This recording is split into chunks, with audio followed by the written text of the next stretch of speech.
You're joining us live for the City of South Fulton City Council meeting. Introducing Mayor Khalid, District 1 Councilwoman Dr. Catherine Rowell, District 2 Councilwoman Carmelita Gums,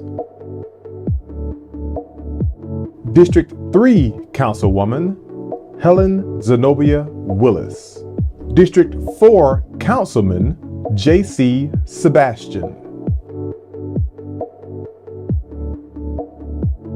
District 5 Councilwoman Keosha B. Bell, District 6 Councilwoman Natasha Williams Brown, District 7 Councilwoman Linda Pritchett, City Attorney Sarah Kelly, City Clerk Corey Adams, and City Manager Sharon D. Subadan. A city on the rise.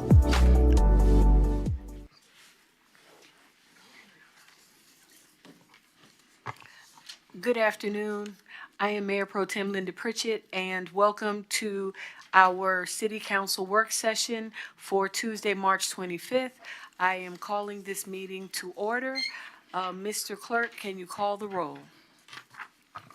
Yes, ma'am. Madam Mayor Pro Tem, members of council and the general public, this is the roll call for today's work session.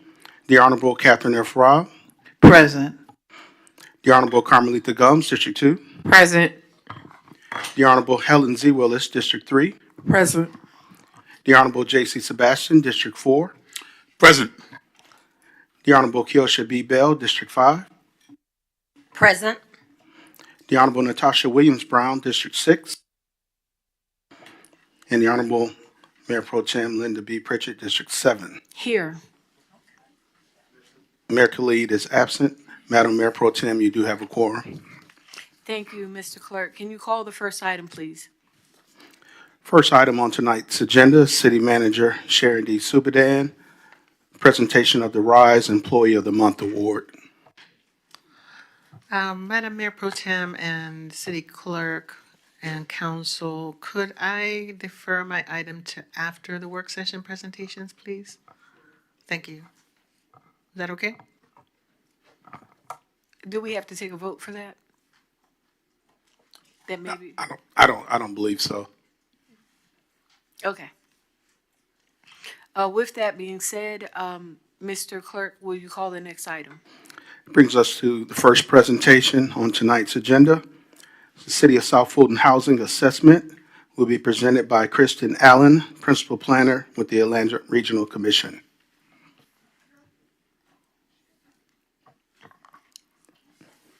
Staff, I believe she has a presentation as well.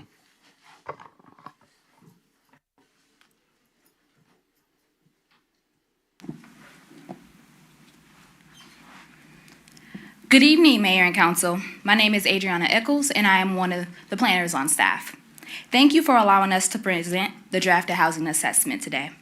I want to thank Mayor and Council for approving the Community Development Assistant Program submission and matching funds. I want to thank Christian Allen and Atlanta Regional Commission staff for their collaboration efforts in putting together this housing assessment, along with the amazing partnership of Atlanta Habitat for Humanity. A special thank you to Director McClendon, the project management team, and the stakeholder committee who were active in connecting with the community and providing key feedback. This information in this report relied on community partnership to help us understand the data and trends related to the housing needs. And it will be an important part of the comprehension plan update and the impact fee study. I would like to invite Christian Allen, the principal planner with ARC, to the podium to present the drafted housing assessment. Thank you.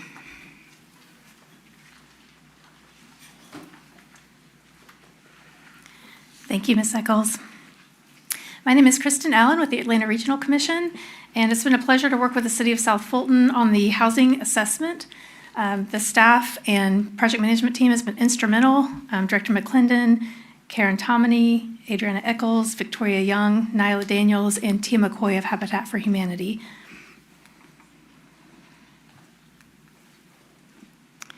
This was a project, it's the Community Development Assistance Program with the Atlanta Regional Commission. So this is a staff assistance project through the ARC, and this is a grant program.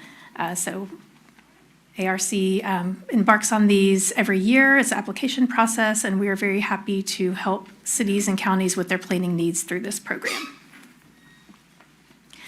The project overview illustrates a few goals that were part of the application process for the project for the city of South Fulton. So these are some things that the city wanted to get out of the project. They wanted to understand the housing stock, have a better understanding of the housing stock and future needs. They wanted to ensure that their development is focused and intentional and based on community need. They wanted to advance social equity in housing and consider housing at all stages of life and income levels. The staff also sought to advance community resiliency and growth patterns and have a holistic view of housing that includes historically marginalized residents. The timeline started, we kicked off in June 2024, and we are here now at the end of this process at the presentation to council. Thank you again to the stakeholder committee and the project management team. So the draft is broken up in the full report. So this is a summary of the full housing assessment report. It is a draft version, so if any comments tonight can still be incorporated into this draft for final approval. But the report is broken up into two parts. Part number one is key findings from the data analysis and the community engagement. And then part two are some recommended next steps. Part of the process was a survey to the public, and we had a good turnout. We went through our stakeholder committee for the survey, and it was also posted on the City of South Fulton website. And we had 141 participants and over 2,500 responses. So there are some of the kind of highlights of the responses. A few of the ones I wanted to point out is that 50% of the respondents earn under $100,000 per household per year. That's something that showed up in our housing data as well. The majority of the respondents, which was around 30%, want homes priced under $300,000, and 25%, which was the highest response in this category about rentals, would like to see rentals that are priced between $1,500 and $2,000 per month. A lot of the respondents trended toward wanting to see mixed use housing, mixed use and mixed income, and more housing options, including senior housing, condos. And they also wanted to ensure that that balance of housing, green space, and infrastructure was preserved. And there also is a desire and a need for home ownership as well as rental housing. Some of the recurring themes that appeared again and again throughout our survey and our engagement with different citizens was that they want to see housing that meets the needs of the community, especially those earning 100% AMI and below. And 100% AMI for our region is right around $107,000 per household for a family of four. We also heard over and over again that people wanted to see live, work, play, including housing and green space, walkability, mixed use, mixed income housing, and amenities. Amenities came up a lot in this survey as well and in our work. We also have the need for workforce housing as a theme and housing for young people and recent graduate and seniors, as well as increased options for rentals, home ownership, and targeted growth through zoning, incentives, and partnerships. We did a SWOT analysis specifically for housing as part of this process. So some of the strengths for the City of South Fulton are relatively affordable stock overall. So a lot of the existing older homes are still relatively affordable for the region, which is a great strength. There are also very high home ownership rates. So City of South Fulton has one of the higher home ownership rates in the region.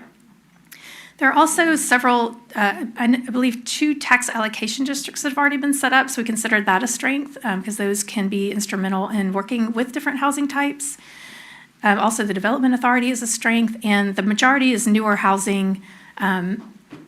Overall, 61% was built after the year 2000.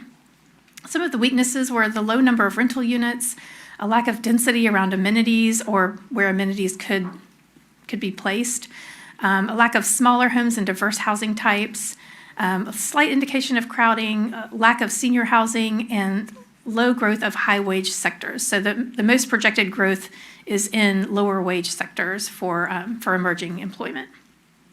Some of the opportunities are forecasted population and job growth. There's a lot of underutilized land in the area and some vacant land as well that could present an opportunity. There are areas that have already been targeted for economic development, and housing and economic development can go hand in hand. And there's also the opportunity for housing to help shape the identity of South Fulton as the city grows. Some of the threats are rising costs of home prices and rents, lack of subsidized housing, high and increasing cost burden, which is where a household spends more than 30% of their income on housing costs.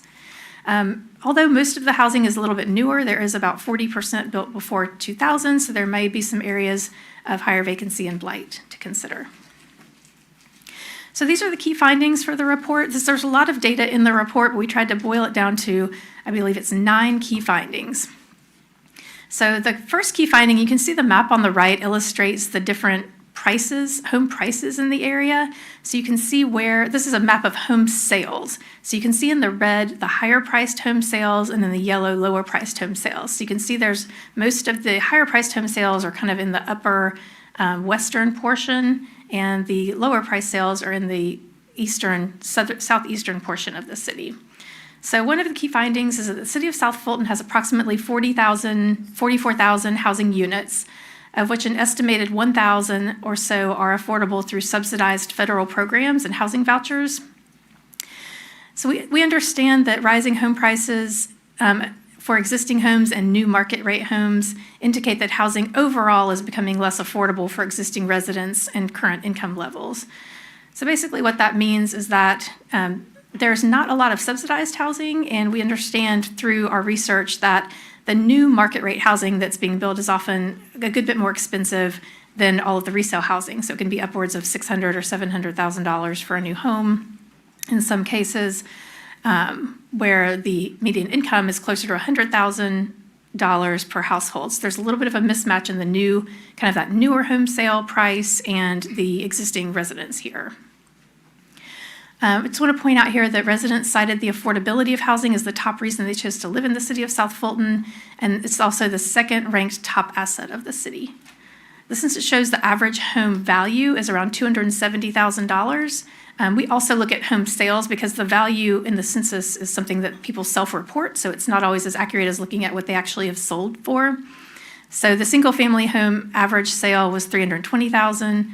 All homes, including condos, $306,000, and then the newer homes were average was $426,000.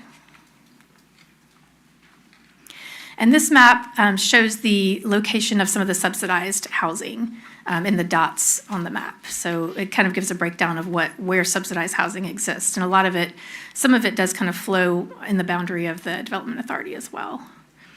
One thing I wanted to point out in the survey, they were asked if they want to move out of their current residence today, do you think you would find a home in South Fulton that you could afford? And the majority said no. So that was a little bit concerning of like the prices and the desirability of South Fulton rising if existing residents could find a home.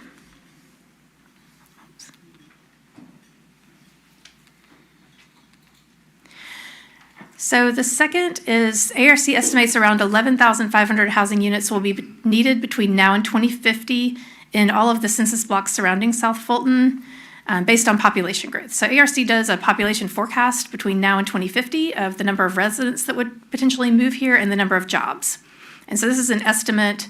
It is an estimate that we update every few years because our estimates sometimes change, but this is a way to give a ballpark number of potential housing units that may be needed. So based on the population increase between now and 2050, we're estimating around 11,000 units needed, and based on the number of forecasted job growth, which is around 20,000 jobs, if all of those jobs had a home attached to that, it would be approximately 7,700 new homes associated with that job growth, or projected job growth. The increase, so we also did an analysis of how fast the population is growing versus what the housing unit growth looks like. And there's a little bit of a gap between that. There's about a 3.5% gap between how fast the population is growing and how fast the housing unit units are growing. And so that's a gap, current gap of around 1,400 units. And I'll summarize all the numbers toward the end of the presentation, but these can kind of give the staff and council some numbers to think about when they're setting goals. I mean, this is based on the current size of each household, which is 2.53 people per household. Key finding number 3, housing will be needed for new jobs, and we wanted to really look in the range of affordability that may be needed for new workforce, people who move to South Fulton for that type of job. So these are the industries that are projected to be the highest growing in the city of South Fulton. So you can see here transportation, warehousing, utilities, retail trade, wholesale trade, professional, scientific, and administrative, and accommodation and food services.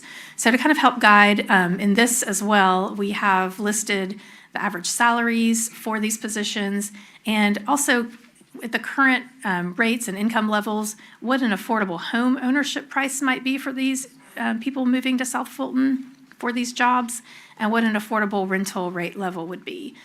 So some of the lower salaries, the retail trade and the food services, those salaries really they're not able to afford a home in most cases.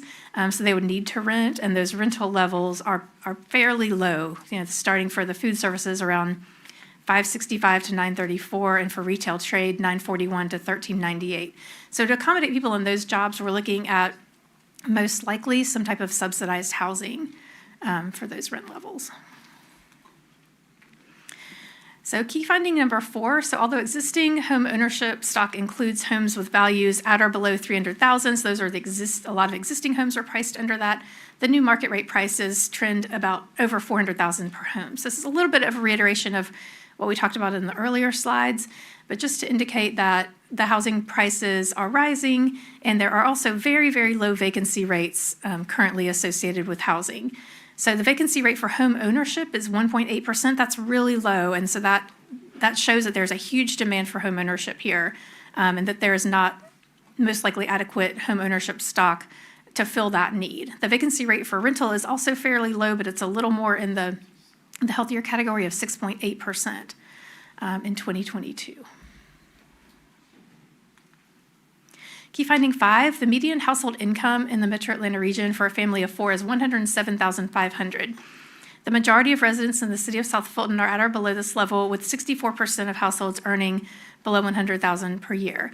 We felt like this was really important in this report because new market rate housing may serve people who live here already or people who are moving to the city of South Fulton, but also considering the incomes that already exist in South Fulton and how to accommodate resident need here.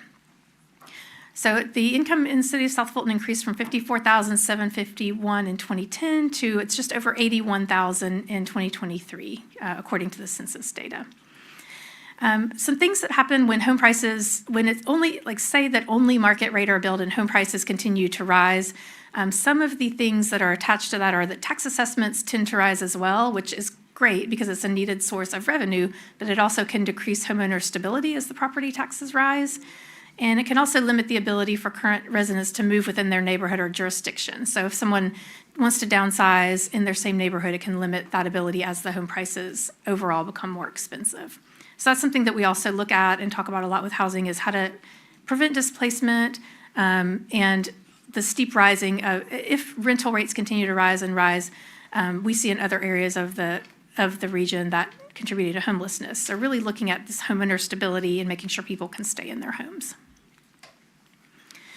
Key finding 6, South Fulton's percent of rental stock is below that of the region in the state of Georgia. So there's some room to grow the rental stock in the city of South Fulton. So as of 2022, 30.8% of households in South Fulton were renters, which is lower than the percentage in Georgia, which is 35%, and lower than the renter percentage in the US, which is 35.2%. So this is another area where, as staff and council are considering potential options for housing, that there could be around a 5% place for growth there. We also saw a decrease in rental units with a cost of $1,000 or less.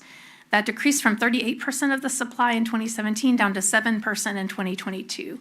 And we're seeing this throughout the entire region. The rentals at $1,000 or less are just disappearing. Some of that are rentals that are being renovated, and then therefore the prices go up. It could also be that insurance rates and property taxes have risen, and therefore rates have gone up as well. And that really begs the need for looking closely at different options for subsidized housing, because that's really the only way to get to housing in that level. This is a number that the National Low Income Housing Coalition puts out every year. It's called the GAP Report, and it tries to put a number to what the gap might be in housing units in the lower income levels. So we said that 100% AMI is around a family of four earning $107,500.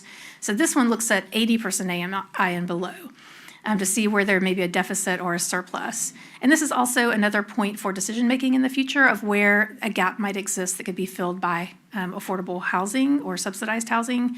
So you can see there's a gap at people earning 30% of AMI, which could be a recent graduate or a food service worker or someone in that area. So there is a deficit of about 1,700 according to this chart.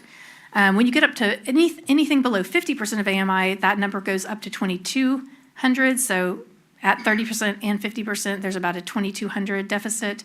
And at 80%, there's actually a surplus. So there's 610 surplus, which means that the people that are at those lower incomes are paying up, into the 80% AMI housing stock. Single-family rentals has been a really big point of discussion around the whole region as well, and it was a discussion topic in our stakeholder committee. We went into the data to try to determine how many single-family rentals might be in the city of South Fulton, and our estimate came up to be around 6,000. So the map to the right shows our whole region, our whole ARC MPO region, with the bright yellow being the areas of highest corporate ownership. But it doesn't include all corporate ownership. This is the 7 largest corporate single-family rental companies, just to kind of give you a layout of where most of that is happening. And when we looked at so Parcel Viewer is the corporate owners, it's the top 7 corporate owners. So we found 5,261 corporate-owned single-family rentals in South Fulton with that data. And then the census data also looks at all single-family rentals, all single-family homes that are rented out. So some could be mom and pop, some could be corporate, and that came to 6,129. So key finding number 7, South Fulton's housing stock consists primarily of single-family homes, some are attached and some are detached, which would be like a townhome. And so the city of South Fulton has primarily single-family detached at 78%, followed by the townhomes or single-family attached at 7.9%. So it kind of begs us to look at how could that housing stock be diversified a little bit more? I mean, I know that single-family homes are very desirable, and there are things like cottages that are smaller. But in some of the future slides, we'll see how getting into other types of housing, condos, or other kind of multifamily types can lower the price of housing, just in the inherent way of having different housing types. So this is the breakdown. So 78% single-family attached, 7.9% attached or townhome. Multifamily units make up 11%, and missing middle or duplex, triplex, quadplex make up 2.1% of the housing stock. So this is where we look at the average prices. So this is, again, going back to the home sales data to see what's sold in the city of South Fulton for these different types. So the average single-family sale price was around $320,000. The average townhome sale price was $247,000, and the average small multifamily sale price, which would probably be a condo or something to that manner, was $189,000. So these different housing types can be considered if you're trying to get some more accessible housing as well. One other thing to point out, the largest number of households in the city are single-person households, and by 2030, we know from AARP that more than 1 in 5 people will be 65 or older. So we're seeing kind of a trend to these more single-person households and more older households as well. There's also been a rise in senior poverty in South Fulton, which could be people seniors on a fixed income. So we don't know exactly what all is behind that senior poverty number, but we know that senior housing is something that could be considered as well. And this is just some demographics from AARP on how demographics are changing, that 22% of Americans will be age 65 or older in 2050. 32% of young adults currently live at home because it's very hard for young people to purchase a home. 48% of adults are single. 27% of children live with a single parent. And 11% fewer households were middle class in 2015 than in 1971. So AARP has a lot of good data if you want to take a look at that. And this is a really cute picture of the seniors in the city of South Fulton. We also, when we're looking at housing costs, look at cost burden. We want to understand what population might be spending more than 30% of their income on housing costs. So when people spend more than that 30%, they don't go out to eat as much. They don't maybe go shopping as much or kind of participate in the economy. And then if they spend, much over that, they can start cutting back on necessary personal expenses as well. So we really look at cost burden as a measure. We know that cost burden has increased in rental households in South Fulton and also in owners without a mortgage, which is really interesting because our people are cost burden at about almost 50% in the Atlanta region. So there are quite a few people who rent who are cost burden, which gives us the fact that we know we need more affordable rentals. But also in the city of South Fulton, owners without a mortgage, who could be older people who own their home outright, who are on a fixed income, there's also an increasing cost burden in those households. And the cost burden has also increased in households earning between $20,000 and $75,000 per year, and the seniors living in poverty increased to 9.4% in 2022. Almost done with our key findings. So key finding number 8, South Fulton has a high ownership rate among residents, and the ability to own a home in South Fulton is considered a strength. However, home ownership rates fell very slightly from 2012 to 2022.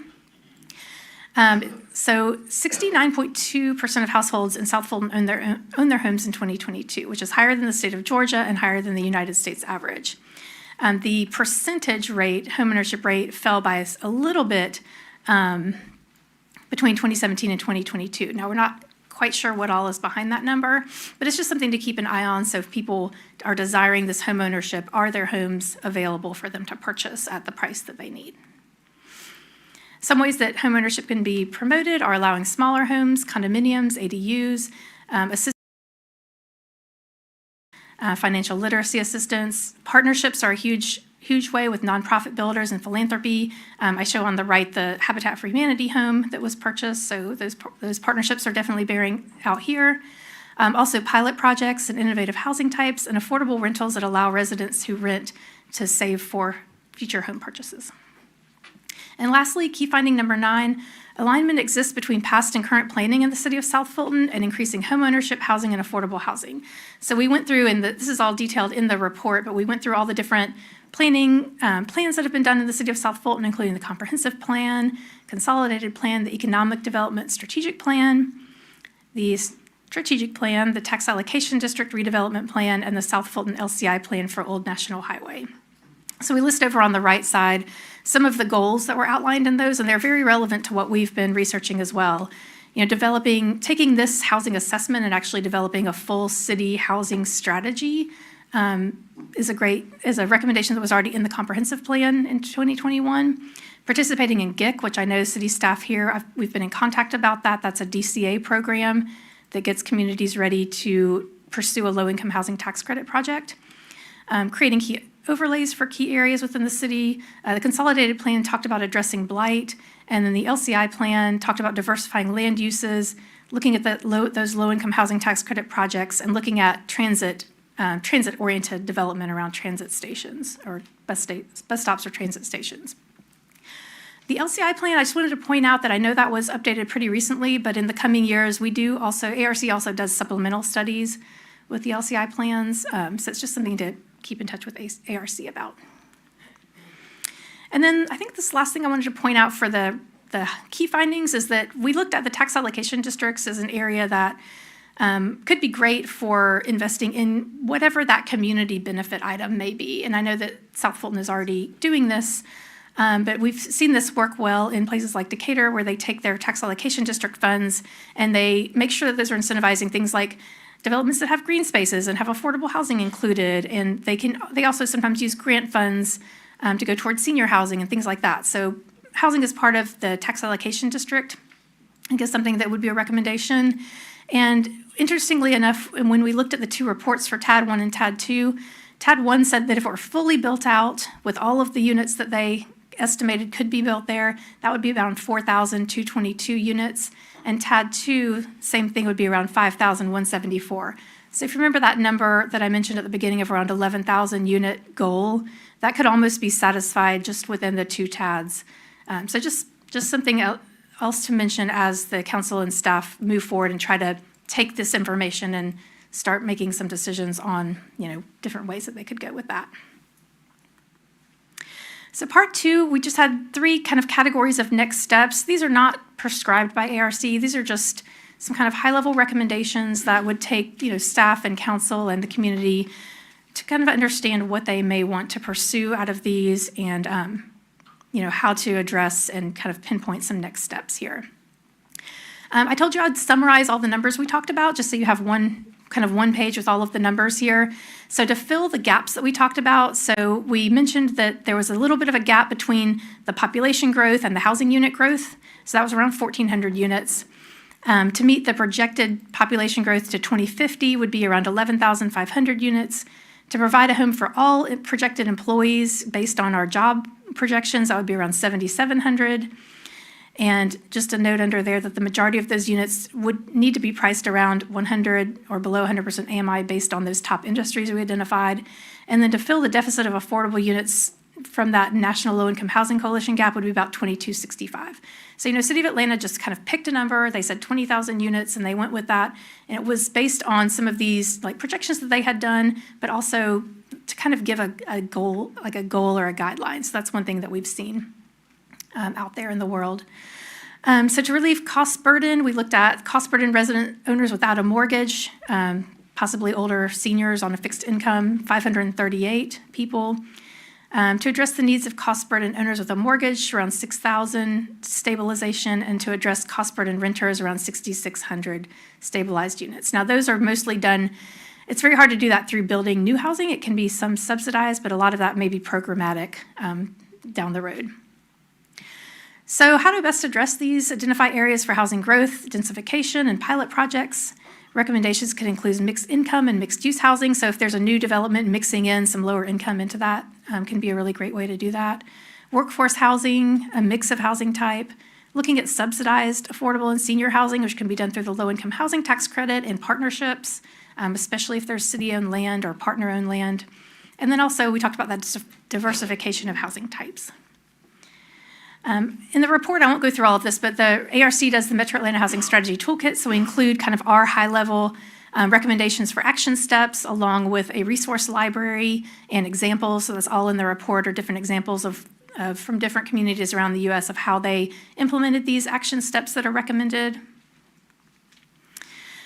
So what we recommend in the report for years 1 through 2, just for consideration by staff and council as they move forward, are that you could develop targets for the number of units and percentage of affordable and workforce housing in each of your growth areas that have been identified. You could possibly consider zoning reform or density bonuses for housing that's affordable. Consider housing types that encourage rental and home ownership. Consider developing a housing trust fund or potentially an affordable housing development fund. The trust fund could also fund something like a home repair program. Partners also do home repair, so there could be different ways to look at that. Foster development partnerships. Leverage those tax allocation district tools when possible. That's a great incentive tool. Identify land and housing targets, what that balance might be between green space, parks, housing. And some of that would be kind of infill, like going more toward infill rather than sprawl whenever appropriate. And then also creating a housing work group or housing strategy. So there are different ways you could go about this. It could be creating a housing task force now that this assessment has been done. It could be kind of going from the assessment into a housing strategy formation to really get action items. And it could also be building those into other reports that are being done, like a comprehensive plan. So years 3 and 4, we talked about the potential to inventory land that's suitable for housing, engage employers for employer-assisted housing, and the ARC for different programs like the LCI. Implement programs, including those to address stability and blight. Continue in the planning to increase walkability with housing and pilot those innovative housing types. Encourage mixed income and affordable housing in target areas. And then update and include housing goals in the planning documents. So those comprehensive plans, LCIs, strategic plans, so to make sure those housing goals that are in either this document or a housing strategy get incorporated into those other planning goals or planning documents. And then lastly, select recommendations years 5+. You would assess the status of housing goals and tasks. Continue to track your housing growth, your housing unit growth with your population growth. Continue to track new affordable and accessible units. How many units are affordable? How many are accessible? How many are subsidized? How many are made through partnerships? Update that LCI plan. And then I also put in here to update the housing assessment because this data does change over time. And so the housing assessment at some point will also need to be updated to reflect the trends. So that's it. I'd love to take any questions if you have them. Thank you so much for your presentation. The chair recognizes Councilwoman Williams-Brown. Thank you, Mayor, and thank you for this presentation. It's very thorough with a lot of really, really good data.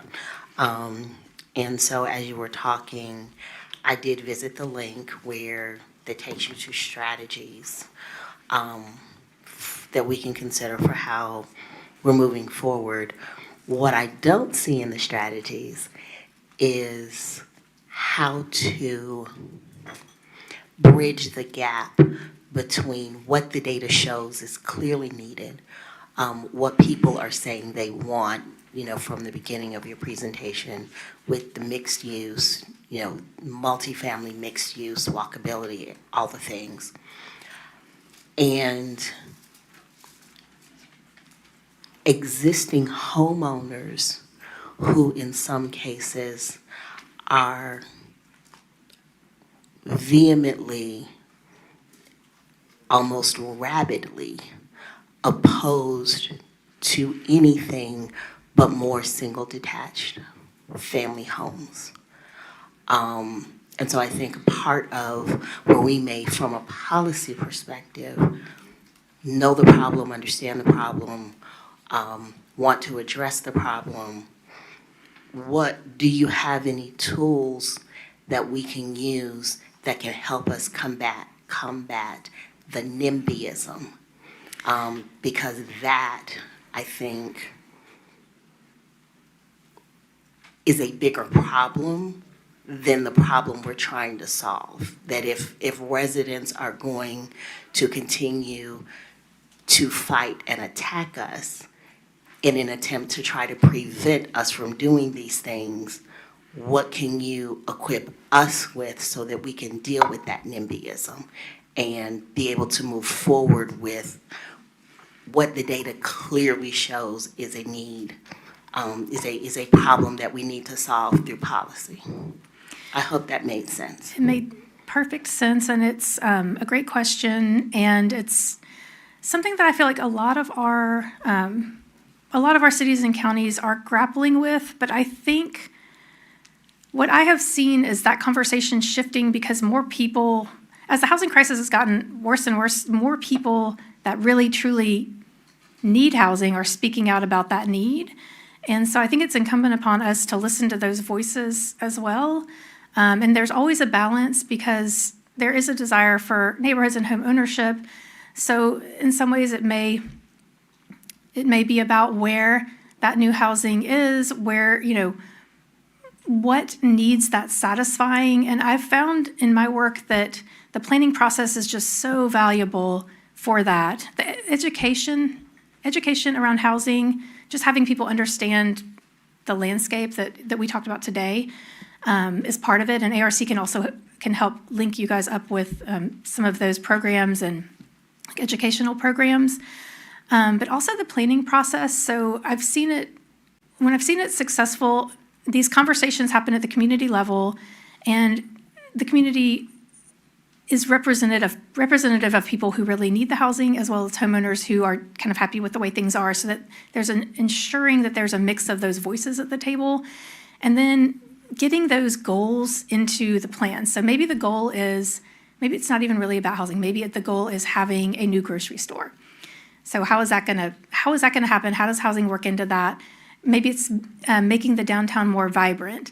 And if you understand what the needs are and you want them more vibrant downtown, how do those work together to kind of appease the needs of more residents. And if your residents who have single-family homes value having trees and green space, is there an argument for like maybe less of the like larger single-family sprawl and more kind of infill and kind of like looking at places for that housing? So I don't really have the answers for South Fulton as to what South Fulton should do right now, but I think that planning process, and you've already started it, we went through the page that has the different goals that have been outlined. So I think it's just like continuing to listen to the community as a whole and defining those goals in the planning documents and then moving forward on that. And that, it's not, I make it sound a lot easier than it really is, but but I think that is what I've seen that's been the best way. And honestly, I think the conversation, when you get people at the table who need housing and who know that they have needs, that conversation is really important to kind of help us understand each other's needs. So.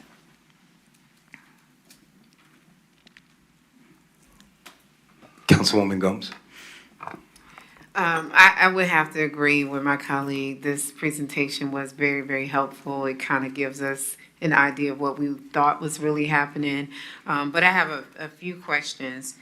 My first one, I guess, how was the participants that participated in the program selected? I don't know, the stakeholders. You may have shared that, but looking at the number, the stakeholders, the participation level, it's kind of alarming in reference to, the low number of participation and the people that were on.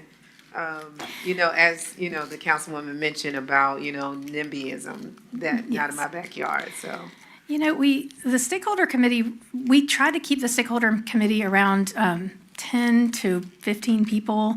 So that's an average size of a stakeholder committee. It's sometimes hard we had such robust conversations. I mean, our stakeholder committee was so engaged and so involved.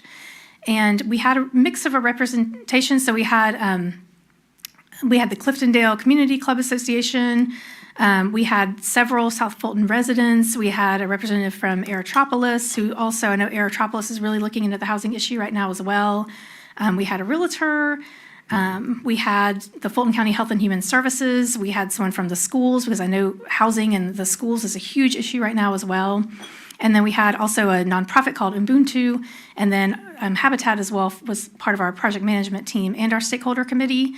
And even just within our stakeholder committee, there was a lot of robust discussion and debate about single-family houses versus does it need to be affordable, or, a lot of debate, even just within our group. So it wasn't that everyone on this committee was, wanting the same thing. We had a lot of differing opinions. And what we asked of them was to take that survey back to their greater communities. So they were like the spoke of a wheel. And then we asked them to get it back into their communities and get feedback through that survey. And then I also went out and presented at the Cliftondale Community Club on housing and talked to the community members there. So I think that even though it doesn't seem like a huge group of people, the reach that they had was wide enough for us to really get some good feedback on this. And as I mentioned, this is really a starting point too. And so the next the housing strategy and potentially a housing task force could give the opportunity for more. Okay, so that was my next question, that there was 141 participants, I believe, that provided about 2,500 responses. So this will be an ongoing thing to kind of get more information and really trying to continue to reach out to the residents. Yes, and this, that would not be part of this assessment. That would be whatever the next step the city decides to take. Okay. So the city might decide to take the next step as maybe putting a task force together or putting a full strategy together, or just wrapping those discussions into the other planning that you do. So if you have a comprehensive plan, you're doing outreach and focus groups and surveys. And so it's really to be wrapped into all of those to keep getting feedback. Okay, so that was also what I was trying to figure out. What have you seen other cities do to increase their engagement around this? Yeah. I know housing is a hot topic, especially in the city of Atlanta, but is there a way that you can make recommendations to increase engagement? Definitely. So a couple of cities and counties have tasks. So Cherokee County now is doing a housing forum. And so different churches switch off hosting that forum. So each city within the county takes turns hosting it. So I think a housing forum is a great way. I will be doing a housing summit for Clarkston soon. So a housing summit is another way. It's maybe a one day or even a few hours where people can come together, get some background on housing and what housing looks like in their area, and then break into roundtables and start discussing it that way. The housing task force is something that Decatur and I think Canton also had a task force in place. And then that task force would present a report of their findings to the council to kind of continue this planning process and get those embedded into. I like that. And my last question, with the amount of data that you presented tonight, have we thought about how much of the pandemic had an impact on the housing stock and the decrease in ownership, home ownership, and have we kind of looked at any research that is coming back, or is it forecasted to come back, anything of that nature? It's really hard to say. I mean, I know right now our home prices are still increasing, but they're starting to flatten off a little bit throughout the region. I'm not talking really South Fulton, but throughout the whole region. I know that the pandemic increased so many things, including materials for housing, obviously interest rates that are starting to come down again. The last that I read was that that housing supply will loosen up a little bit if interest rates continue to come down, but that they also expect that housing prices, with that pent-up demand that's out there, could rise a little bit more. So it's really hard to tell exactly what will happen, but these are some of the forecasts, and we do know that the pandemic, so in 2008, when there was a housing crash, many of the developers left building altogether. So we lost a lot of builders there. And then the housing stock that was built decreased dramatically at that time. It has not caught up yet. That's why we're in the situation where we are. And the pandemic ended up making it worse because a combination of the low interest rates, where people were kind of going in and speculating more on homes, and the high prices to build. So we have not gotten out of that situation yet. Okay, all right. That concludes my questions. Thank you. Okay, thank you. Councilman Sebastian. Thank you, Mr. Mayor. Thank you for that great presentation. Lots of data. I have two questions for you. You mentioned lack of housing for service workers. You mentioned rising senior poverty. You also mentioned that the feedback was given by one of the groups that current homeowners cannot afford to buy a house in the city if they were looking for it. Now, is that those three are facts, right? Yes. Okay. Can you tie those together with what our future would look like if we do not solve this housing problem and, as you mentioned, present some diversity in our housing stock? Yes. So what we are seeing in areas that haven't addressed this, we're definitely seeing somewhat of a panic, I think, in some of our employment areas, employment centers. So that's a really poignant issue right now. So I'm getting into presenting housing to some of our CIDs and other areas that are business-based because the business owners cannot find employees. We're also seeing some of that tension for staffing at the school level. So that's another thing that's really important. In certain areas, we're seeing an increase in homeless students, which is also a huge concern, and homeless seniors. So one of the counties that I work with pretty regularly, actually was up in Cherokee at one of their forums. They were talking about the increase of seniors that are living in their cars, so that they were coming to the group, to the community group that was at the forum for senior services, but now they're in their cars. So they're having to come in from living in their cars. So there are some really bad situations that, can happen if we don't address this issue. And I think, that the homelessness is definitely one. Definitely our seniors living in poverty is a huge one as well, because I believe that we need to protect our seniors. And the employment, among not only our businesses, which are needed for economic development, but our schools and also our students. Thank you for that. I think as a government, this data kind of helps point us in the direction that we think we needed to go anyway. And I know for some people, this conversation is a hard one because, we all moved out here because we wanted certain things, certain way. And we love the environment and all that sort of stuff. And so when we talk about things like diversifying the housing stock and bringing more different types of housing that we are accustomed to. Those are not easy conversations at all, but they are necessary conversations. My second question is surrounding the environment. You mentioned infilling rather than sprawl, right? Speak to us a little bit about how infilling and density benefits us in terms of the environment and infrastructure. Yeah, well, it's interesting because infill has really risen to the top as one of the top strategies with environmental, like with being more conscientious about the environment. Because if you look at, we handle the region, so we're 11 counties.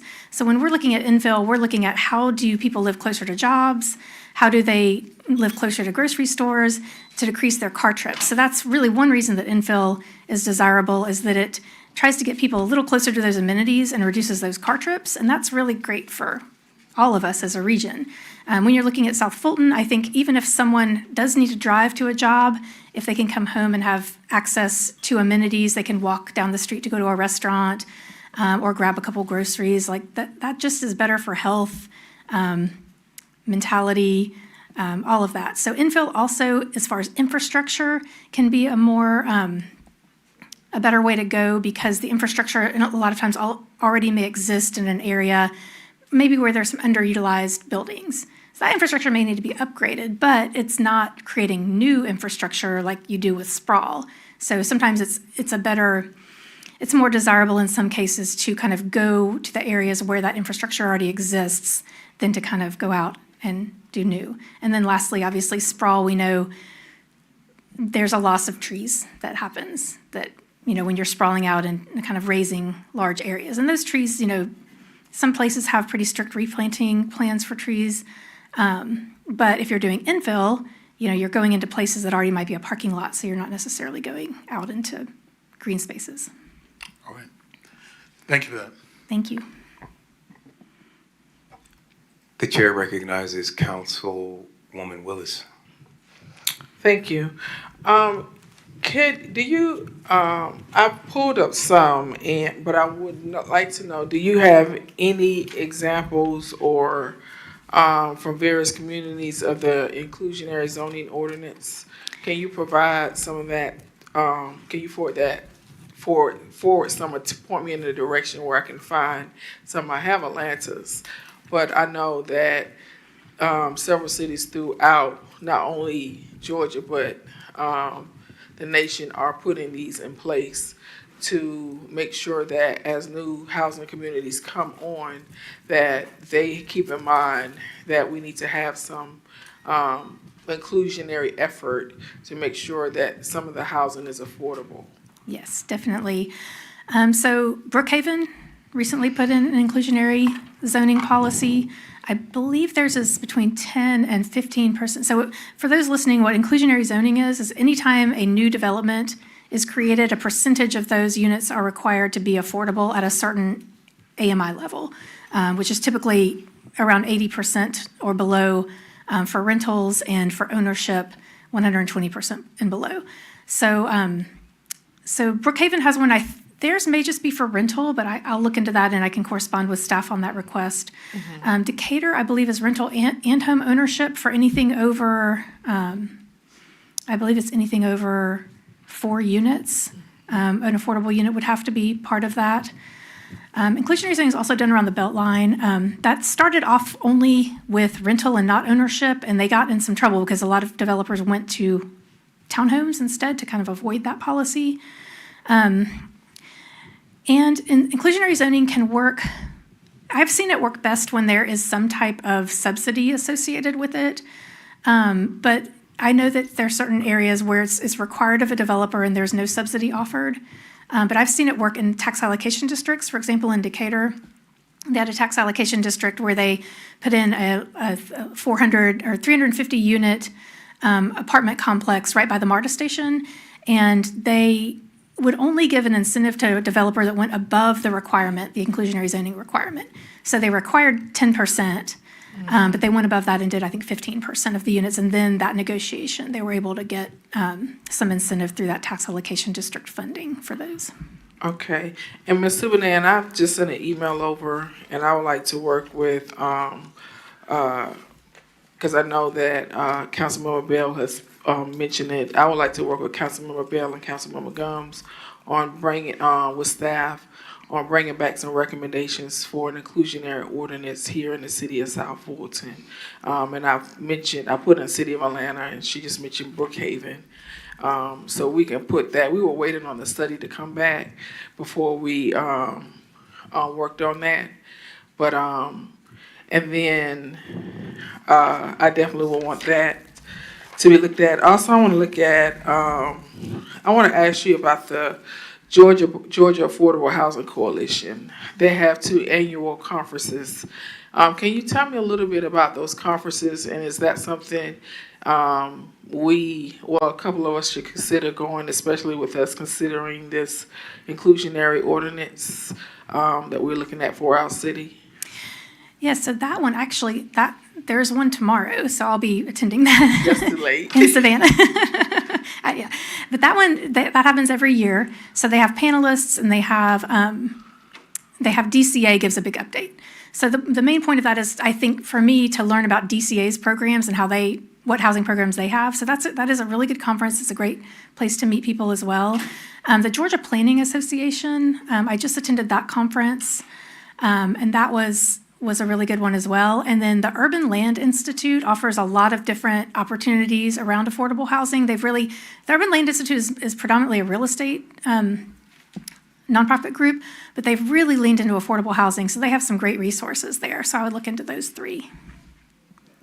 And so I just, recall I worked with many people, many community groups when we started the city, and we wanted this to be a city that we can work, live, and play. And we want the doctors, we want the teachers, we want the public safety personnel to live in our community, and not only live in our community, to afford to live in our community. So to say that we are against affordable or attainable housing really is not in that spirit. And so several of my colleagues are the belief we should have attainable and affordable housing. And truth be told, the Gen Zs are not interested in having the traditional housing. They don't want the large yards. They don't want the large housing. They want convenience. And so for us, we just need to know how best to do that, how best to plan for the future. I do know as we travel throughout the nation, mixed-use development is common. Malls are obsolete. People want to live where they can not only work, live, worship, and play. They want to live where they can work, live, play, and shop and eat. And so we just need to. We have the most undeveloped land in Fulton County, and we just want to make sure that we plan with smart growth, but also for the future. What's also happening in South Fulton is that a lot of our seniors are having to leave South Fulton because we don't have the amenities for them to age in place. A lot of them are stuck in their homes, and I'm constantly hearing they need help with the repairs of their homes and the upkeep of their homes, because if they sell their homes, they don't really have any place to go. And so not only do we need affordable housing for the Gen Zs and for the people who don't want traditional housing, we need affordable housing for our seniors so that they can transition out of these homes into more convenient and more homes that they can pretty much maintain at their fixed income. And so it's a lot to do, and we're not going to be able to solve all of it in the 3 terms that we have, but we want to put a pretty good solid foundation in place. Thank you. Yeah, and I think for South Fulton is just such an exciting community. It's been great working with the community here and the staff. There's so much opportunity to shape who South Fulton is going to be, and there are a lot of programs out there, and I'll be in touch with city staff about kind of a list of different programs, classes, things like that. But this is a process. It is not instantaneous. It takes a lot of planning. It takes planning. It takes implementing. It takes revising and planning again. So very impressive that you guys are starting this. It's definitely needed in our region, and we're seeing a lot of momentum around, from most of our communities really are talking about this, and it's great to see South Fulton doing that as well. All right, Councilwoman Rowell. Thank you for recognizing me. I wanted to know, did you do any kind of analysis of the age of our housing stock? I know we talked a little bit in the presentation about, houses built between 2020, I think it was 2000 and to 2022 or something were the numbers. But we have a lot of housing stock that's older than that. And I know one of the things you mentioned was the rehab programs. I get more calls from residents who need help making repairs to their houses. And I think as a city, we're very much at risk of not maintaining the quality of our housing stock if we don't deal with the existing older stock. So did y'all get any kind of breakdowns out of that 45,000 number? There is some more breakdown in the report of different ages of housing stock, so it breaks it down further than just the before 2000 and after 2000. Okay. So that is in the report, but the repair programs and the addressing kind of the older housing stock is a huge issue right now because we want to preserve what we have and not only build new affordable housing. But I have seen some success in home repair programs, so that's something I can also share with staff around the region. I know Decatur has a program. DeKalb County uses their CBDG funds for repair programs. We have a lot of nonprofits doing that type of work as well. Decatur also has a volunteer day. They do a Martin Luther King Day of Service where they have volunteers go out and do some repairs on houses. And they've just started their home repair program, but the people that need repairs that can't be done by volunteers are the ones being kind of referred into that other next step. So there are a lot of good examples out there that I could get information for the council and staff. City Manager Subban, as we begin to think about next year, I'm going to ask you to really look at this home repair issue. I've talked to you about it quite a few times, but I get so many calls about it, and it's everything to, I had one community that was impacted by some bad siding from Georgia Pacific many years ago, and they ran out of money, and those houses they have this wood siding that's deteriorating, right? And he's a senior now, and he was like, I got a quote, it cost $15,000 to do my house. He was like, I just can't afford it. And you risk that house getting to the point where it might be beyond repair, whereas in the scheme of things, back to preservation, $15,000 is worth spending to put some new siding on this house kind of thing. So that's something I want us to look at as a city. I don't think we don't have a lot of CDBG money, so I think it's going to require us to invest more than that. And, kudos to, like Habitat for Humanity. I know they do a care, I think it's Repair with Kindness program.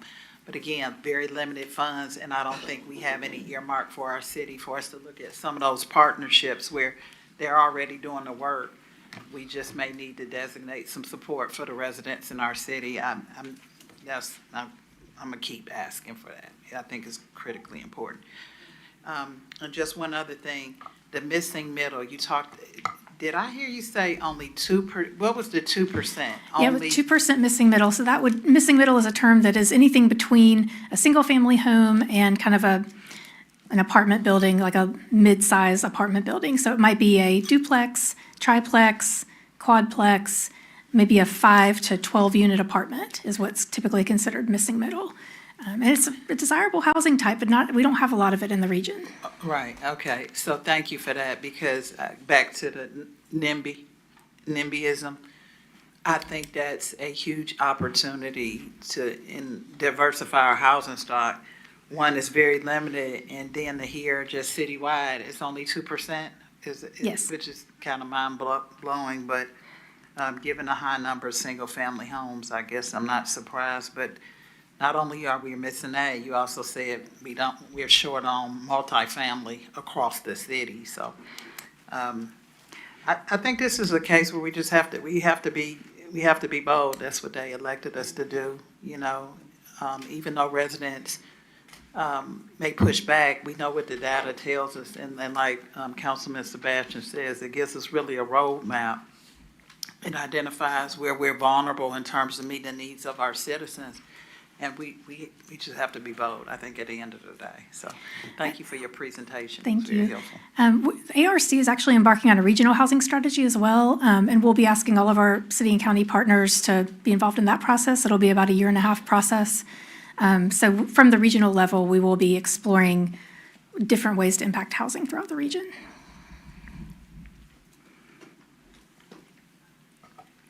All right, thank you. Councilman Sebastian, this is your second time. You're out the queue? Okay. Thank you, Mr. Mayor. You have seen the geography of the city of South Fulton. It's not pretty. Part of the thing that we struggle with, and sometimes we get accused of this, is maybe putting certain development in certain areas that are not, that some people consider not desirable. Given how our city geography is it, in your opinion, is it best that we try and diversify the housing stock across the city, or we should look for concentrated locations, given the geography that we have? I don't want to recommend what I necessarily would do, because I think that's a really hard decision that South Fulton would have to make. But some areas that I point out in the report that are probably pretty ripe for development would be kind of finding areas to densify, particularly in those TAD areas, possibly in the area that is the kind of the potential downtown area. So that could be a good first step, is to kind of identify where it could densify, like where you want amenities.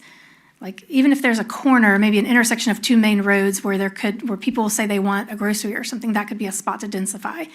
And then you might want to look at some areas where you could do pilot projects of maybe cottages. A lot of people are doing really cute cottage developments, where maybe you have 6 to 8 small homes kind of all together. That's a great, kind of a good entry into home ownership, or a great place for senior homes. They don't have to be tiny, tiny homes. They can be anywhere from 800 up to 12 or 1,500 feet. They can kind of range in that area. But I think those are 2 really good first steps to take, is to kind of identify those densification areas and then identify where some of those kind of more innovative housing types might live. And it might be on a corridor, it might be on a periphery of a neighborhood, just to start to see how, kind of to get an entry and pilot those. Thank you. There's a community in District 4 called the Lakes at Cedar Grove. And I point people to that community all the time and say, take a drive throughout that community and do some observation. First of all, it has a small plaza in the front of it, parts of it, at the corner of Cedar Grove Road and South Fulton Parkway.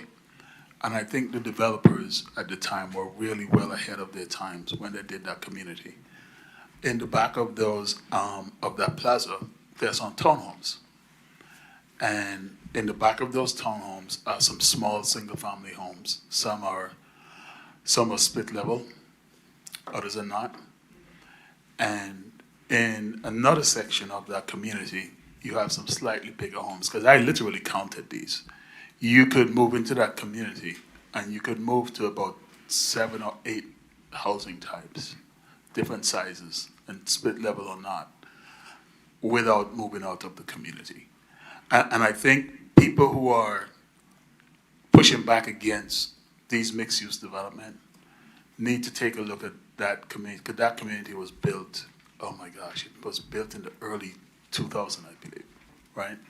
And so it is one of the examples, again, that I said I tell people to take a look at. And that's where we are as a city today, I believe, that we have to make sure we do this diversification of the stock and provide things for people where they are, as you mentioned, to keep people out of their cars and keep some of the traffic off of the roads. And finally, some of this, in terms of our geography, we are limited at times because of some of the main roads that come through our city, especially South Fulton Parkway, we are not in the city of South Fulton. There are a lot of that land that are not in our city. So in order to bring stuff to our residents, we have to find select areas that may or may not be ideal if we had the whole parkway, right? But nonetheless, we still have to try and overcome those challenges to bring diversification and to bring some mixed use to the areas that we want to bring it across our city. Thank you. Thank you. All right, the chair recognizes Councilwoman Willis. This is your second time. Yes, and so while we were elected to serve and to lead, I want us to keep in mind that we also, not only should we make bold decisions, but we need to make collaborative decisions. And so I do think it would be prudent of us to make sure that we take this housing study, educate our residents by way of task force, or which is, you recommended some recommendations as maybe housing task force, and maybe that's what Councilmember Brown also wants to join us, so it'll be 4 of us. So once we get how we can best do this by working with staff, we could figure out how best, because we don't want to create another board that our city manager staff is responsible for managing.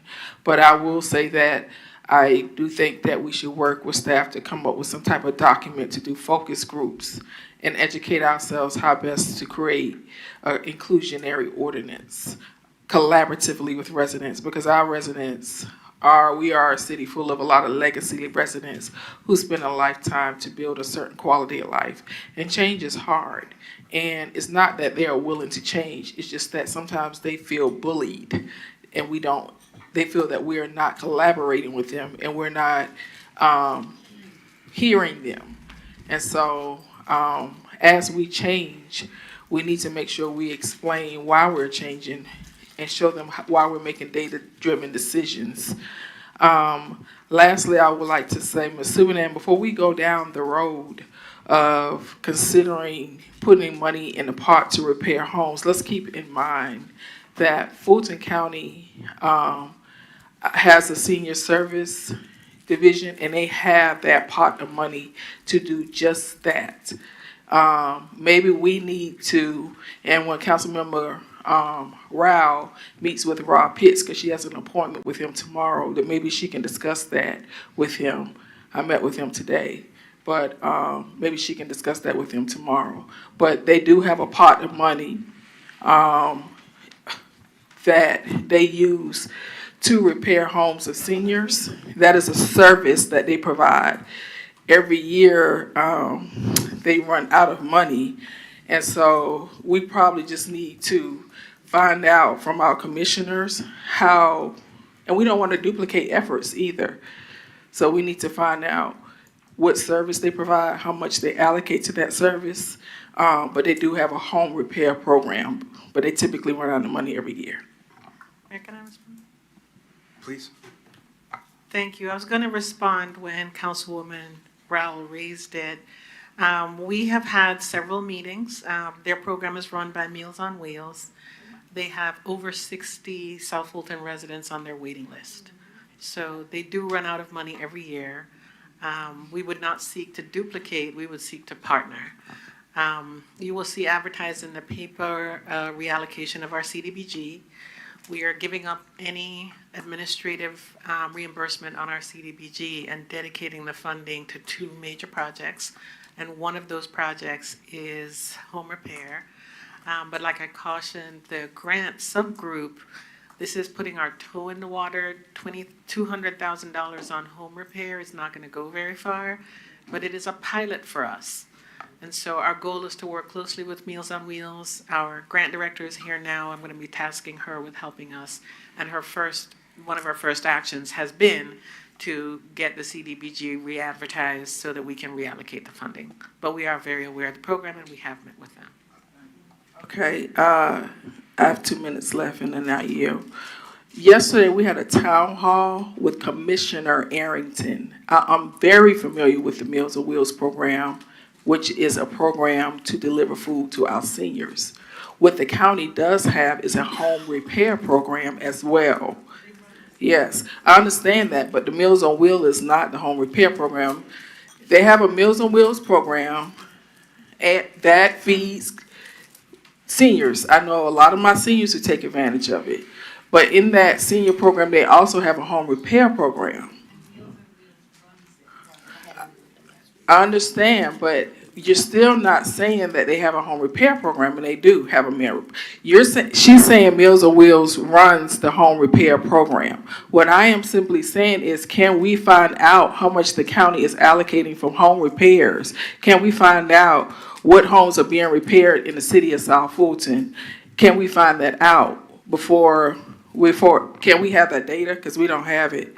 What Commissioner Aaron reported to our residents in the city of South Fulton is that program exists, and a lot of our residents are not taking advantage of it, and the money runs out very quickly. That's what he reported in the town hall last night at 7 p.m. to our residents. And so we don't have any information or data what the county is doing or what we are doing. We also know that we have a Code Cares program where Code Cares is going out and doing things for seniors. Can we have the report on that and how our seniors are being selected for that program? That's all I'm saying. We know where we can go or what we need to do once we know what's being done. All right. First, let me not let the moment pass. I'm not sure that everyone heard, Madam City Manager, that you are forfeiting CDBG funds that you are going to spend on your department for our seniors. So thank you for your magnanimity. Ms. Allen, I have a couple of thoughts, but I want to start with a question.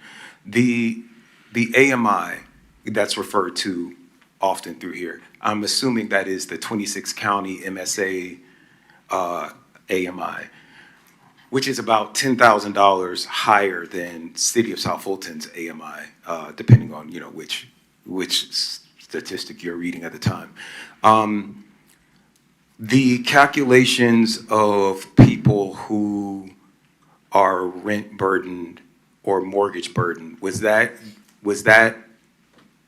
calculated using the 94,000 Atlanta MSA AMI or the 80-something thousand South Fulton?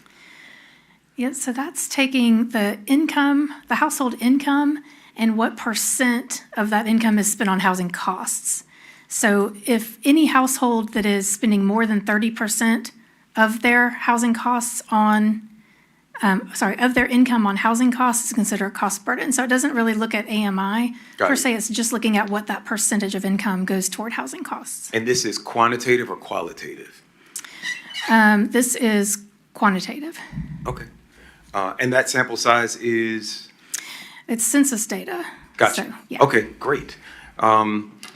So a couple thoughts. I do think I sympathize with Councilwoman Williams-Brown about how we make these arguments to our residents. I think data makes a really great argument. I think that some of the things that we could include are studies where people have introduced missing middle housing and even ADUs. I know that that's becoming a popular thing, how that is affecting housing affordability throughout the city. I think there are other sources of data that are super important to consider. And one is there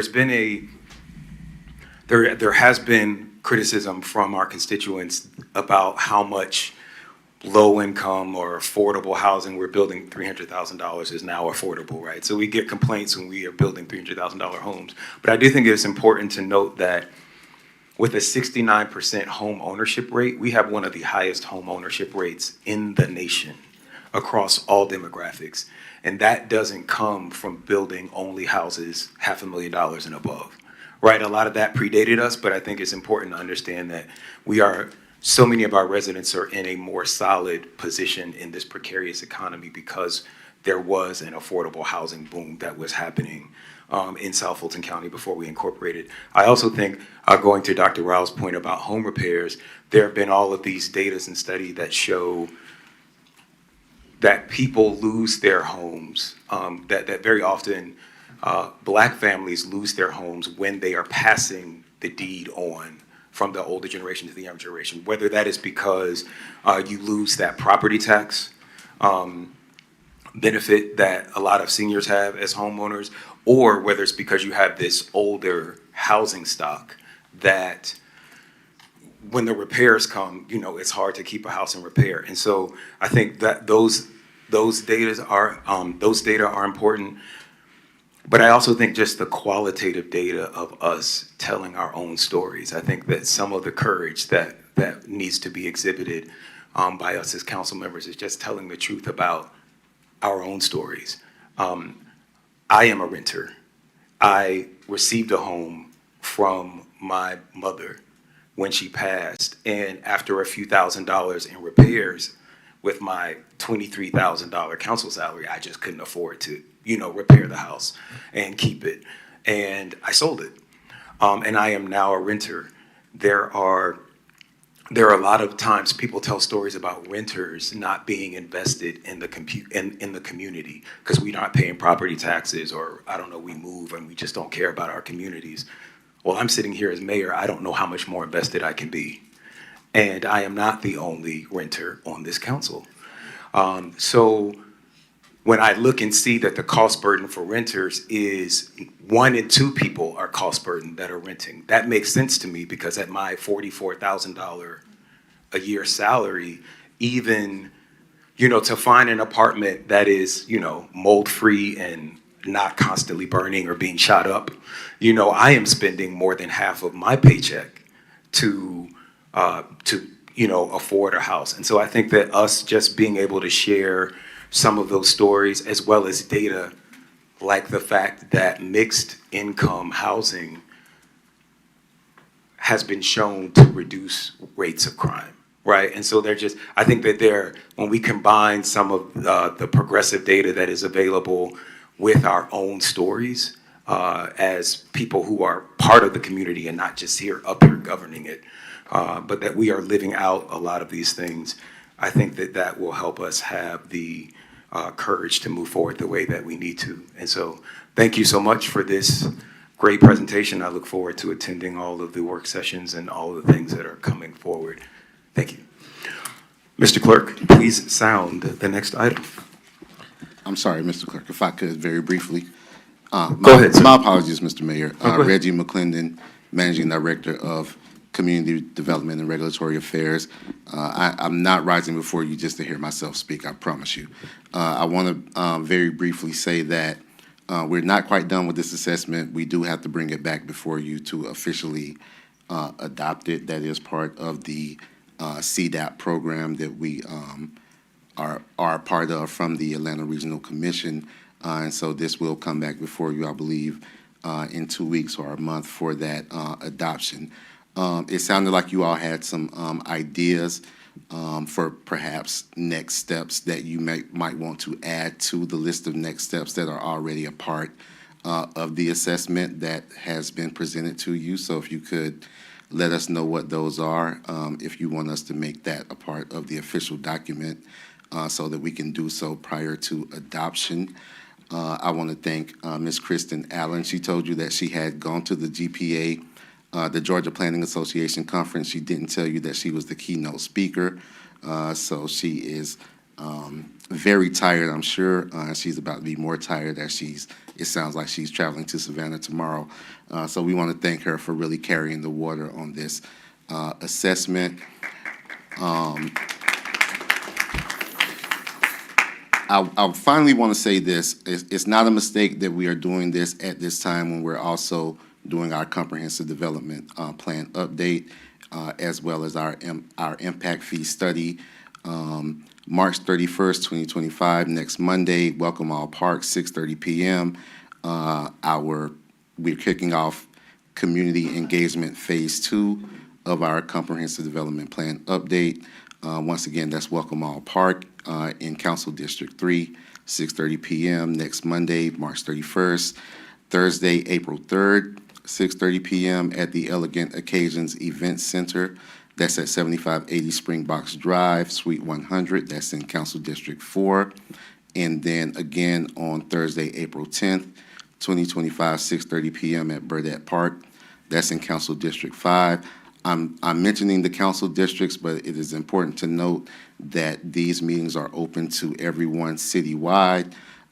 If you would like to attend, this is our community engagement phase 2 for our comprehensive development plan update. We're asking everyone to participate. We need your input. Thank you.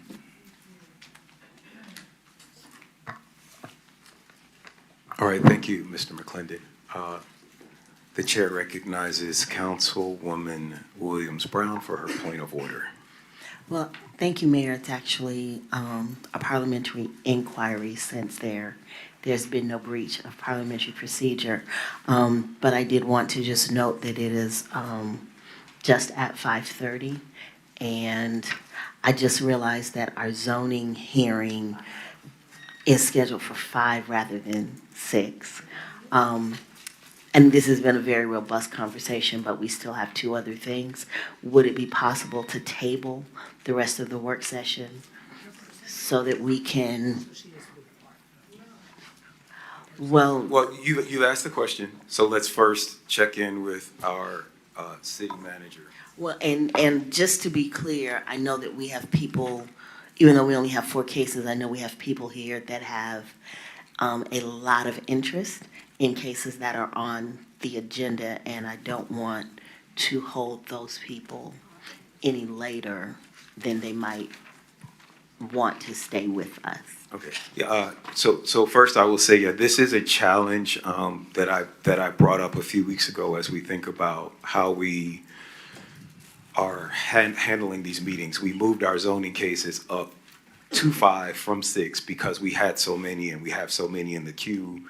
But that means that we will likely, if we are to maintain that, this is just something to think about. If we are to maintain that, we are probably going to have to cut our work session presentations down to maybe just one per month, or maybe move the zoning to 5:30. I don't know, but you can see this is a consistent problem that we're having.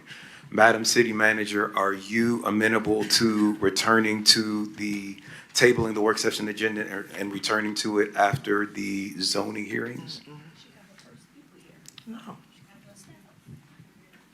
Can I get a microphone? We do have the Rise Award person here, so if we could recognize her, it'll take 5 minutes. And then the second presentation, this is staff, we can wait to accommodate the public. Point of order, Mr. Mayor. That sounds like a great compromise. The chair recognizes Councilman Sebastian. I realize there are people here waiting on zoning, but there are also people here waiting and volunteers who are waiting on the core presentation. It's an important initiative for District 4 and District 2, and I am not in agreement with delaying that presentation and tabling it at this point. I would suggest if the rest of the council, the majority of this council, choose to vote accordingly, then I would live by those decisions. But I'm not in agreement. We knew coming in that this was a packed agenda, right? And that goes back to me, to the agenda management.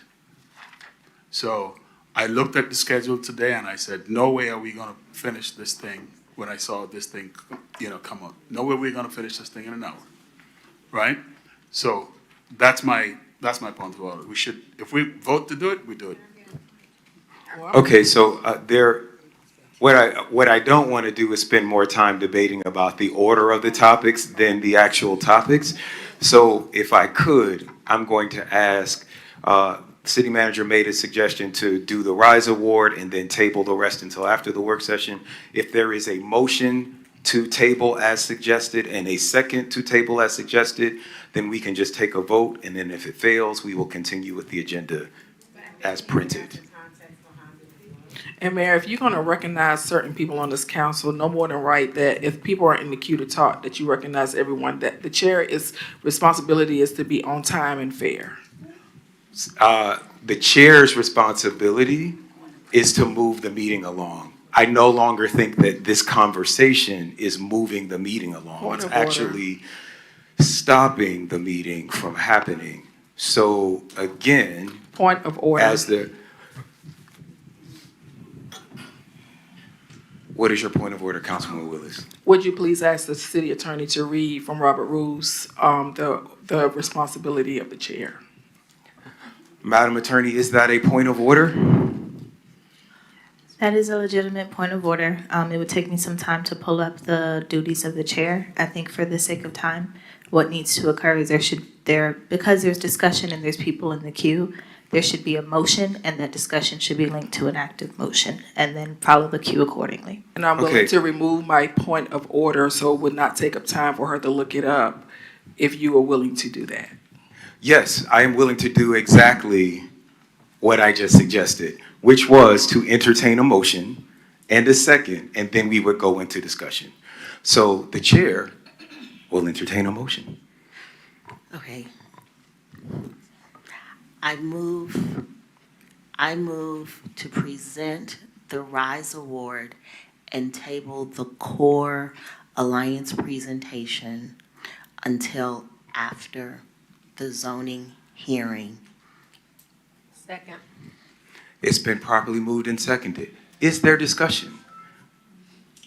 The chair recognizes again, Councilwoman Willis. I'm in the queue. Thank you for recognizing me. We have these agendas published: 4 p.m. work session, 5 p.m. zoning hearing, 7 p.m. regular session. There's a whole hour gap between the regular session and the zoning hearing. Council meetings across this nation and city advertise meetings that happen but go over, and it's quite common. And so government takes time. The work session is what exactly it states. It's for us to discuss, deliberate, and work through items. And so putting one item on a work session is not going to stop us, because we're supposed to be doing what we exactly supposed to be doing, working through items and discussing them and asking questions, getting questions out, so that when it goes on a regular meeting, it's not much deliberation. And so if we're going to change anything, maybe we should change, take that hour and add it to the work session, so we can have time to do the work, because that's what we're supposed to be doing, working through items and discussing items and deliberating on items and vetting items, so that when we do vote on a regular session, it would not take that much time because we have vetted through the items. So maybe we should change the policy so that our work session can go from 4 to 6, and we do our zoning hearing at 6, and we do our work session at 7. Because truly, our regular meeting at 7, because truly that's where we're supposed to be spending our time, in the work session. And that is a common thing across the nation. And if you look up the definition of work session, that's what we're supposed to be doing, spending most of our time in the work session. Thank you. I yield it. The chair recognizes Councilwoman Gomes. So really quickly, how long is the presentation for the core? Is it like 10 minutes? It's a very short presentation. Oh, sorry. So what I share with staff is 15 minutes, and then, of course, it can go longer depending on questions. The ARC presentation went longer because it's so rich with data, right? We expected that. The core presentation won't go long, but again, it depends on how many questions are asked.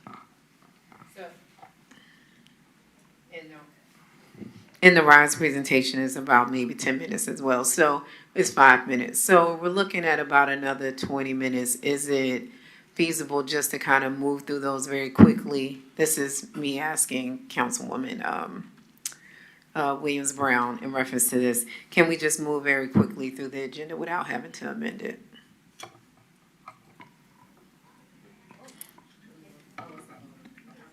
So I think how I would answer that question is we can do a lot of things. Are we willing to do it? Because it would mean just we're getting the presentation limiting our conversation so that we can move on. And I just expect that that would be another really good conversation that I wouldn't want to shortchange. But if you think that we can be disciplined in our comments and wrap this up in 30 minutes. But I would say that there is a motion on the floor, so the chair would need to carry a motion in a second, so the chair would need to carry the motion. All right, it is now 5:36. We've spent exactly 10 minutes discussing how we'll spend the next 20 minutes. Let's vote by a show of hands. This is a vote to hear the RISE Award and table the next presentation until after the zoning hearings. Is that correct, Mr. Clerk? That's correct.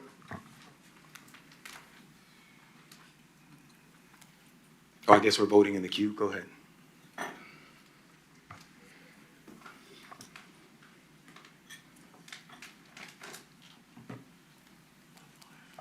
Vote is open.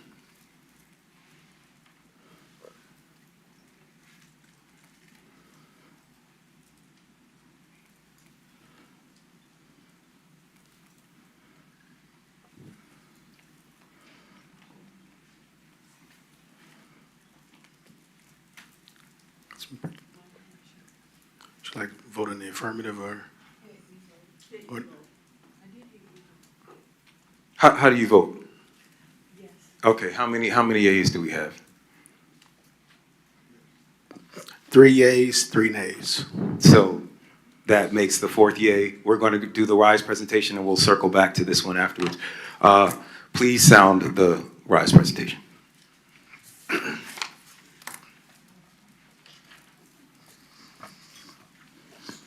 Presentation of the RISE Employee of the Month Award, City Manager Sharon Silverdan. Thank you. Every month, we award the Respect, Integrity, Service, and Effective Award to a deserving employee nominated by their peers and their director. Today, the recipient is Tiffany Hall. Come on down. Tiffany is in code enforcement.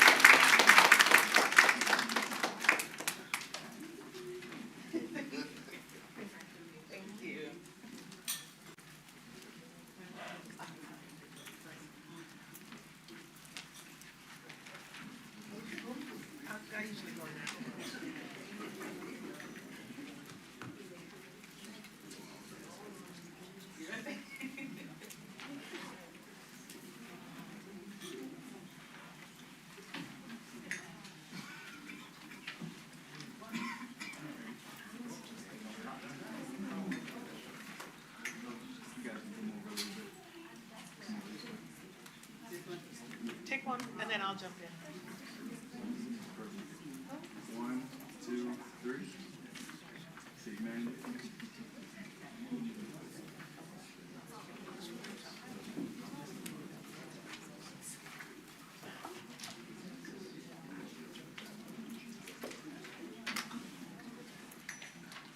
Very nice. 1, 2, 3.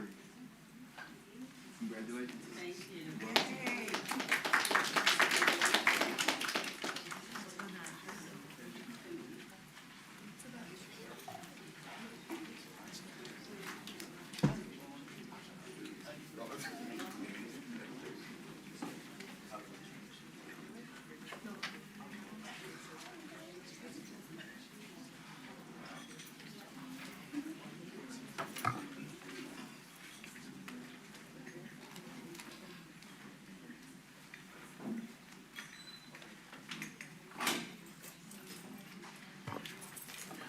All right, following the preceding vote, I will entertain a motion to table this meeting, adjourn this meeting, temporarily adjourn this meeting.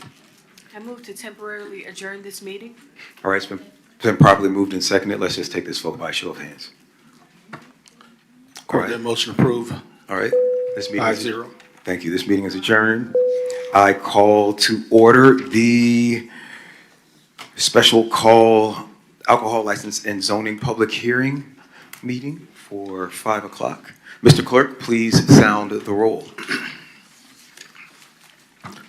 Roll call for the alcohol license zoning public hearing. The Honorable Catherine F. Ryle, District 1. Present. The Honorable Carmelita Gums, District 2. Present. The Honorable the Honorable Helen Z. Willis, District 3. The Honorable J.C. Sebastian, District 4. Present. The Honorable Keosha B. Bell, District 5. Present. The Honorable Natasha Williams Brown, District 6. The Honorable Linda B. Pritchett, District 7. Here. And the Honorable Mayor Khalid. Present. All right, Mr. Sir, you Clerk. have a quorum. Thank you. Please sound the first item. First item on tonight's agenda is alcohol license rezoning, variance and modification cases for presentation and public hearing only.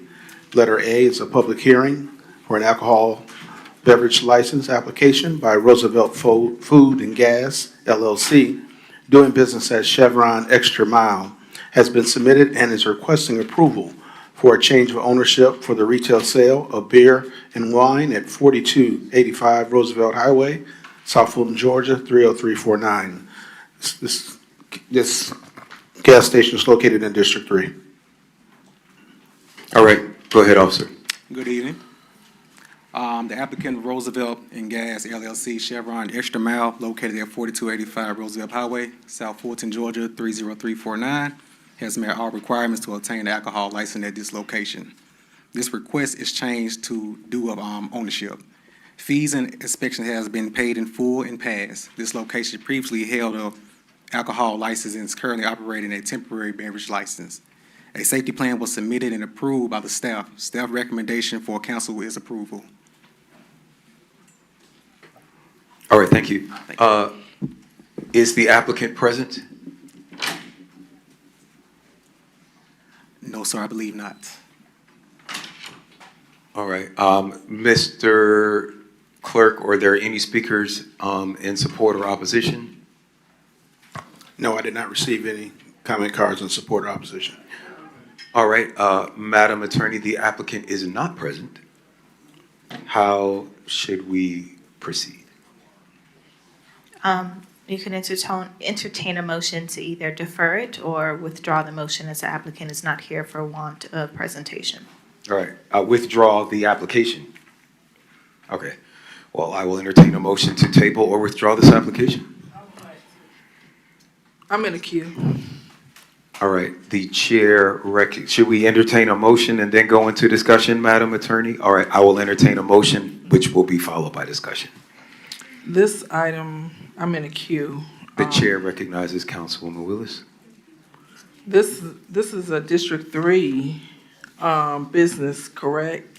I was trying to yes. I have a question before I make the motion, if you don't mind. Yes, that is definitely fine. They're just changing ownership? Correct, yes, ma'am. Okay. I would like to defer this until, what's the next zoning hearing we're having? April 8th. And this will be the first deferral. I'll defer this until the April 8th council meeting. Are you going to contact city attorney? Is it appropriate for me to ask the officer to contact the applicant and let him know that he will need to be here? That's fine. They can contact the applicant to let them know notice is required for the hearing. So that would serve as a notice letting them know because they failed to appear today that the next hearing that they need to appear is April 8th. Okay. So I'll do this one-time deferral for April 8th. Yes, ma'am. I'll be sure to notify the business owner as well. Thank you. Thank you. I will go ahead and chair now and carry. Is there a second? All right, there's a motion and a second. Let's take this vote to defer till April 8th. Is everyone able to get in? Has everyone switched over to the? All right, let's just take this vote by show of hands and then we're going to ask everybody to switch over.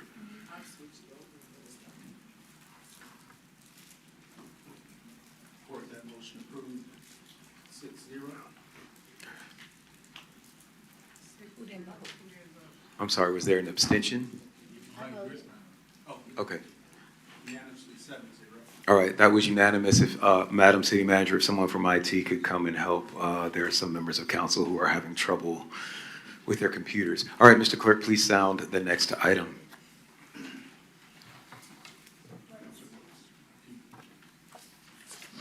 That brings us to letter B, public hearing and alcohol beverage license application by 5245 GR Business LLC, doing business as Quick Pick Food Mart, has been submitted and is requesting approval for a change of ownership for the retail sale of beer and wine at 5245 Welcome All Road, South Fulton, Georgia, 30349.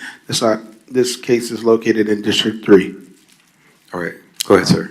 The applicant for 5245 GR Business, Quick Pick Food Mart, located at 5245 Welcome All Road, South Fulton, Georgia, 30349, has met all requirements to obtain an alcohol license at this location.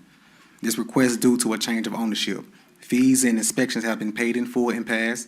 This location previously held an alcohol temporary beverage license. A public safety plan was submitted and approved by staff.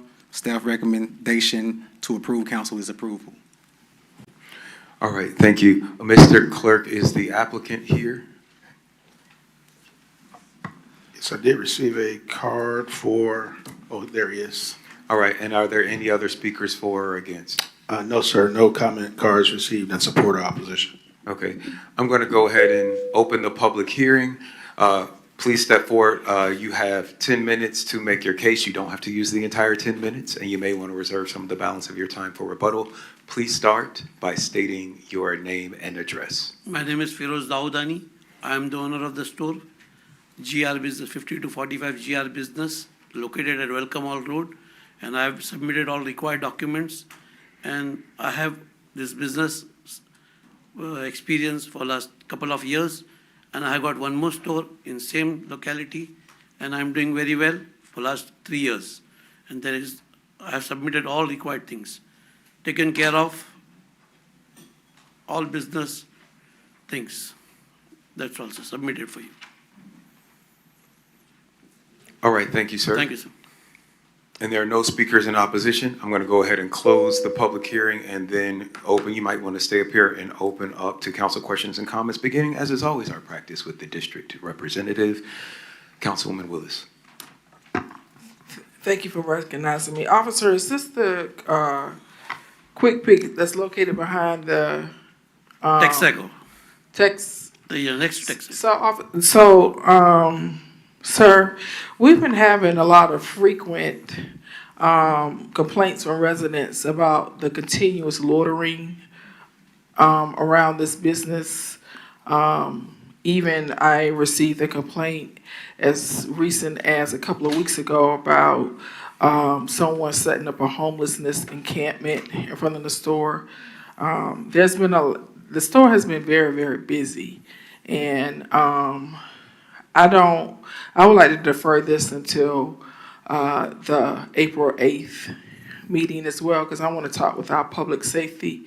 I need you all to pull all the public safety reports, because I've been getting frequent complaints from residents about the lawlessness around this business, the frequent loitering, the homelessness that's coming and hanging out and setting up encampments. And we really need to address some of the security concerns around this. Yes, ma'am. Thank you. So my motion is to defer this until April 8th.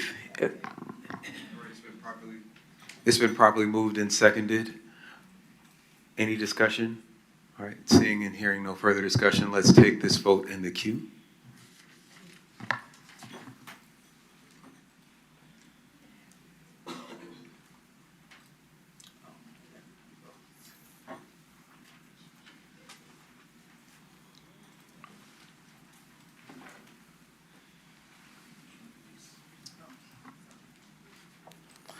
That motion was approved 6-0 to defer to April 8th. All right, thank you, sir. Please sound the next item.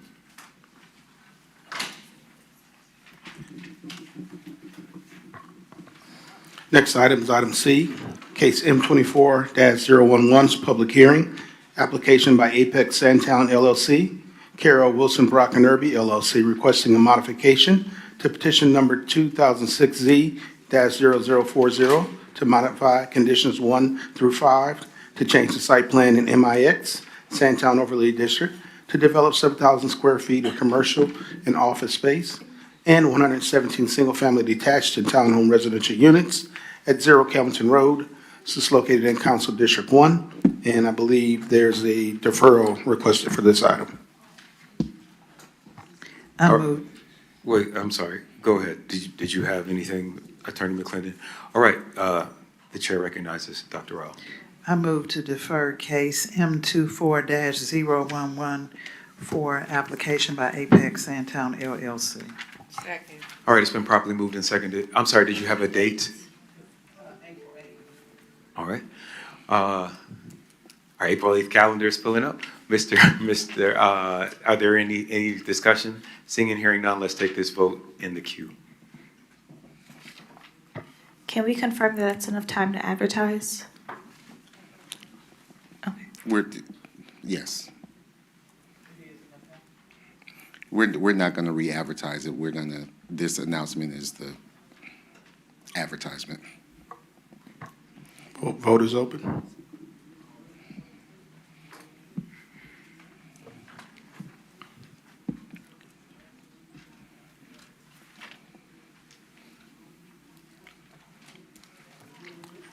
That motion was approved 6-0 to defer to the April 8th meeting. All right, Mr. Clerk, please sound the next item.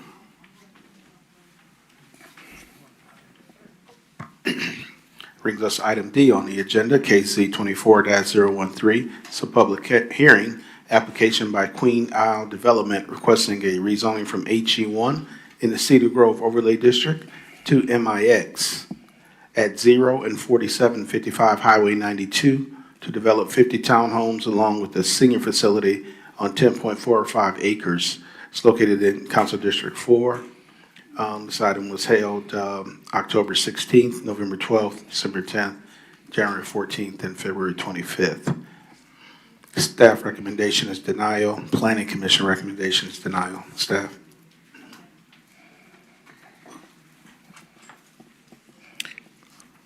Is the applicant here for this matter?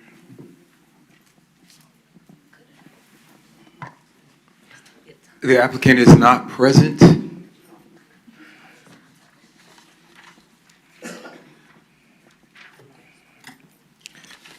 Staff requests that council consider withdrawing this case.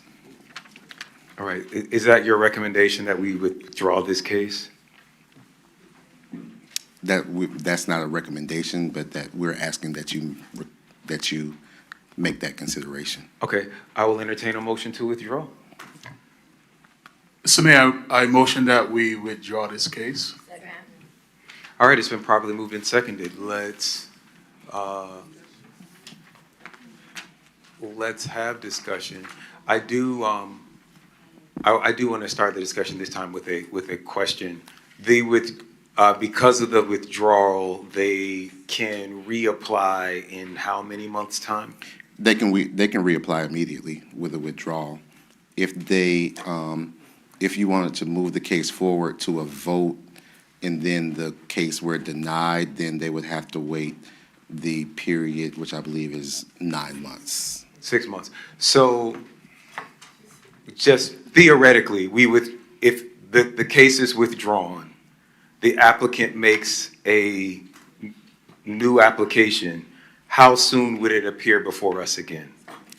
Probably somewhere between 4 to 6 months, I would think, is about how long it would take to get back in front of you. Okay, so it's about the same amount of time.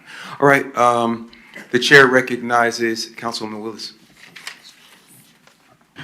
That was going to be my question. There has been a lot of, and I'm dealing with facts. I'm not dealing with emotion. There has been a lot of, and all of us have received numerous emails, phone calls from several residents, not just one, several, about the applicant not meeting with residents and following the items, the process outlined in the zoning code.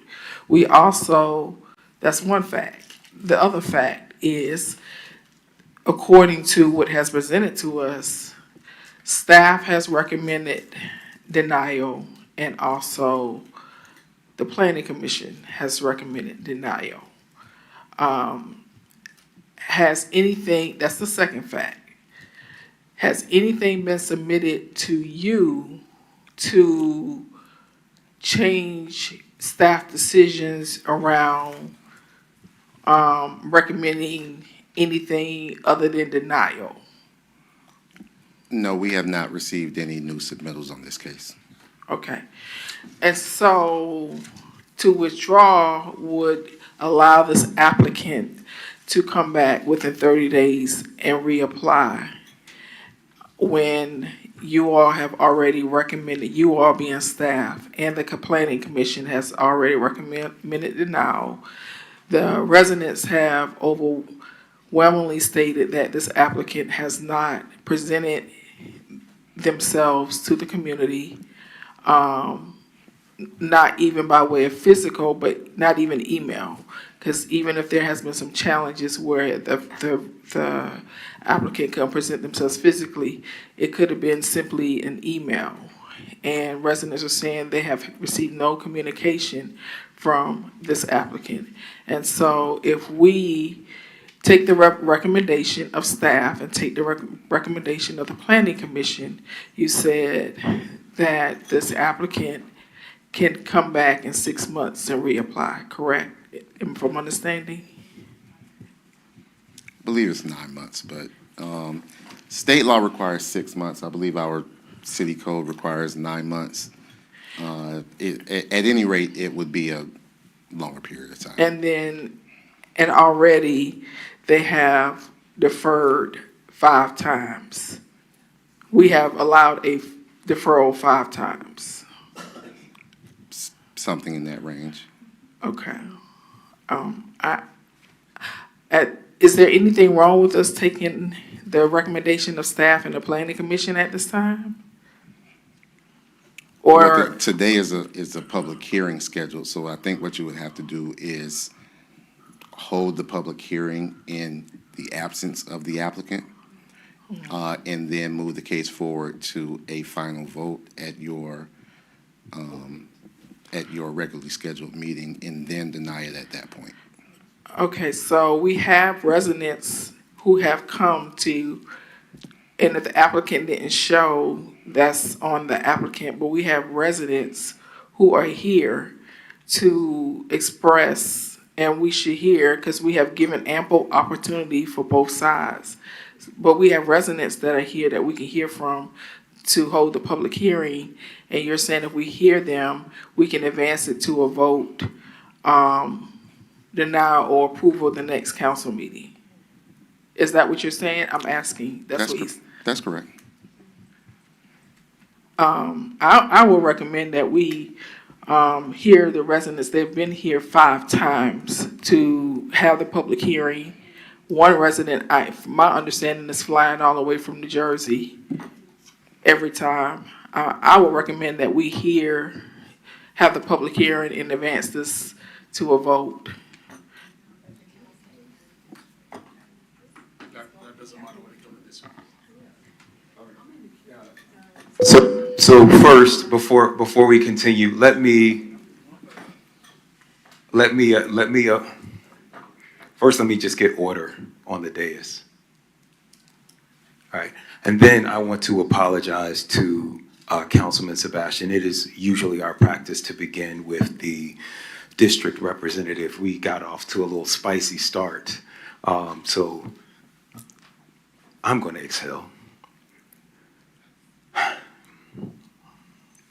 And we're all going to exhale, and I'm going to now defer to, as is always our practice, the district representative, Councilman Sebastian.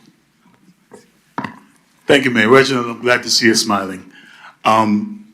See, context, people talk about facts, but context is important.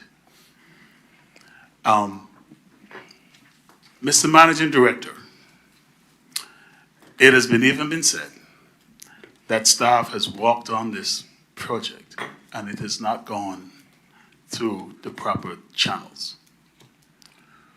We are in the midst of fixing some of these issues that we have. We know, we all up here, we have them because we have been talking about them for a year, including me, saying this public notification thing, these meetings and so on that people are supposed to be having. We need more information as a council and as staff to make sure when we have been told that meetings are held, which by the way, we as council don't have to be invited to those meetings. We are fixing that right now. We're even asking residents, we're even asking developers or applicants to record their meetings, correct? That's what the new thing is going to be. This process was not in place when this particular project started down the pathway. Context again about the deferral. The complaints that started happening late last year was around those same issues. We don't know, nobody's talked to us, so on and so forth. And as a council member for the district, I asked for this to be deferred because I wanted to go and provide another opportunity.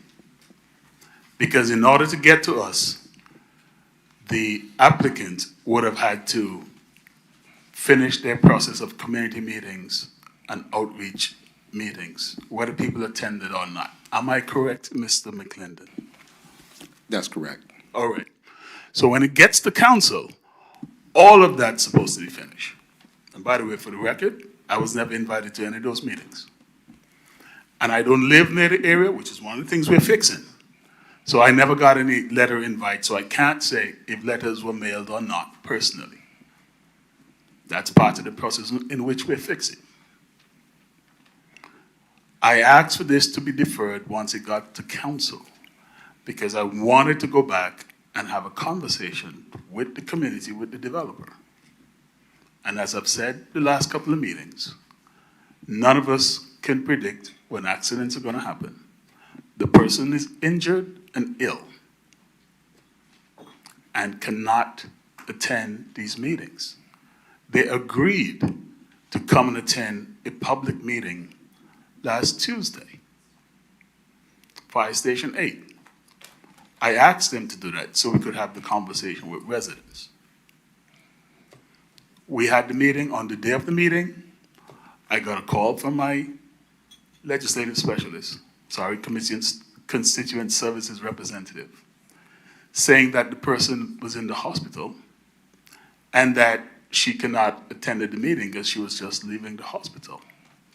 My response to my staff was, it is too late to cancel a meeting with the community because again, you know what would have been said? Councilman Sebastian playing games with us, right?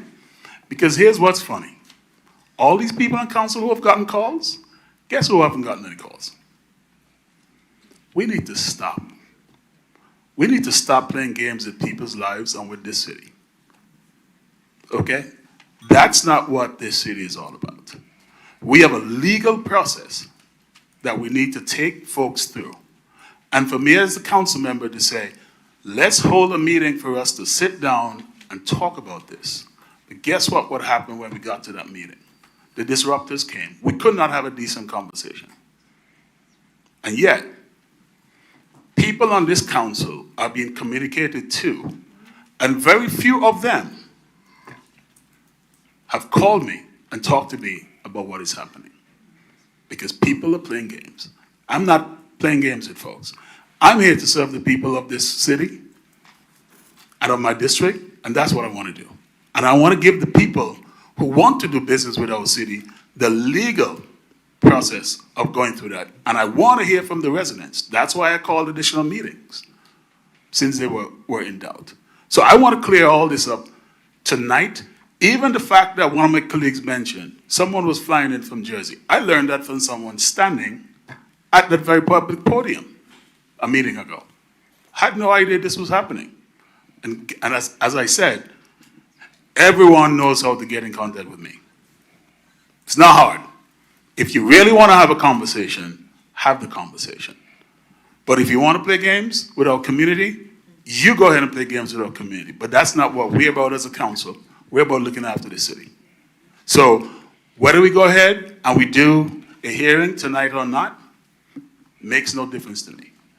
It is not our custom to do hearing without the applicant. Councilman Sebastian, I'm sorry, that's your time. Let me just finish my thought right now. If we want to go ahead and do it, we can go ahead and do it. But again, if we decide to take staff's recommendation and withdraw the case, it's withdrawn. I motion for that. And with that, I'm going to call for the vote.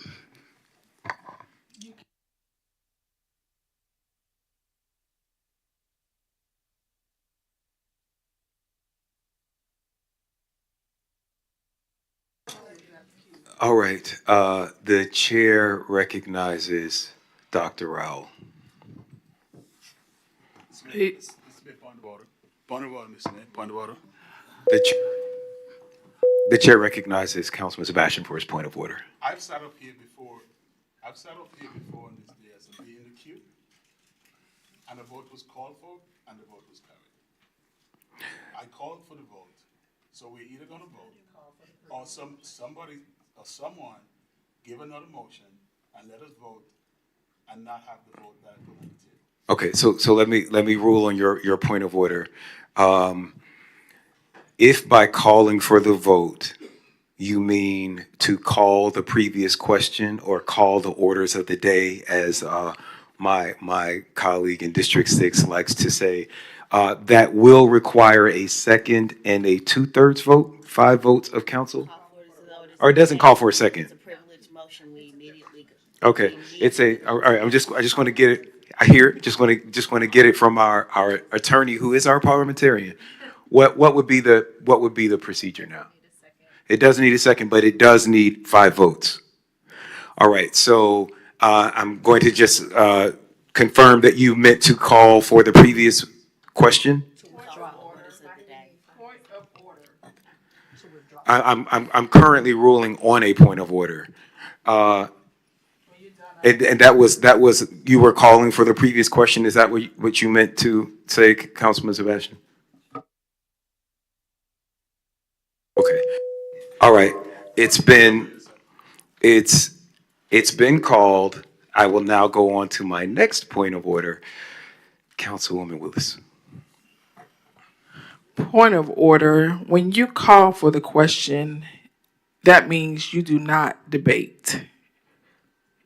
Why he can't call for the question? Because he engaged in a full-out debate. Okay, I'm going to pause there and ask for the city attorney / parliamentarian. I have another point of order. So what we're going to take, as the chair, I'm going to do one point of order at a time. Madam Attorney.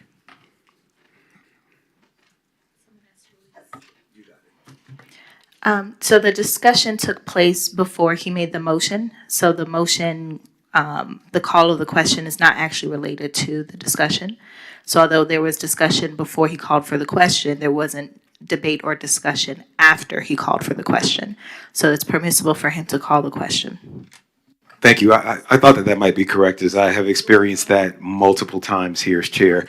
The chair recognizes Councilwoman Willis for her second point of order. It was mentioned that calling for the orders of the day brings us back to voting. Is that what was stated? The calling for the questions of the day, from my understanding of Robert Rules of Order, brings us back to the discussion that is on the floor. Could you please clarify that? Calling for the orders of the day. I'm asking the city manager to opine. We're going to have our city attorney opine. So is it, I want to make sure I'm clear. Are you calling for the question or are you calling for the orders of the day? Because I understood it was calling of the question. Right. I believe it was calling for the question, but Okay. just for the edification of the council and everyone that's in this Robert's Rules class at this time, Right. could you go ahead and elucidate the difference between the orders of the day and calling the question? So I will just opine that Rule 16.7 states for calling of the question actually closes the debate. And we go on to immediately take a vote. Calling for the orders of the day actually goes back to what is the agenda item that we're supposed to be talking about to make sure that the debate is germane to the agenda item that we're on. All right, and so a call for the previous question has been made. Let's take this vote in the queue.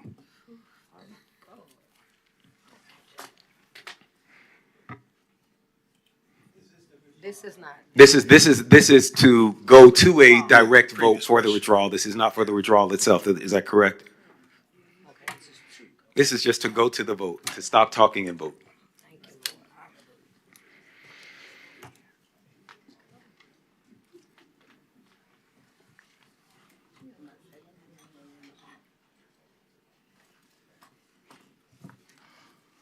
I already voted. But you know what mine is. Councilman Willis, did you vote? Yep, yes.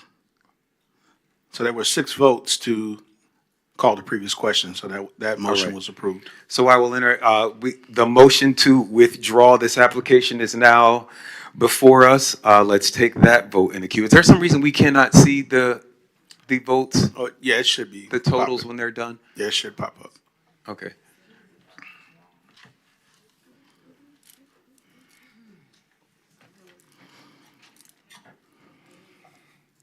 Councilman Rao.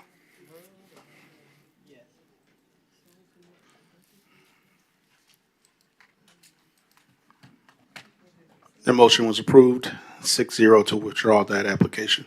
All right.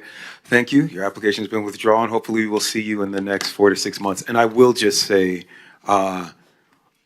in addition to bringing yourself, I do suggest that all applicants also have an attorney or some representative that is present, so that in the event that we find ourselves here again on this or any other case, that there is someone who can step in on your behalf. The chair, please call the next item. Executive session? No. Actually, that is not correct. We are going to go back now to, thank you, the second presentation. So I'm going to go ahead and entertain a motion to adjourn this meeting or reconvene hold on, or what?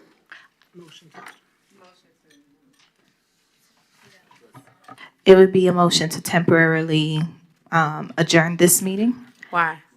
If there's executive session, executive session usually. Executive session on this one.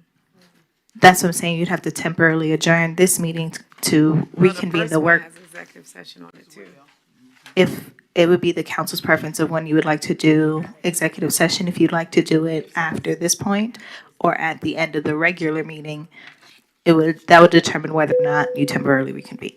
Okay, well, given, council can make whatever motion they want to make, but given that our next meeting starts in 45 minutes and we still have this presentation to make and people probably want to go to the bathroom or something like that, I'm going to entertain a motion to adjourn the zoning hearing. I move to adjourn the zoning hearing. It's been properly moved and seconded. Let's take this vote. Let's do this by show of hands, just to expedite this. All right. I am reconvening the work session. Mr. Clerk, please sound the next item. Oh, I'm sorry. I need to take entertain a motion to reconvene. It's been properly moved and seconded. Let's take this vote by show of hands.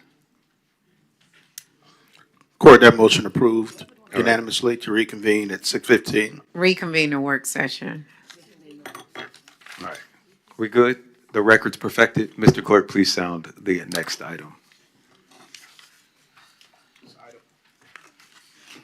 Okay. It's item B under presentations on the work session agenda. It's the Core Alliance presentation, be presented by Carmen Davis, Assistant City Manager, and Teresa Parhams, Senior Project Manager, Economic Development Department. And there's a presentation staff. Mr. Mayor, there just for perfecting the record, because we laid it on the table, we do need to move to take it off the table as sounded by the clerk. The chair will entertain another motion to take this item that we're about to hear off the table. I move to take the Core Alliance presentation from the table. All right, it's been properly moved and seconded. Can we take this vote by a show of hands? All right, any further motions, allusions, disillusions, hallucinations? All right, Mr. Clerk, please sound the item again.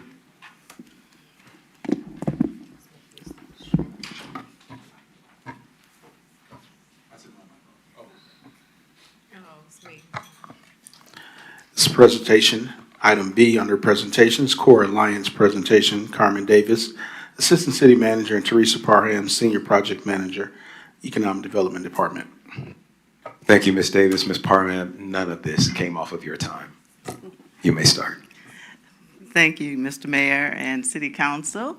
Carmen Davis, Assistant City Manager, and Teresa Parham's Senior Project Specialist, Manager with the Economic Development Department. And so today we're giving you a brief update on a newly to-be formed advisory board called the Core Advisory Board. That's the Community Opportunity, Resilience, and Empowerment Advisory Board. So this board is formed to support economic development in Districts 2 and 4 for the City of South Fulton.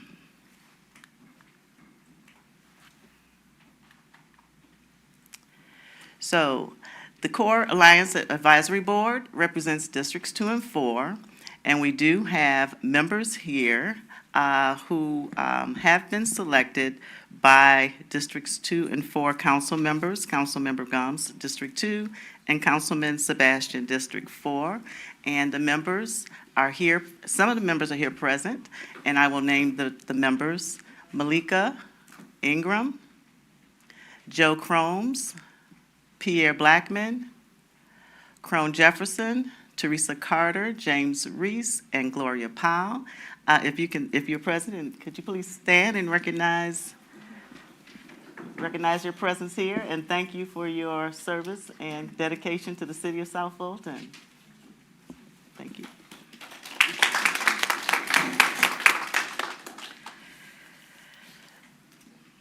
So this board was formed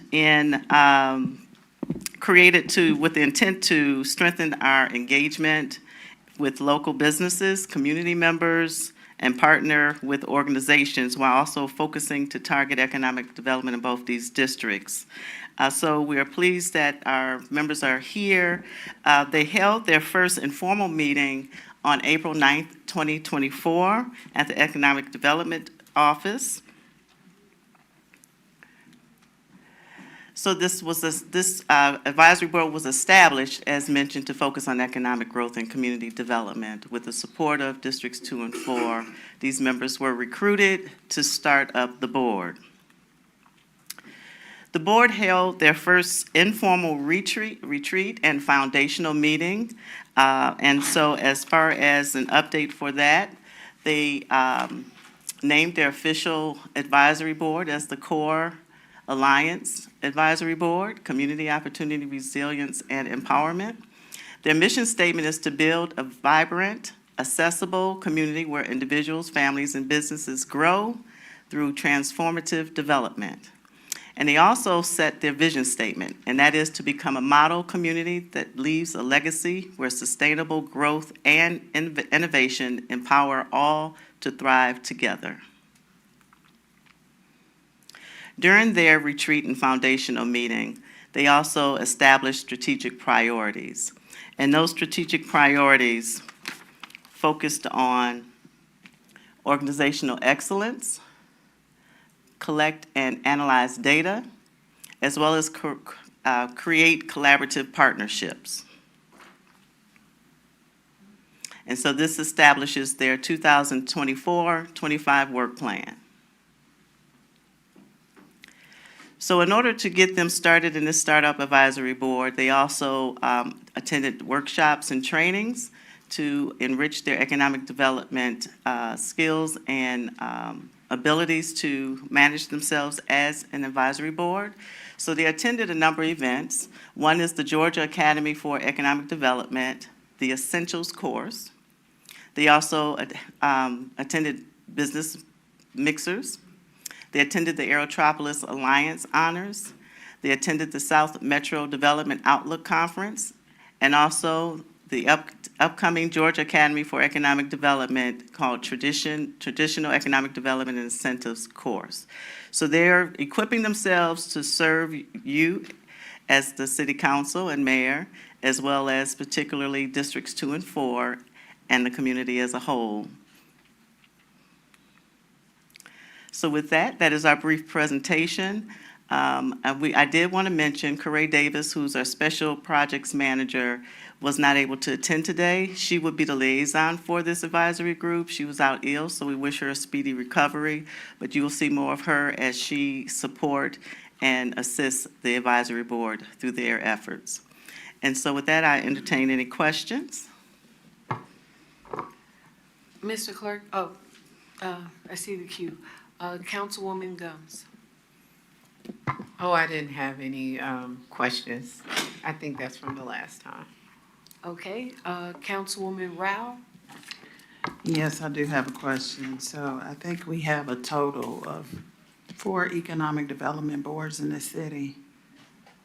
We have the Old National District, we have Red Oak, we have the Downtown Development Authority, and we had the South Fulton Development Authority. Is that correct? Well, the advisory boards and the development authorities are in a different category. But as far as advisory boards, we have the Red Oak Advisory Board, Old National District Advisory Board, and This board. this 1, 2, and 4. So that'd be 3. Okay, but if we take the 3, the one area that is not covered is District 1, which I have a problem with because I know the Old National covers 5, 6, and 7.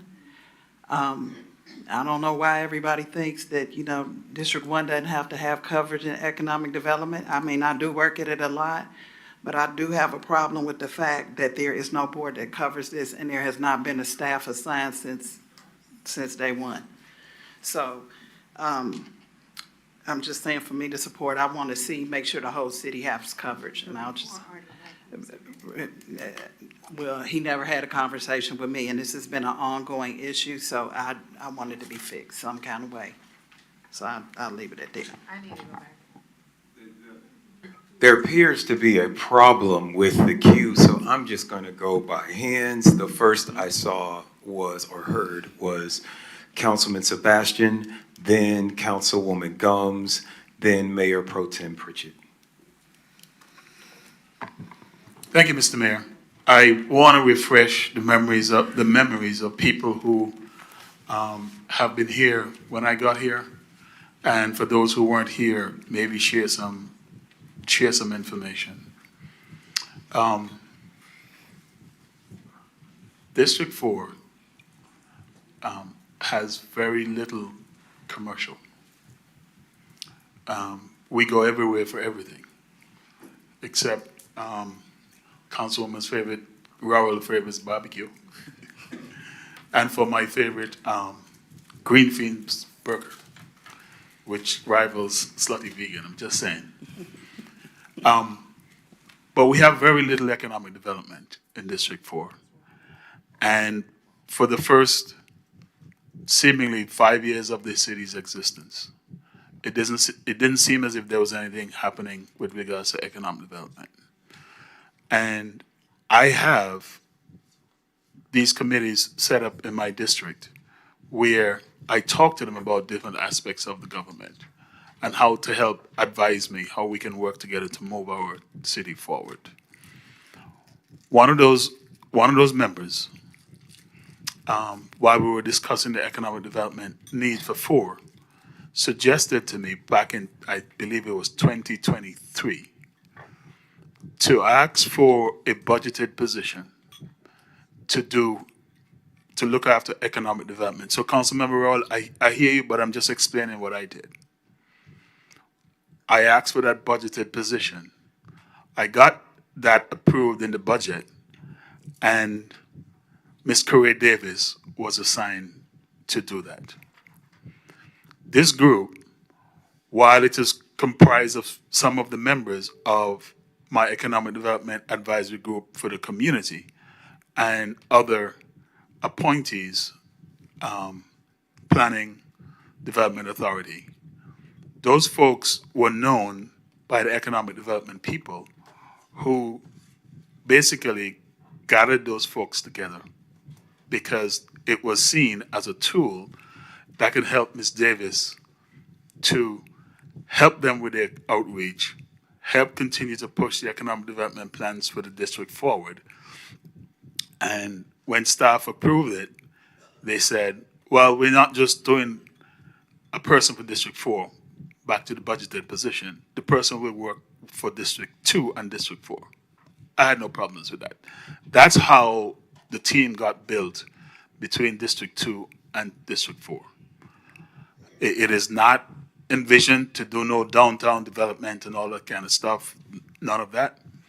Is to help figure out how we move the development for District 2 and District 4 forward, because we actually touch each other a little bit in economic development. So again, that was the genesis of where this started, and this is just a presentation of the group to let folks know things are going to be coming in terms of formal legislation to make sure we put this group in place. So that is the history of this, and I'm sorry Ms. Correa Davis is not here because she's the one that really has a lot of the history. And so I want to make sure I put on the table for my colleagues here on council who may not have been aware with all this. And they have done some great work so far. Even though I initiated the farmers market, for instance, they helped to put that together and launch it in the 4th district last year. So they have been working as a group. Call them advisory, whatever, they've been working as a group, and this is just the first step in terms of formalizing them so that they can continue the great work that we perceive that need to happen in District 4 and District 2. And with that, I yield. All right, the chair recognizes Mayor Pro Tem Pritchett. I just want to make sure that everyone gets to speak one time before we go through the second round of speakers. I haven't spoken. Okay, go ahead. Okay, just to kind of get some clarity around it, and I know Councilman Sebastian has provided it. These groups have been working in the community as an ad hoc group prior to, getting formalized as the board. And that was where I guess the group kind of formed together, is that District 2 had already had an ad hoc committee, and I believe Councilman Sebastian as well. My understanding is that the plan was always to establish a board or some type of support for economic development in each district. So I do know that they started working together last year, but that was one of my concerns when I spoke to the previous director, Mr. Jones, and he said, oh, well, the next one would be District 1. So it was always that understanding, even though, she does have a robust economic engine in her area. But I do know that with District 2 and District 4, as Councilman mentioned, the reason why is because we did kind of felt like we were getting overlooked on certain things and people weren't being actively engaged. So that's why we kind of pushed that. But that was the understanding that Mr. Jones would be formalizing another group to take care of District 1. So I just want people to understand that this is not something that we're just kind of cherry picking and thinking, oh, well, we need this and this is why this group needs to be formed. It is actually something that we're kind of looking across boards, and hopefully whatever these residents kind of put together, that this is something that they can kind of share, think space and everything else to share with other people that are on these boards, how to work together and drive in economic development. So I truly hope that the council will take advantage and support this group, because again, I know that there might be some parts missing, but I'm pretty sure that there will be an assignment of another person to come and help with any other areas. So again, I just hope that there is some type of support. Now, when you say you're assigned an economic development person, which I believe is correct for our particular group, does each group right now that you mentioned, I think we said Red Oak, also to the Old National, is it Old National? Yes, The Old National District, they all have a person assigned to them? that is correct. Okay. And does District 1 have a person that is assigned to that particular area? No, not at this time. Okay. All right. Well, hopefully you all will take a look at that and figure out how we can support that area as well. Okay. Thank you. And mind you, the group has been working, I believe, over a year, almost a year, together, trying to, help drive economic development as she shared. Thank you. The chair recognizes Mayor Pro Tem Pritchett. Thank you for recognizing me, Mr. Mayor. So my question is twofold. I remember last year I put in a resolution for a HOA advisory board and or committee, whatever you want to call it. And I was grilled as if it was a Senate hearing. And I do understand that my colleagues have questions that are valid, but what I don't understand is that night, 16 members of the communities in this city came and they lined up and they gave their public comment as to what they were suffering and, the issues that they wanted to be able to discuss.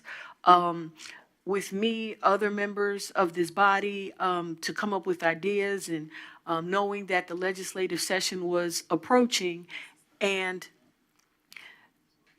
no, I was not given the opportunity to just create a board because there was a need. So it boggles my mind how things get created around here, and how things get disregarded or ignored, even when people are crying out for something that they want. So I'll put that aside. My understanding when I was an employee here is that boards were created via resolution. I chaired a board, the naming committee, and every time we had a problem, we went back to the resolution that really was kind of our charter as to what our functions were. Today, I am finding out that per our city charter, that boards are to be created via ordinance. City Attorney, can you confirm that? Because if that is the case, then we probably have a lot of cleaning up to do, or have a lot of more formal procedure to follow before we create boards. And I'm not saying that I'm against this board at all. I think this is a great idea. I would have recommended it as well. But when we talk about equity, equality within the city, we have to look at what everybody's talking about. If one person has a problem that I particularly may not be able to resolve, or it's not my thing, it doesn't mean that we'll just put it on a shelf and act like it's going to solve itself. We have to hear everybody, and we have to consider what everybody feels when we make these types of decisions to create boards that, when I wanted to create a board, no one had an appetite for it because it was said that we have too many boards. So we only have too many boards when it's an issue that people don't want to deal with or don't feel that has as much merit as another issue.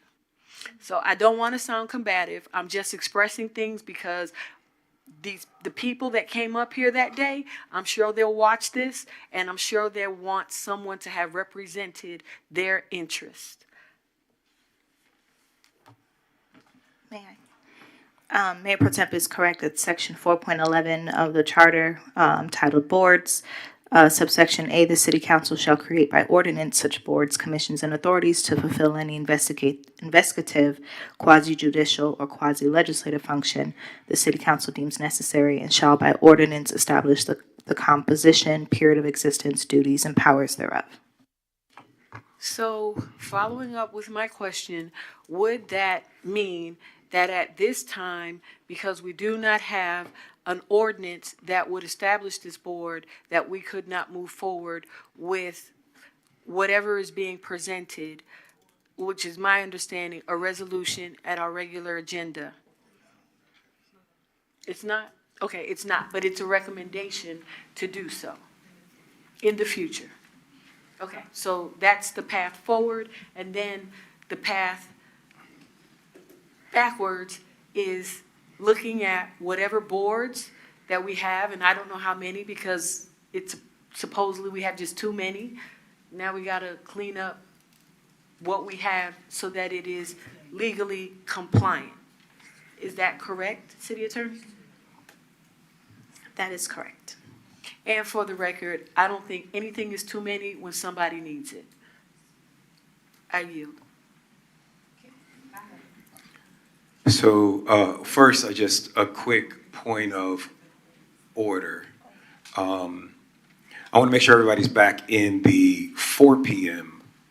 work session queue. That may be that may be why some folks are having an issue getting into the queue. The chair recognizes District 6 Representative Natasha Williams-Brown. Thank you, Mayor.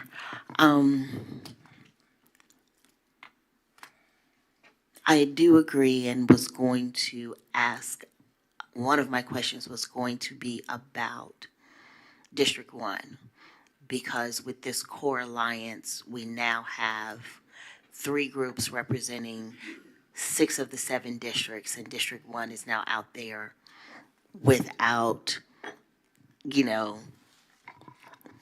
without equal representation. What that looks like, I'm sure that we can argue about that going forward. But I do think that it is important that we do not leave District 1 out. And we'll pick that up at a later date. Can you just help clarify for me, if we've got the Old National District, 5, 6, and 7, then we've got Red Oak as a standalone, then it sounds like we're about to do 2 and 4, kind of as a grouping of 2. How are these groups / boards / committees / whatever they are working together? If they are, how do they interact with economic development, if they do? And how does all of this fit and tie into what we're trying to do with the comprehensive plan and with the strategic plan? Because I think, to Councilwoman Rao's point, I don't want us to get so far down the board pathway that things are not working together to implement what we're trying to articulate as an overarching vision for the city. Because, it's real easy for people to get into their little pockets of, their fiefdom and start doing their own thing regardless of the direction we're trying to go. So if you could, and this may be a conversation we need to have offline because it's 6:39, but just to try to help me pull together how all of these pieces are going to work as a coherent goal, given what I believe the role and the job of economic development itself is supposed to be. Because it just feels like we're piecing and parting out the job of economic development. I hope all of that made sense. Yes, it does, and I'll put it in a nutshell for the sake of time. One of the things we recognize is that each of the advisory boards are being supported and led and guided by the economic development team. So each of the project managers are within the economic development department. So you have that consistency of information as a collaborative team with economic development. They have the information of the vision, direction, and directives from the council, from city manager, and all our other efforts such as the comprehensive plan. So with that consistency with the team who has an idea and understanding of the direction economically for the city, they are also sharing that information with each specific advisory group, but they do have a full understanding of what's happening comprehensively for the city. And so they're just drilling down into the individual districts to address your specific issues, concerns, and initiatives relative to development. So in a nutshell, it does come together. And as an example, we have the Sizemore Group, who's led the urban designing effort is being led by the economic development team. And that information is also funneling upward into the comprehensive plan, the overall vision, development division for the city. So although it looks like it's in a individualized compartment, those compartments come together to form the comprehensive vision for the city. And so they just add additional focus and bring forth the individual issues and needs in your development, in your districts, to the leadership. You're welcome. The chair recognizes Councilwoman Willis. So, while people keep bringing up District 3 Red Oak only covers a certain section of my district. It does not cover my entire district. The Economic Development Director job is to steer and bring economic development for this entire city. While we do have tools that will assist in that manner, that's the Economic Development Director's job. The HOA task force was recommended not to be created, not only because the city manager requested us to allow her team to get a handle on a lot of boards that didn't have a lot of oversight, but the city attorney advised us that this may not have been a wise idea because of legalities around giving the impression or perception that we are interfering with HOAs, which is a private contract between residents and their HOA board. And if we interfere inappropriately with HOAs, then the city could be liable. She put that in writing, and she also stated that on record. So while I do understand Mayor Pro Tem Pritchett's concern, it was I just wanted to give it a little bit more context. Plus, this measure is being taken up in the General Assembly by state legislators, where it's supposed to be taken up because HOAs deal with state law.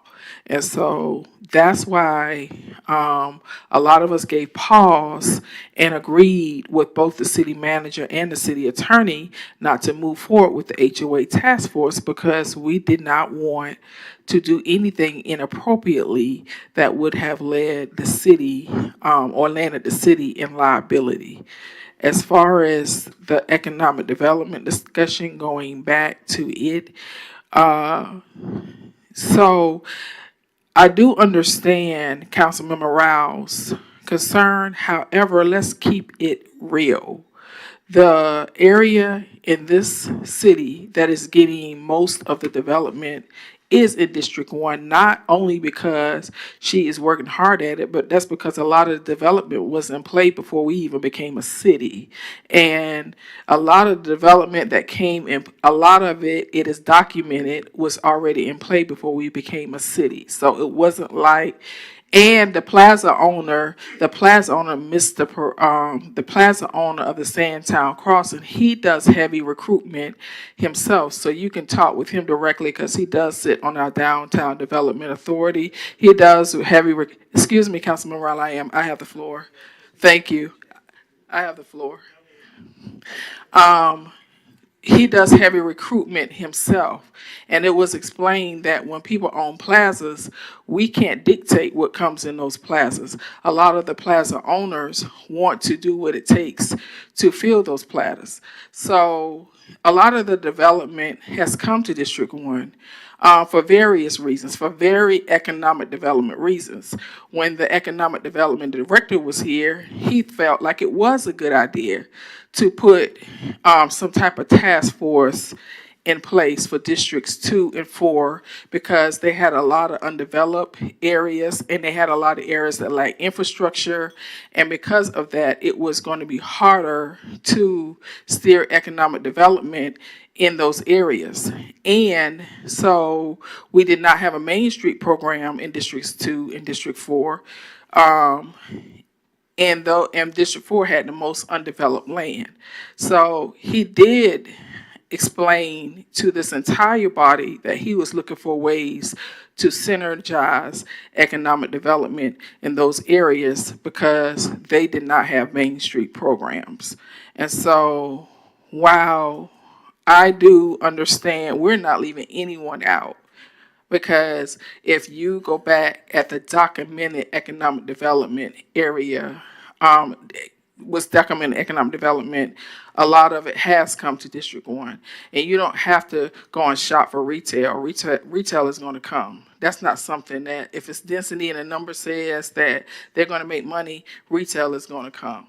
I do think that this is necessary for Districts 2 and 4. I do not feel that we are leaving anybody out. On National Corridor, we have on OND to synergize the commercial development in that area. We have seen a lot of synergy in that area. There has been some businesses that come to that area. Again, retail, you do not have to go and look for it. If the number suggests that they can make money, it's going to come. Our Georgia Power and the University of Georgia has an economic development class that a lot of us went through when we first got elected. I think it's like a 6-series class, and it's for elected officials, it's for people it's for staff, and it's for people who just want to know more about economic development. I would suggest, Mrs. Davis, because that falls under you, that you look that class out and share that information for everybody on your staff, and people, elected officials on this DSS to go through it. It's called Economic Development 101. It goes through every aspect of economic development. While we are not, any of us are certified in economic development, we pay you all the top dollars to do your jobs. It is helpful for some of us to have a clue of what's going on. And I'm not saying we don't, but we don't have to have these groups in every district that already has economic development. Councilman Willis, I'm coming. sorry, that's your time. Okay, and I'll go back in the queue. Thank you. The chair recognizes Dr. Rao. This is your second time. Thank you, Mayor. Just for clarity, anybody who knows anything about Sandtown Crossing was on commercial in 2006, and it sat dormant for 15 years. Most of the activity that happened under the former economic development. It just came to fruition under this one. But again, not to have support is just, it doesn't even make sense. District 1 has the entire food and industrial corridor.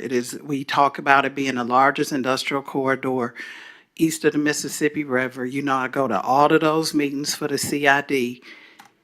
I should not be the person representing those cities trying to keep the balls going in District 1. It is a huge lift. And so, again, as we think about how that department is staffed, it needs to be prioritized. The amount of money it brings to the city, it just doesn't even make sense that it wouldn't be anybody assigned to it. And I'll just leave it right there, but be clear, Hutch development, that wasn't in place before the city. All that has happened since we've been a city. So I don't want people to walk out the room and say they were gonna play. Yeah, that part was on commercial, even with Publix, that came afterwards. So again, a lot of work's been done on it, but staff need to be dedicated to it, and I'll leave it right there. Mr. Clerk, could you pull up the queue? The chair recognizes Councilman Willis for your second time. I would say this, very, very valid point. Fulton Industrial has a CID. District 3 doesn't. I don't think District 3 needs a CID. You know, I don't think everything one district has, I should have. I think we should let staff do their job. And if the staff is recommending certain things are needed, then we go with their recommendation. We pay our directors and our CMs over 6 figures to do their jobs.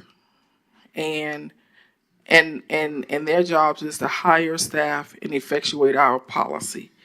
And so I don't think people are being left out. Again, my entire district is not in a Red Oak Historic District, but I trust that economic development, whoever the next person is going to do their jobs. Thank you. I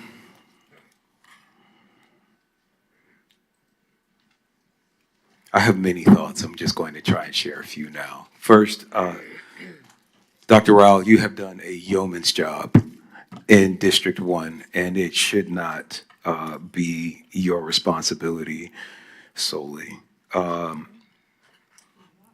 Councilwoman or Mayor Pro Tem Pritchett, I think somebody needs to get involved with these HOAs because they are out of control, many of them. So, and I'm tired of waiting on the state. And, you know, the state is supposed to do a lot of things. The federal government is supposed to do a lot of things, but we find ourselves doing things to fill in the gaps. We became a city because folks that were supposed to be doing things weren't getting them done. But Councilwoman Williams-Brown, you really took the words out of my mouth.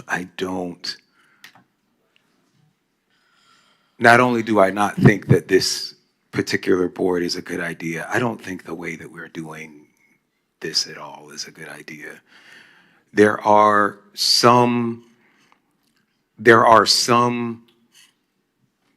to me, there are some boards that make sense, and they are attached to programs, and they're attached to funding. The Red Oak District, Councilman Willis, makes absolute sense. It's attached to a historic district. It's attached to a Main Street program. If we're talking about equity and where resources should be focused, I think they should be focused on Old National, our largest commercial corridor in the city, which also contains the most acres of blight, the most blighted homes. But it also has the highest density of small businesses, of people, and of traffic, which is why in 2018 I proposed, and then again in 2019 and 2020, I proposed a downtown development authority that came attached with a $40 million development project that this council voted down on multiple occasions in favor of a development authority that runs a string through all 7 districts. What development has that development authority brought? We have a citywide development authority that has brought some data centers, but I'm not seeing the multi-million-dollar town center things that they are bringing. I have traveled the world and referred businesses to our economic development office, and they didn't get callbacks. I know that Dr. Rao, you have done the same, and if you are not actively moving the ball doesn't seem to get moved forward. One of my biggest concerns about this authority is what I've already heard in some of the questions, which is a person going to be assigned? So for every one of these like 16 boards and commissions that we create and continue to create, regardless of whether or not they produce results, we are having to assign more and more staff. And my fear is that could you stop the clock? Because there's so much talking, I can hardly hear my own thoughts. Thank you.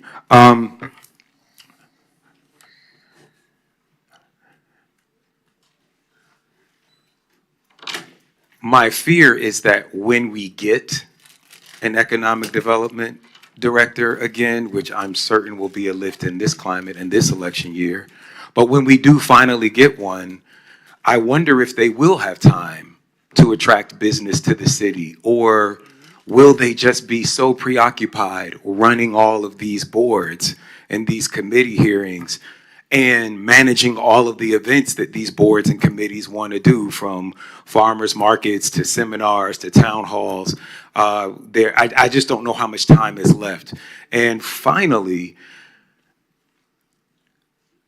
as the only at-large representative, and I should not be, but as currently the only at-large representative, I do think that we are just getting too fractionalized in our focus, and we are not really thinking comprehensively about what is best for our city, what should be prioritized by our city. If we're going to listen to our staff, we need to listen to them all the time, not just when they're saying things that we like, right? And if our staff are telling us that there are too many boards or commissions, or that there are too many events, or that they're being distracted by too many council to-dos to do what they think is best, we got to listen to all of that. So again, I'm going to pause again because there's so much crosstalk up here.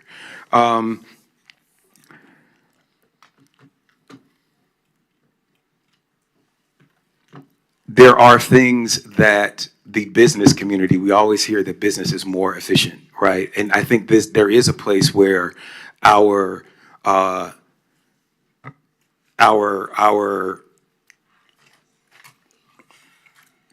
where the private business community, whether it's our business associations, whether it's our, I'm sorry, I've lost my train of thought. But there are many private organizations, and this group has been meeting privately, right? So I think that every problem doesn't require a government intervention or a government solution. And so if there are business authorities or business districts that can do some of this work, I think that is important. But I do think before we create any more new things in terms of economic development, that we get an economic development director. The chair recognizes Councilwoman Williams-Brown for her second time. Are we, could you put the queue up? Okay. The chairman recognizes Councilman Sebastian for his second time. Thank you, Mr. Mayor.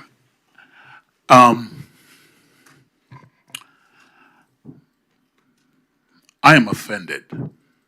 Just going to say, I'm offended by this conversation. This body presented at our last meeting had a presentation that referenced Red Oak, it referenced Old National, and in slight passing referenced District 4. We have selected 3 areas in this city for redevelopment. That's a section of Old National, that's a section of Red Oak, and a section of Cedar Grove in District 4.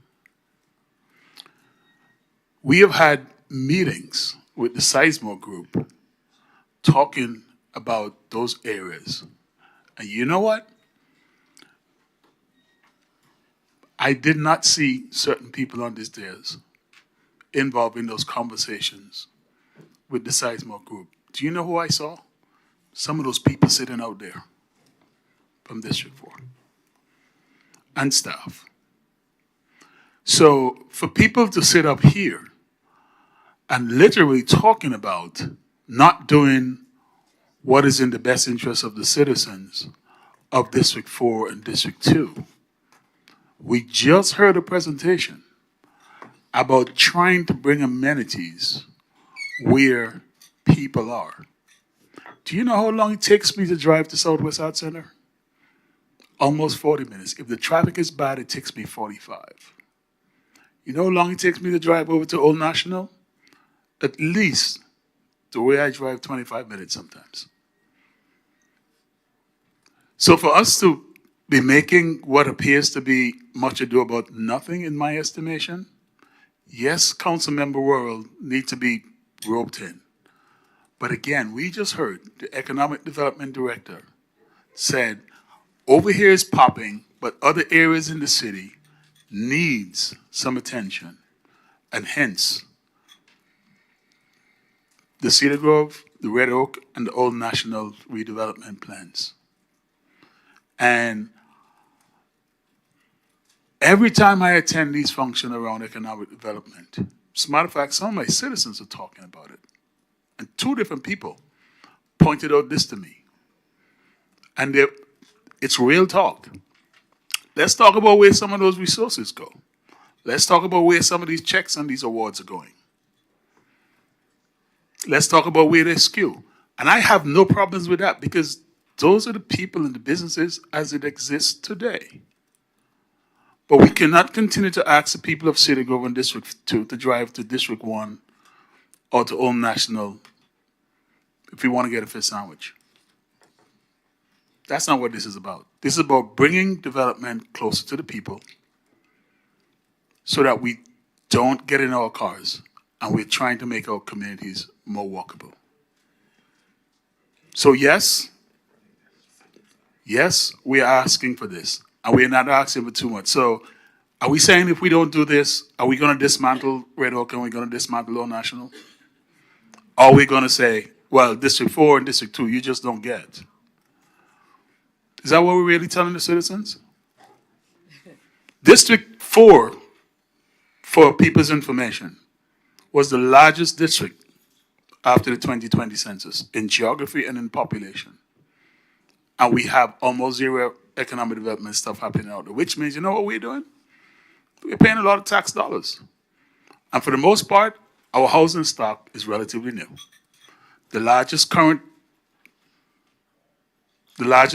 subdivision in the state, in the city, is the Lakes of Cedar Grove.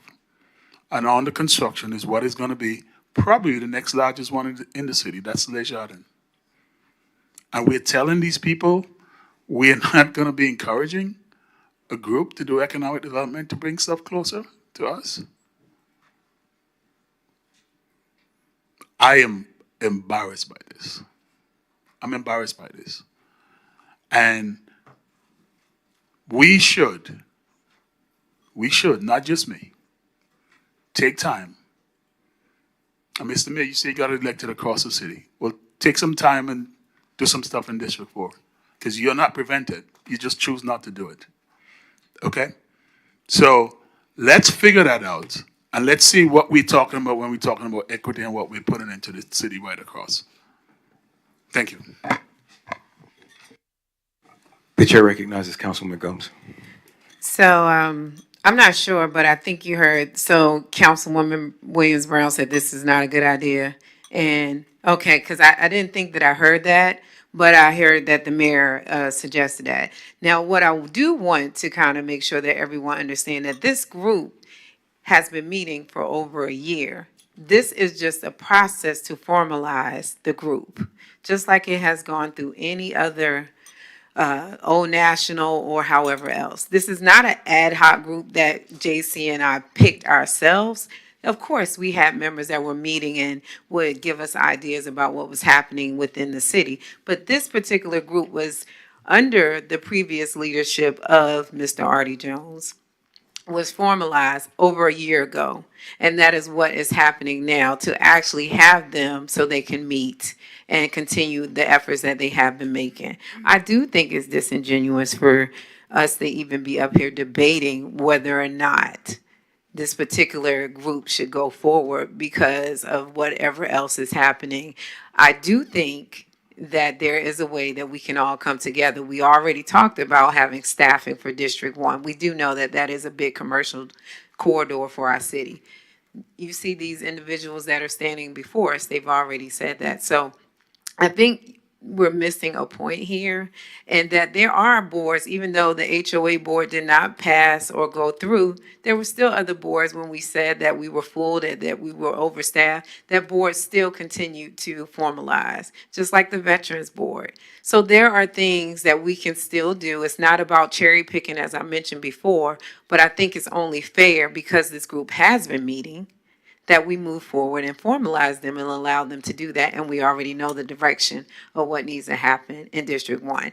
I believe that, and Mayor, just so you know, District 2 has very big developments that are happening. We have a lot of economic development that is happening. You may not know about it, but there's a lot of things that are happening within our district that we need input from these residents. So I think maybe you can spend some more time in District 2 or ride out with me. You've been out with me before. So again, we need to continue to make sure that we try to assist in this avenue. And I just want to make sure that I'm advocating correctly, that we're not missing a step in reference to doing that, because I wanted to make sure that I was clear that I didn't hear my colleagues say that this was not a good idea. Okay, thank you. I need to see that cue again. Councilman Williams Brown is next. Councilman Williams Brown. Yes, thank you, Councilwoman Gums. I did, because I was going to clarify that at no point did I say, hold on, where's the camera? Because I want to look at the camera when I say this. At no point did I say that I didn't think this was a good idea. And at no point did I say that I was against it. So when y'all go out on next door and start yipping and yapping, make sure you record it correctly that I did not say that I was against it, and I did not say that it's not a good idea.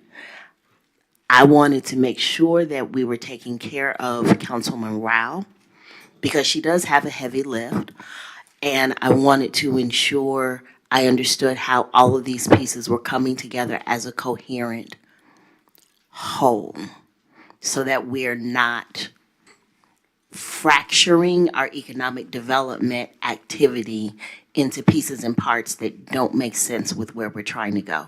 That was all I was trying to do. Y'all, I never said it. Please don't go out on next door and say I did. All right. Did you have any closing comments? Yes, Mr. Mayor. I just want to say I appreciate the conversation. All points that were well noted. I do want to say the next steps would be to bring forth the proper resolution at the next meeting for your consideration. All right, thank you. I think it will be the proper ordinance. Oh. All right. Madam Attorney? In section 4.11 in the charter, it says that all boards must be formed by ordinance. So what would be considered at the April 8th meeting will be an ordinance. All right. And so I'm going to say in my closing comments, I didn't mean to put any words in Councilman Williams Brown's mouth. I don't think it's a good idea at this time.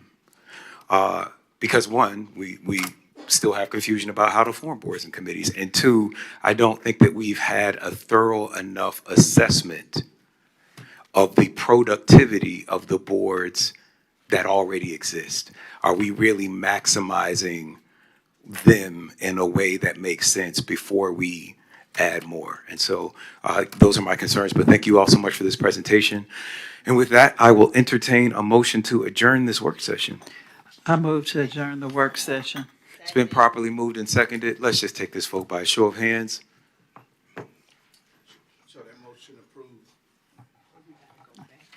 So that motion approved unanimously. We are adjourned at 7:09 p.m.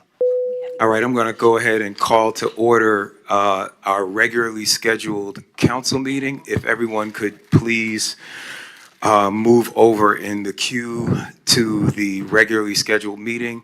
We may take a motion to have some recess or something. I know some people may need a time, but while people are moving over into the queue and considering those motions, Mr. Clerk, please sound the roll.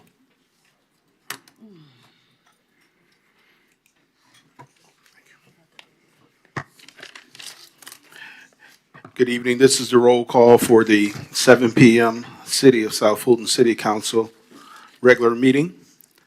The Honorable Catherine F. Rao, District 1. Present. The Honorable Carmelita Gums, District 2. Present. The Honorable Helen Z. Willis, District 3. Present. The Honorable J.C. Sebastian, District 4. Present. The Honorable K.L. Shabi Bell, District 5. Present. The Honorable Natasha Williams Brown, District 6. Present. The Honorable Linda B. Pritchett, District 7. Here. And the Honorable Mayor Khalid. Present. Mr. Mayor, you have a quorum. All right, please sound the next item. Next item will be invocation by the City Chaplain. Chaplain Armster.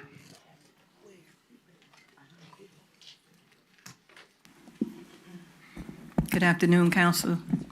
Let us look to the Lord in prayer. Father God, in the precious name of Jesus, we come before you to say thank you, Lord, for this day.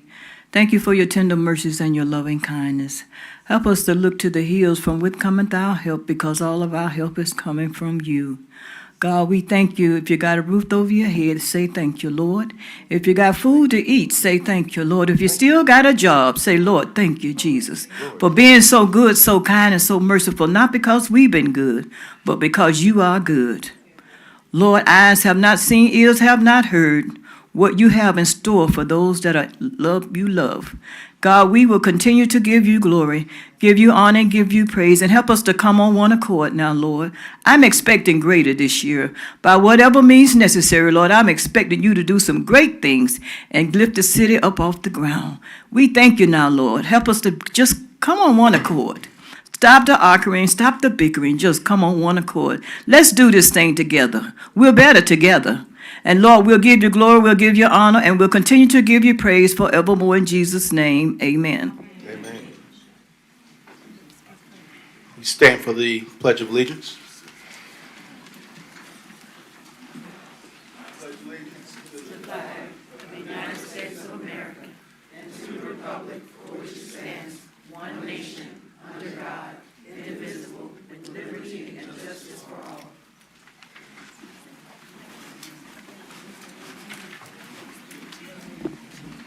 All right, Mr. Clerk, please sound the next item.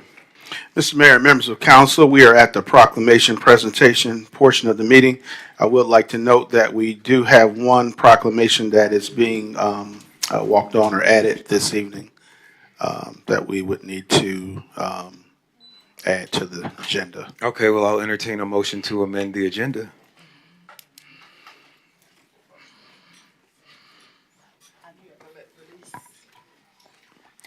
I move to amend the agenda to do an additional proclamation. It's been properly moved and seconded. Let's take this vote by show of hands. All right. Adding proclamation recognizing Maryland Arrington. All right, please sound the first proclamation.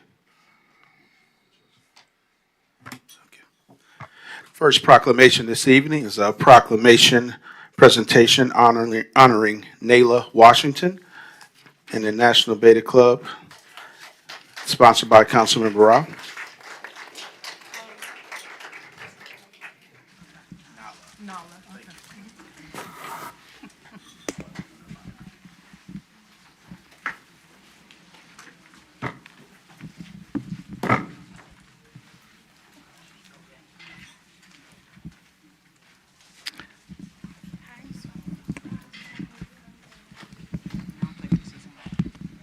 It's on, you gotta turn it up.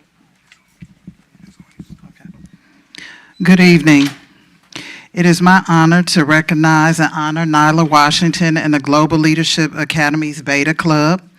Whereas it is with great pride that we recognize Nyla Washington, a distinguished student residing in the city of South Fulton, District 1, for her outstanding achievement and dedication to leadership.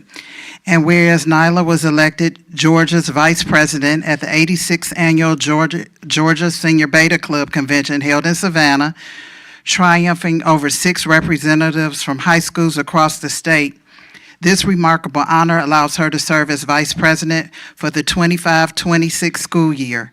And whereas in addition to her commitment to the National Beta Club, she is an active Girl Scout and a valued member of the Future Business Leaders of America, exemplifying a well-rounded dedication to her community and personal growth. And whereas Nala, also with her fellow Beta Club members, will preside over next year's convention while coordinating meaningful service projects in their communities. And whereas at the convention, Washington's Beta Club performed a 1-minute skit titled Hakuna Matata. You don't want me to say that? She won first place. Showcasing their creativity and teamwork.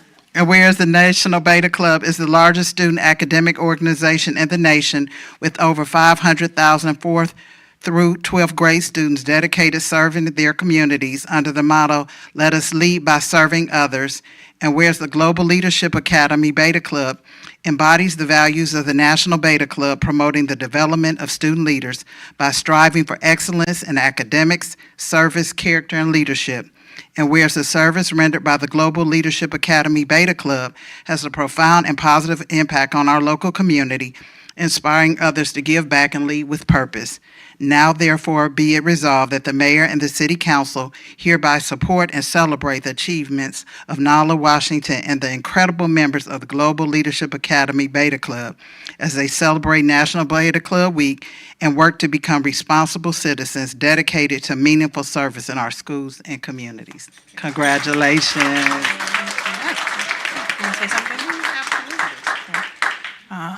Thank you for the honor of allowing me to be presented with this proclamation. It means a lot to me, and I'll be sure to serve your community well. Thank you.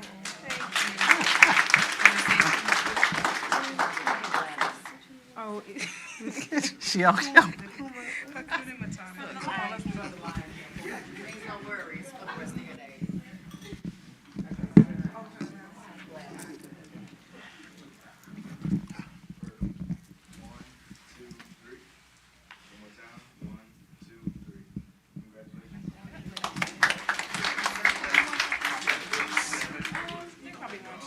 Okay.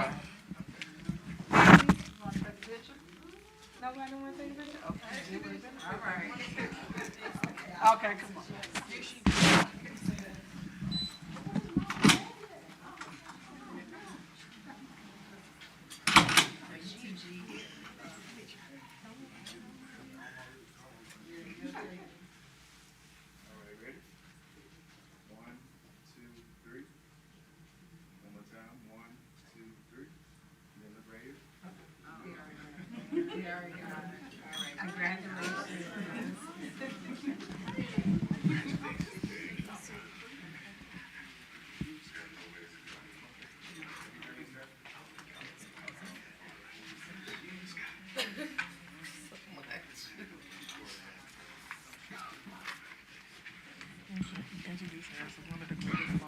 What's that?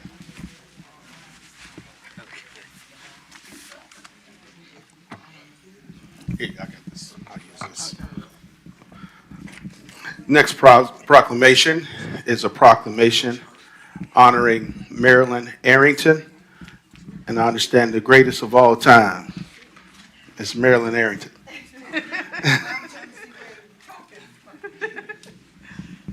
Come on up, Commissioner, and your daughter. All right.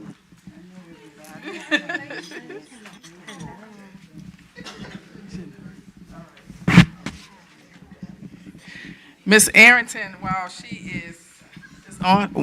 she is speaking to everyone, she is one of the greatest of all times. I'm sorry I missed your birthday party Sunday.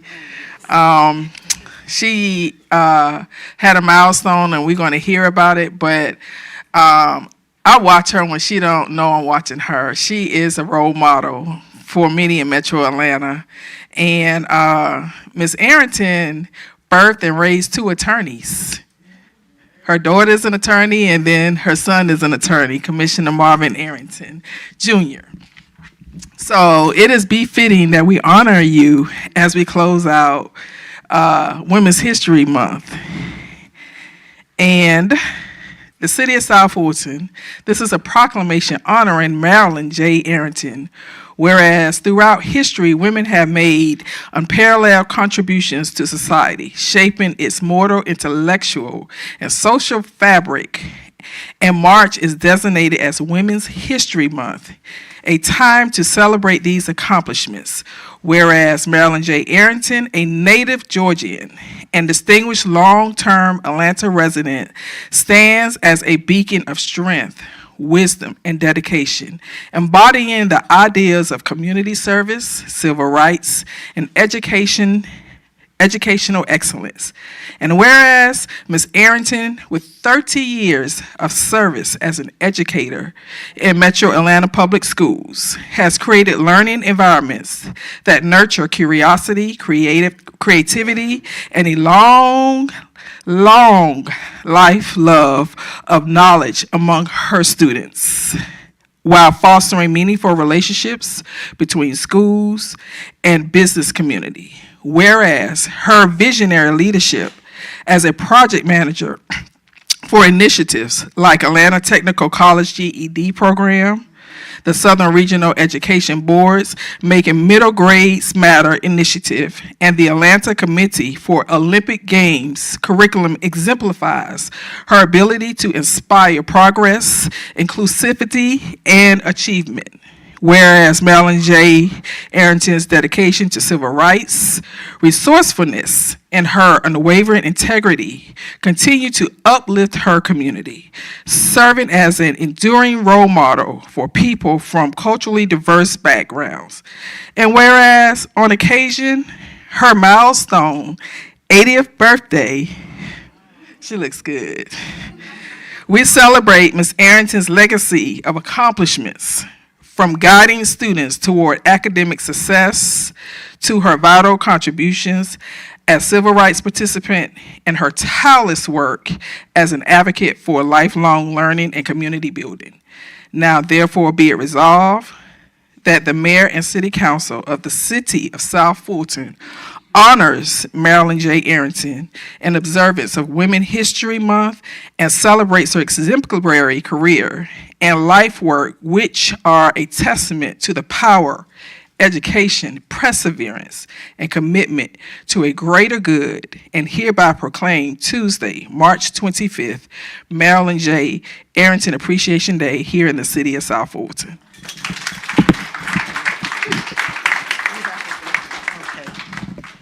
Thank you so much, all of you, for this acknowledgement.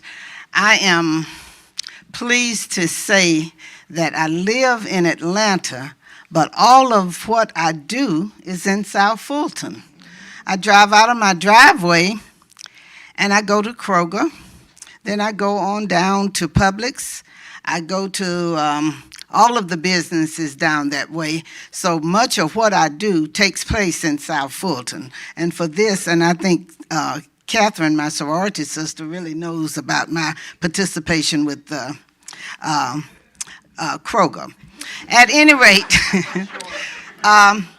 my years do go back, and I won't tell you all of it because Helen took a lot of it, but starting in Rome, Georgia, I came to Clark College, part of the Atlanta University Center, where I did participate in the civil rights movement with Lonnie King. He was at Morehouse and I was at Clark College, and we actually did the integration of facilities in downtown Atlanta, Riches, the Rialto Theater, and quite a few of the other establishments. So I am proud of my civil rights activism. But do you know what that comes from? It comes from my parents, who taught us that we need to give back to the community. My dad was the manager of the Atlanta Life Insurance Company in Rome, Georgia, and my mom was an educator, and they both took the time to deal with the integration of schools at that time.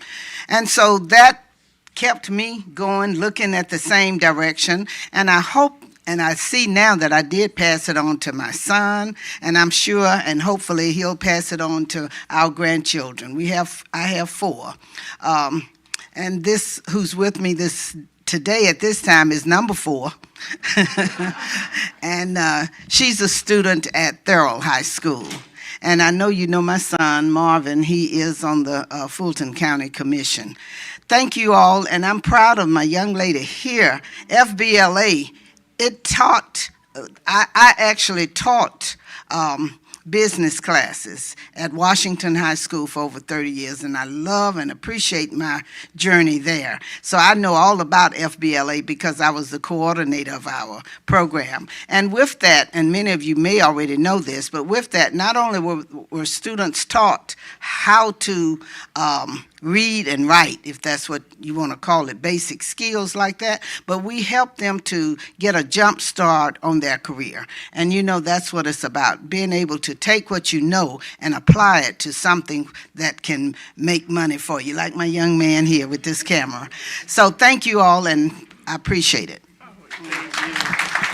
Come on, Mama.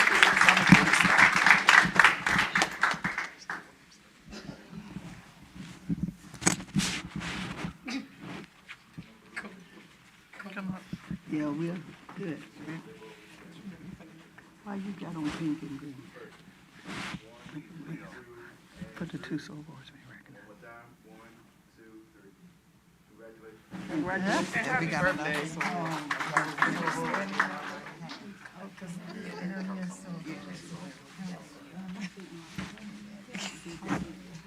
You're welcome. Congratulations. I will. I'm going to take you out to lunch.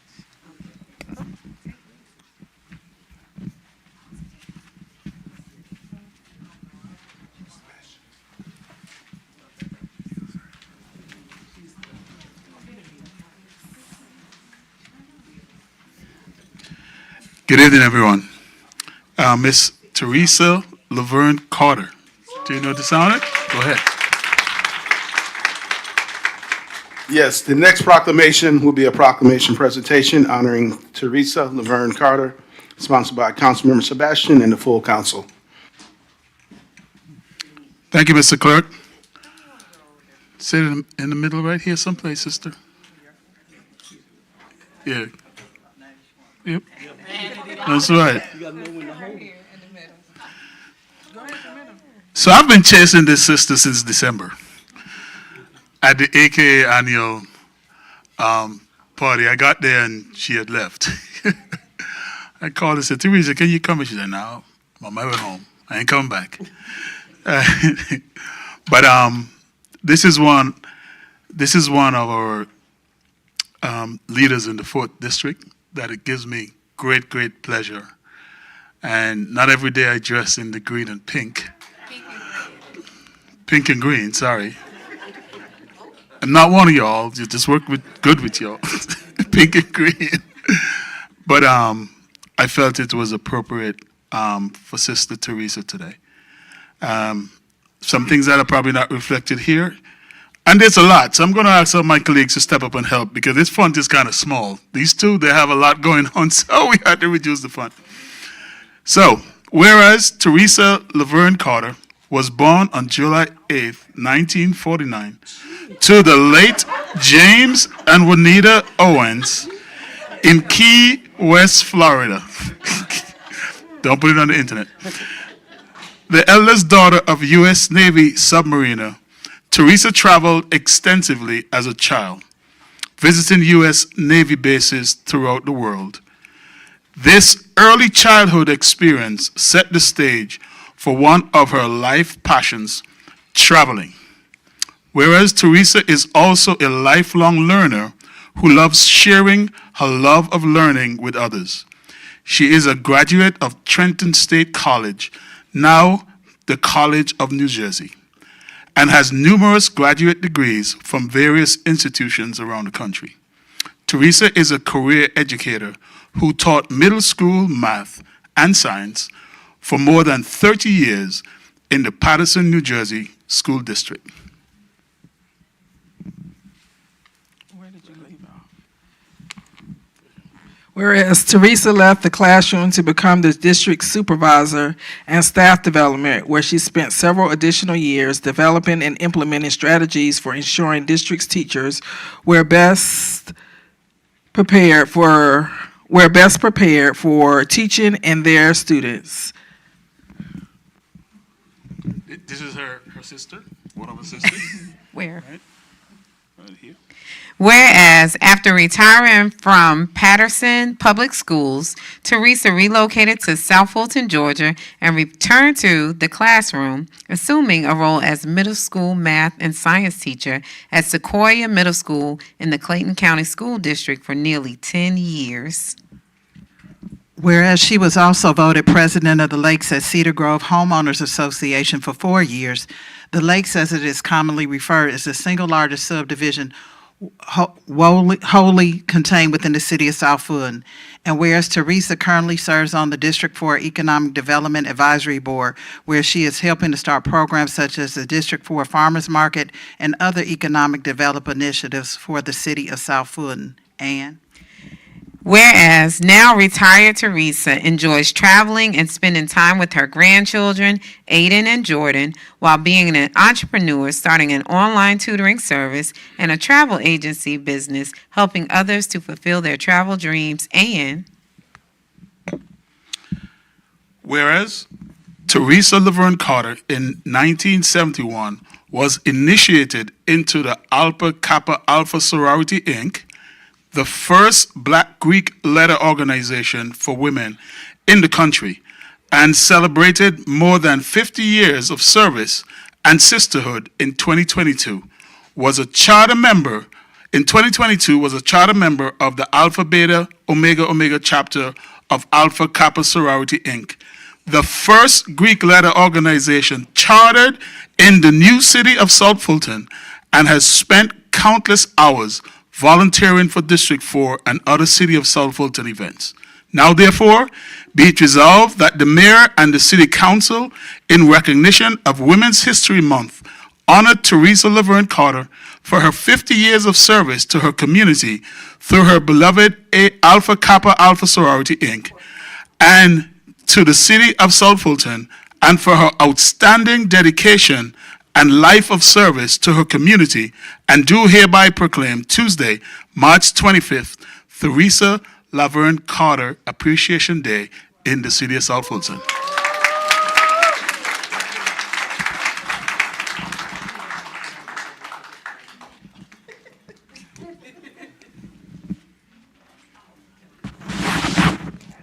Did you want to say anything? No secrets here. Yes.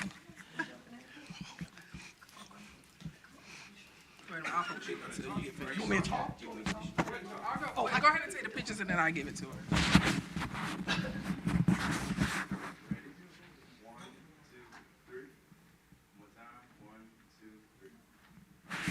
Thank you. Thank you. Thank you so much. Excuse me, I have a cold. But thank you so much, Councilman Sebastian, and all the members of the council. I accept the award, I accept the proclamation. However, I stand on the shoulders of Alpha Kappa Alpha women. And as they stand here, we stand in service to the city of South Fulton. We have never stopped serving this city. I'm so proud of my sorors up here, those that are in the back, and my daughter who's a legacy. And my granddaughter who will be a legacy, because otherwise she won't be able to live. But I thank you so much. We're here to serve. So again, I stand on the shoulders of 300,000 women in Alpha Kappa Alpha sorority. I am a golden soror, and I haven't stopped yet. Thank you so much. I appreciate it. Can we get one picture with the sisters? Come on, one picture quickly with the sisters. Come on. Here you go, you hold it. Okay. Come on up.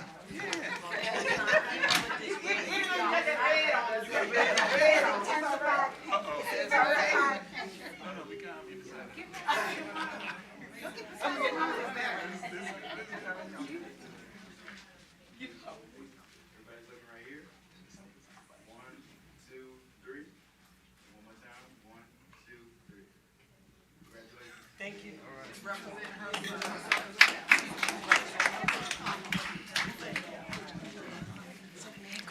Hey.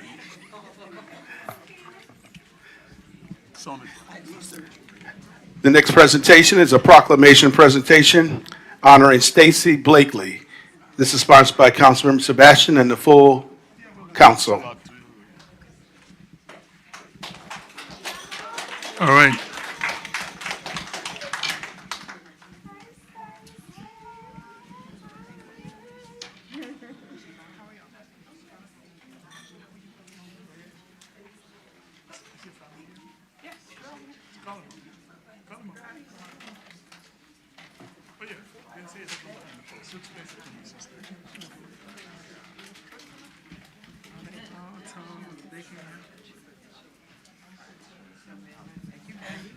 These are some of the giant sons of District 4 we all.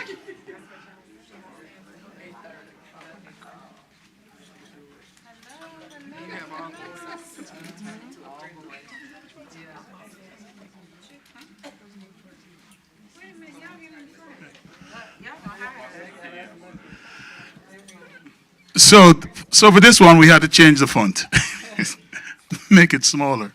This is a phenomenal leader of the 4th District, and I know I looked across and there were many women from the 4th District that I could have selected to honor this evening, but this was one that I chose just because she not only represents the district, but as a woman who has formed a company in a very tough field of engineering, she is doing some phenomenal work in this state. So, whereas Stacy Blakely, a visionary leader and accomplished civil engineer, is the owner and CEO of Douglas Consulting Group, a trailblazing civil engineering solutions firm based in Atlanta, Georgia, recognized for its unmatched expertise since its establishment in 2016. Whereas under Ms. Blakely's dynamic leadership, DCG has flourished into a firm with over 60 years of combined experience in delivering exceptional engineering solutions, contributing to groundbreaking projects in public infrastructure and private development.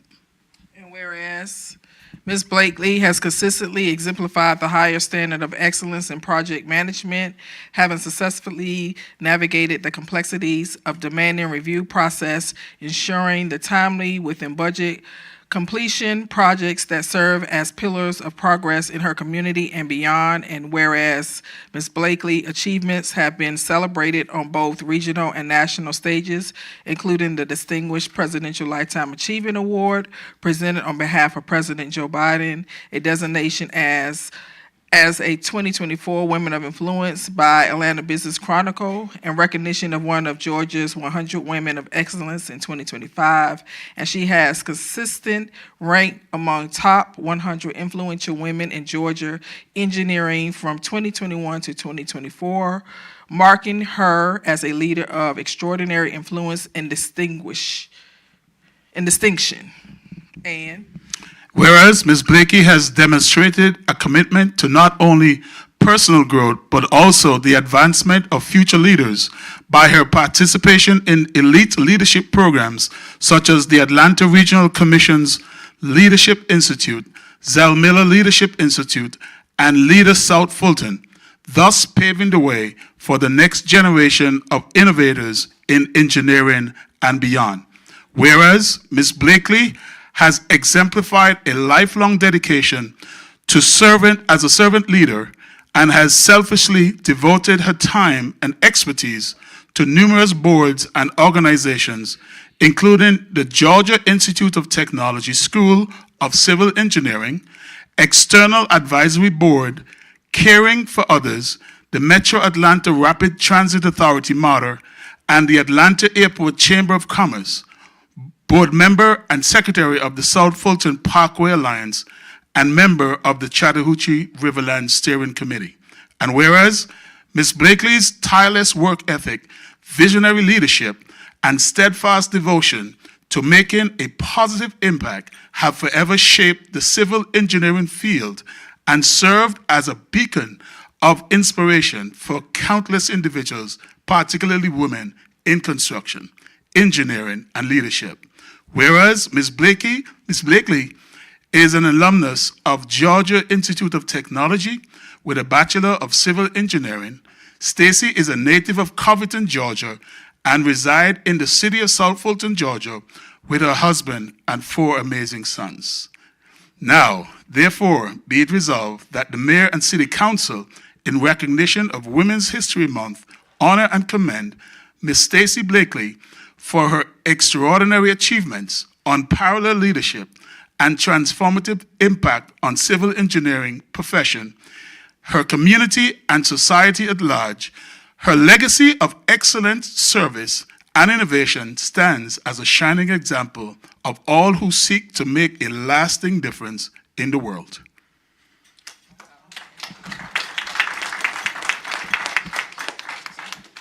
Sure. Thank you, Councilman Sebastian, council members, and mayor. A lot of times when you're doing the work, you don't really feel like it's work. You really don't think about it, and then to have other people acknowledge what you're doing is, it's amazing. And even just hearing that, it's like, is that really me? Like, it doesn't feel like that. So I'm honored. I'm so deeply appreciative, and I will continue to be a servant leader for the rest of my life. So thank you.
Mr. Clerk, will you read the next item?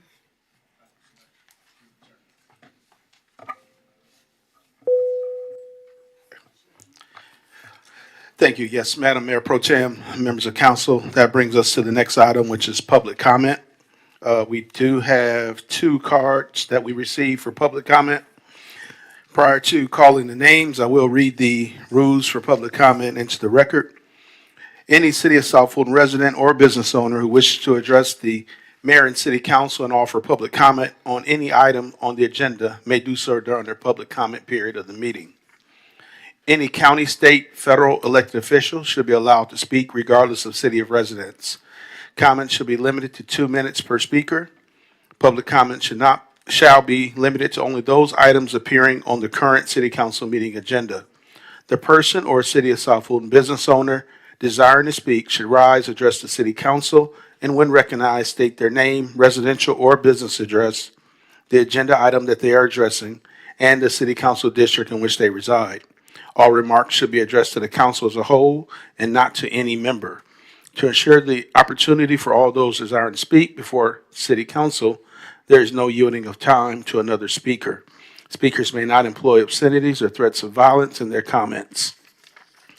And lastly, speakers may not use public comments to campaign for political office, either for themselves or on behalf of other candidates, for the purposes of limiting political influence on city employees and encouraging orderly and efficient meetings. With those rules read into the record, I do have 2. I don't see what items they're addressing, but Condra McGee and Josh Mahoney. If you wish to provide public comment, please approach the microphone at this time.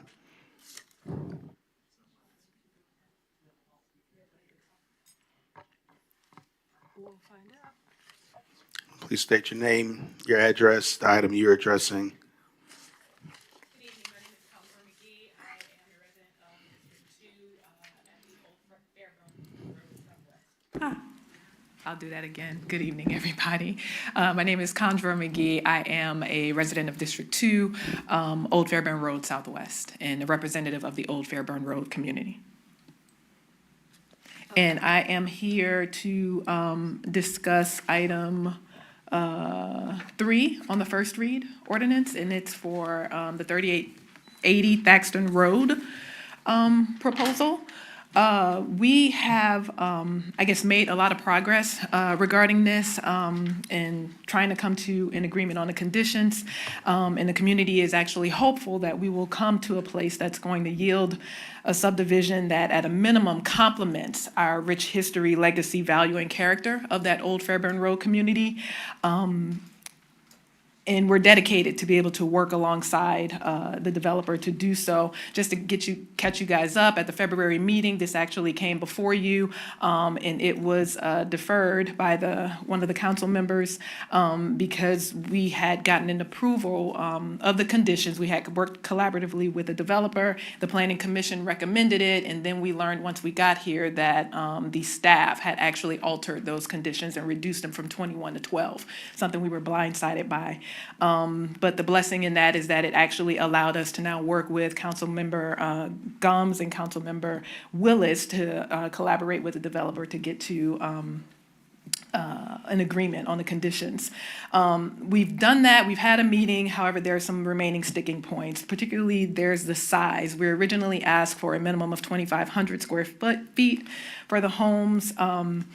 And we came to an average. However, the staff said that it would be an arduous task for them to maintain and monitor an average. And so the community would like to request a minimum of 2,500 square feet once again. The lot size, the proposed minimum lot size is actually 5,500 square feet, which amounts to about 0.12 acres. This is substantially inconsistent with what we have in that old Fairburn community. Also, it brings up concern regarding density. I'm not sure how many of you are familiar. Obviously, on Thaxton Road, this is the main tributary is Old Fairburn Road or Butner, but that just on the opposite side of our border, D.R. Horton is developing 102 homes that has to use that same exit. So density is of a concern here. Additionally, And I'm sorry, ma'am, that is your time. that is my time? That is your time. Okay, thank you.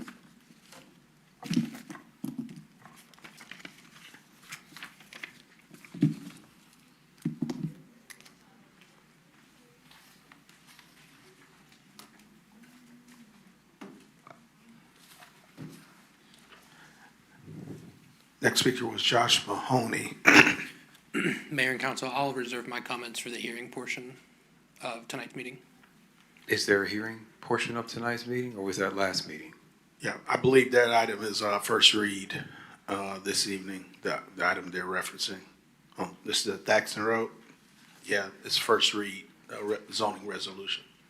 Okay, so Zoning there won't ordinance. be a hearing tonight, so you should make your comments now. Oh, okay.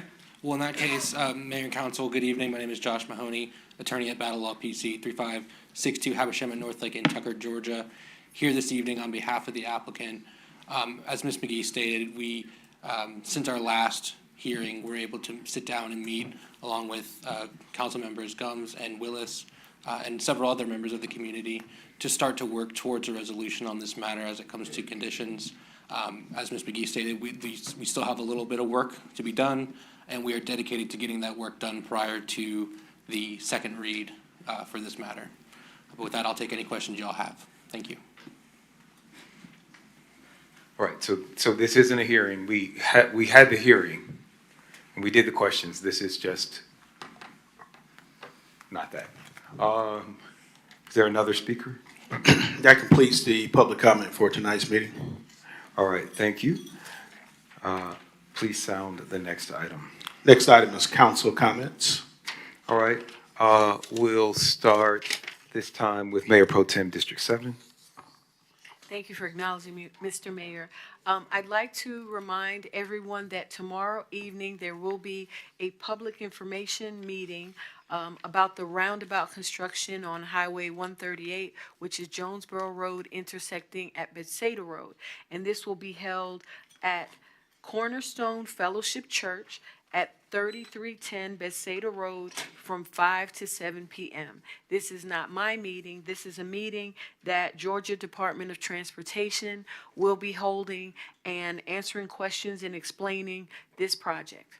Also, I am very pleased to announce that my church, World Changers Church International, although it's located in District 5, they have partnered with Atlanta Technical College. And so now they're doing they're having a career and learning fair on Saturday, April 5th from 12 to 2 at World Changers Church International.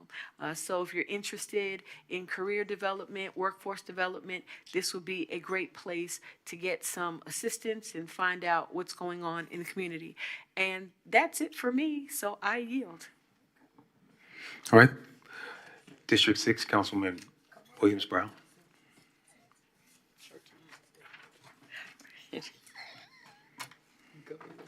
Govern yourselves accordingly. So first and foremost, as always, I want to start by thanking everyone who came out on Saturday to assist with the monthly food distribution.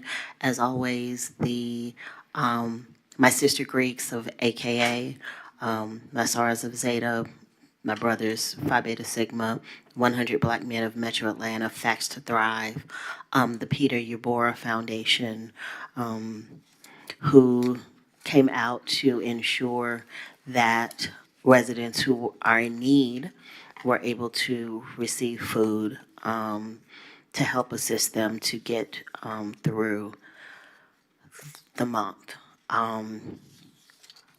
Let's see. I think that next I am supposed to invite everyone to come out on Friday down to room 216 of the state capitol from 11 a.m. to 1 p.m. To join myself and the 100 Black Men along with former Commissioner Michael Hightower for our inaugural Community Wellness Day at the Capitol. We will be focusing on men's health. So please do come out for that. Pass the word to have any men that you know to come down and be with us as we do men's health and wellness, and in anticipation of what is going to be a full menu of events later on in the fall surrounding men's health awareness. Then the next day, on Saturday the 29th, will be the District 6 Recycle and Shred at Creel Park.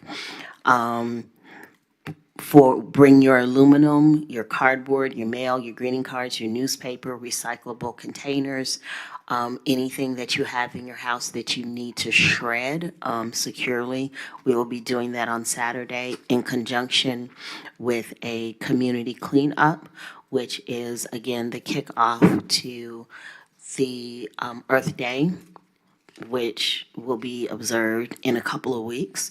We, of course, do still need volunteers. So if you feel so inclined, everyone who has ever called, emailed, sent a carrier pigeon about how concerned they were about the litter and the trash and the things that they see on the streets in the community, this is your opportunity to come help us keep our community clean.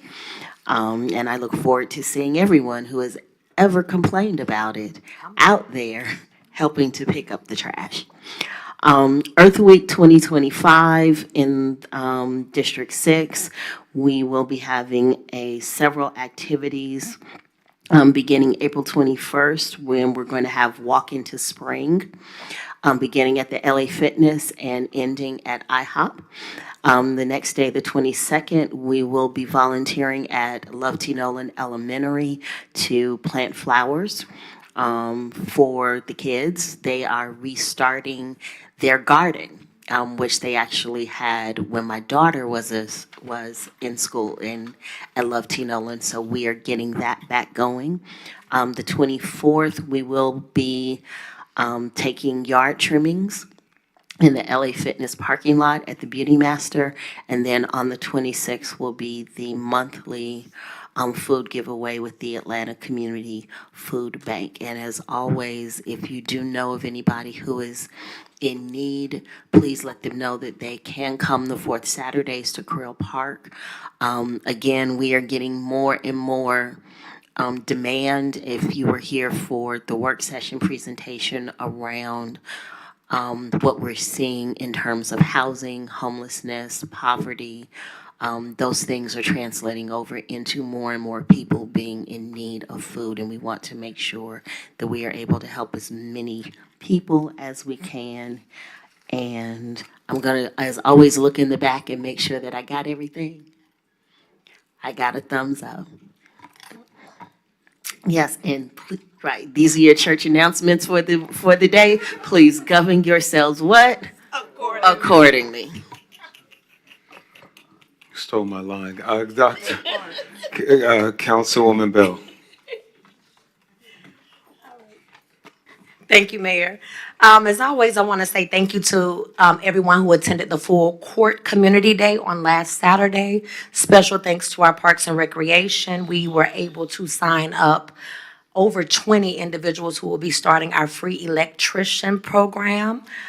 So that's really good. This is a free opportunity for our community. Take advantage of these trade and vocational training opportunities that are at no cost to you all in our community. So again, I want to take the time to just say thank you to our Parks and Recreation, to our City of South Fulton Police Department and Park Rangers. Thank you all for being out there. They gave out clothes, they gave out shoes to participants that came to sign up for Balling with the Purpose, as well as the Workforce Academy free electrician program. If you are still interested, please, we have a few spaces left, so please feel free to send me an email directly at kiosha.bill@cityofsouthfultonga.gov. We will be adding additional programs to our Workforce Academy. We will be adding HVAC, welding, and logistics and inventory control. Again, we're trying to keep up with the trends and the movement of workforce as it relates to our specific area and just what's going on culturally and all around the world. So thank you to our Urban League of Greater Atlanta, Isaac Ham Consulting, Chris 180, Dots and Pearls as always, and then special thanks to Councilwoman Pritchett for coming by and supporting on Saturday. As we gear up for April, we are having our Recycle and Shred event at Burdette Park on April the 5th from 9 a.m. to 12 a.m. Please bring any of your recyclable items, any shred. This is the time to do that. Everyone is welcome throughout the city. It will be housed at Burdette Park, again, on April the 5th from 9 a.m. to 12 a.m. We are, as it gets hot, we want to make sure that we have our summertime bodies, right, or whatever they're going to get for the summer.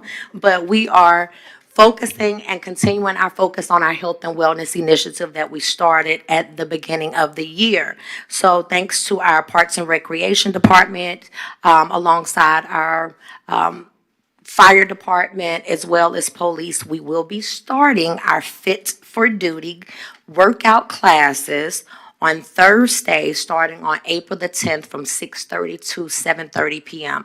Come out, get that 1 hour of cardio, and then finish up in our newest Burdette Park Cardio and Fitness Studio. So again, Fit for Duty classes will be on Thursday, starting April the 10th, from 6:30 to 7:30 p.m. And then last but not least, again, it's summertime, fun time. We are gearing up for our second annual Easter Extravaganza and Community Resource Fair. Tickets are available on Eventbrite.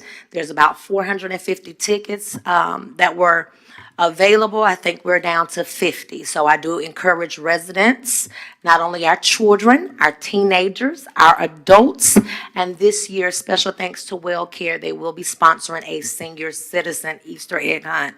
So this day is going to be completely fun. It's going to be fun-filled, engaging, and just a time for us as a community to come out and fellowship and have a good time. So that is scheduled for Saturday, April the 19th from 12 to 4. And again, registration is open and available on Eventbrite. And as always, we keeping it live in District 5. And that is all I have. Thank you. All right, District 4, Councilman Sebastian. Thank you, Mayor. April is turning out to be a very busy month in the 4th District. Starting April the 1st, we're going to be joining the Creekside Varsity Girls for a state champions for a parade and some presentation starting at 5:30, starting at the Renaissance Fair parking lot and making our way up to the school where the festivities would take place to celebrate these champions. On April the 5th, we are also going to have a recycle and shred from 9 a.m. to 12 p.m. in the 4th District. So you have two choices across the city on that day. You have no excuse not to bring out your recyclables. And then on April the 5th as well, from 2 p.m., one of my favorite events of the year, Fire and Ice. We had another fire in District 4 this morning. We're going to continue to talk about this issue of fire safety. So thank you, Chief Judge Jones, for partnering with me for, I believe, our 4th year to do these events where we bring folks out, adults and kids, and teach them about fire safety, and we bribe them with some ice cream. Also in April, for within the 4th District, we're going to have our Autism Fest. April is Autism Awareness and Acceptance Month. And we're going to have our 4th annual Autism Sensory Festival at Wilkerson Mill Park, starting at 11 o'clock and finishing at 6 p.m. We do that each year in partnership with Ms. Tanya Newberry and Autism Branches. So I'm looking forward to seeing everyone out there on the park as we celebrate Autism Awareness Month. People come again from several counties around Georgia to take part in this event. And so thank you for staff and for the Parks and Recs department who are putting in a little extra work to help us take this to the next level this year. And I am looking forward again to this spectacular event in the 4th District. On the 30th, we'll be having another senior safety event at Elegant Occasions, and look out for more as we go throughout April for more announcements on that. And just as a reminder, everyone, homestead exemption deadline is April 1. If you haven't done that yet, you can do it online with Fulton County, and you can save some money on your taxes. I know all of us need to save some pennies. So if you haven't done your homestead exemption, you're probably paying 30% at least more than what you should be paying. So look into it and get your homestead exemption done before April 1st. And that's all I have right now. District 3, Councilwoman Willis. Thank you for recognizing me. I want to remind everyone that District 3 will be having their economic development meeting on April 17th, and we will be putting out the recap of the last meeting we had at Walker Park, which went over the capital projects and Parks and Rec, and also city initiatives, as well as public works initiatives in District 3. Red Oak Historic District will be having a community cleanup. We need all hands on deck on Saturday, March 29th. I have shared this information in my newsletter, so make sure you check out my newsletter. And also there's a Red Oak Historic Community Market at Farmers Market every first Friday. So please come out and support all of the local businesses and the also food trucks. We're having a summer teen hiring fair. We are asking employers to continue to register to come out to hire our teens during the summer. Please don't complain about our teens getting into lawless activity if you're not doing anything to step up and help them. We are looking for employers and people who will hire our teens to come in and intern for the summer, and some of them are willing to work throughout the school year. I want to remind everyone that District 3 Recycle and Shred Day will be on May 17th at 9 a.m. So that is also shared May 17th, 9 a.m. through 12 at Welcome All Park. And so that information is also in my newsletter. There is a community planning meeting. This is going to be the developers meeting. It's going to be held at Enon Church on April 7th. We are happy to welcome a new banking institution in District 3 called Fifth Third Bank. and they want community input. Please make sure that you come out and participate in this meeting. The meeting is at 5 p.m. at Enon Church on April 7th.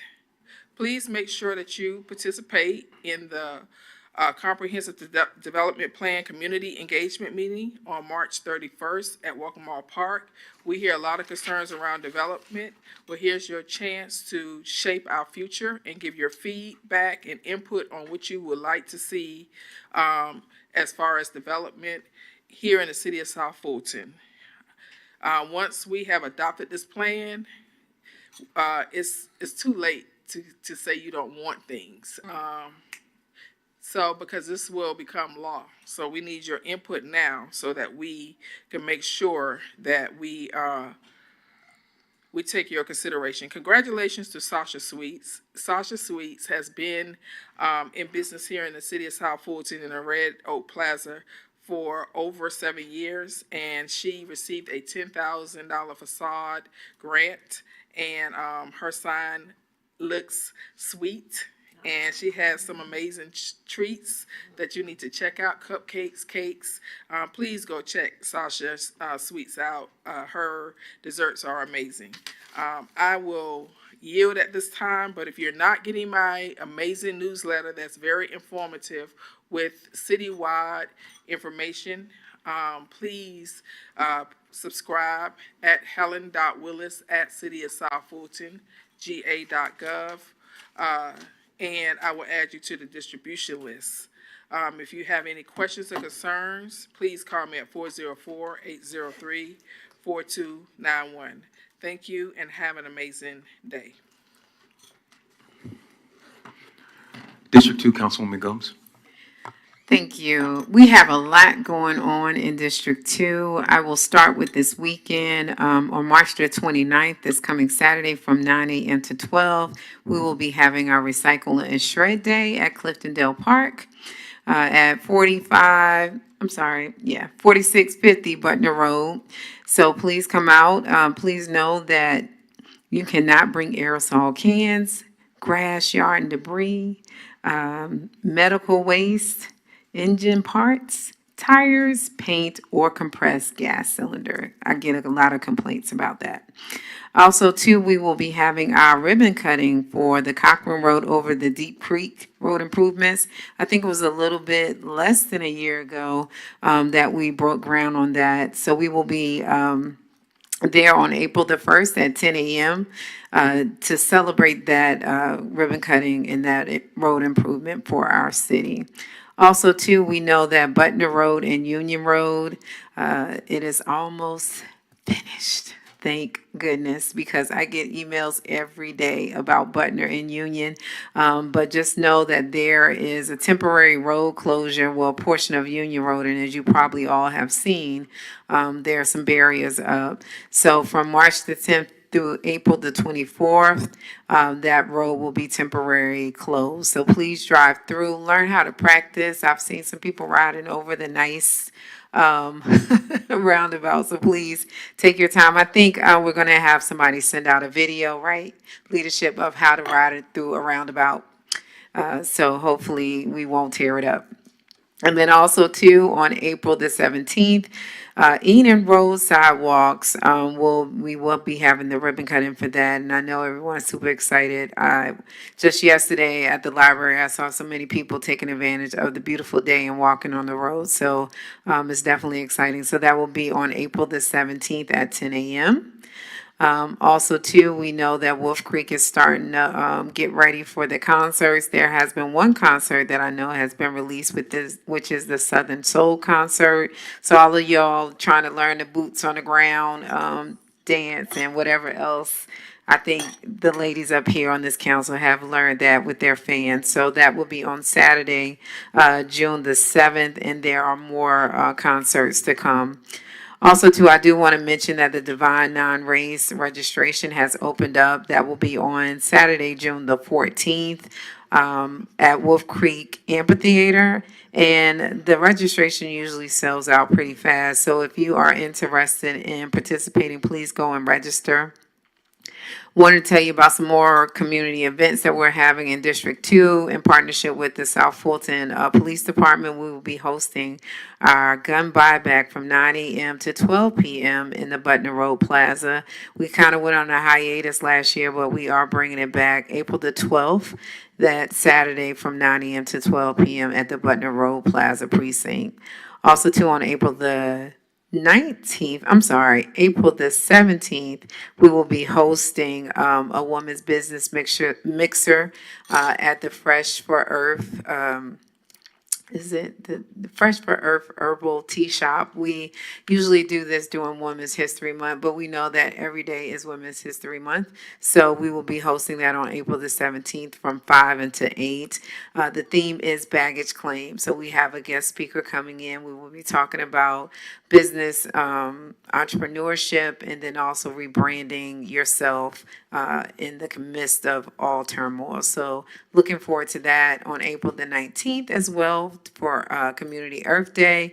At Wolf Creek Library, we will be out cleaning the community, planting flowers, and we'll be doing a free paper shredding, and that will be also in our things. And lastly, the Butner Road and Camp Creek, as you all know, I'm asking everyone to practice a little patience as those road improvements have come finally, and we're seeing a lot of activities. So I do ask you all to pack your patience. This is something that we've waited for a long, long time. So the Butner Road and Camp Creek intersection will be improved, and I just need you all to practice a little patience. And that concludes my comments, and you all know where to find me. You can find me on Facebook at Carmelita without the L, Gums, Councilwoman, or you can also find me on Instagram at I am Carmelita, and you can email me. Thank you so much, and hopefully we'll be out here soon.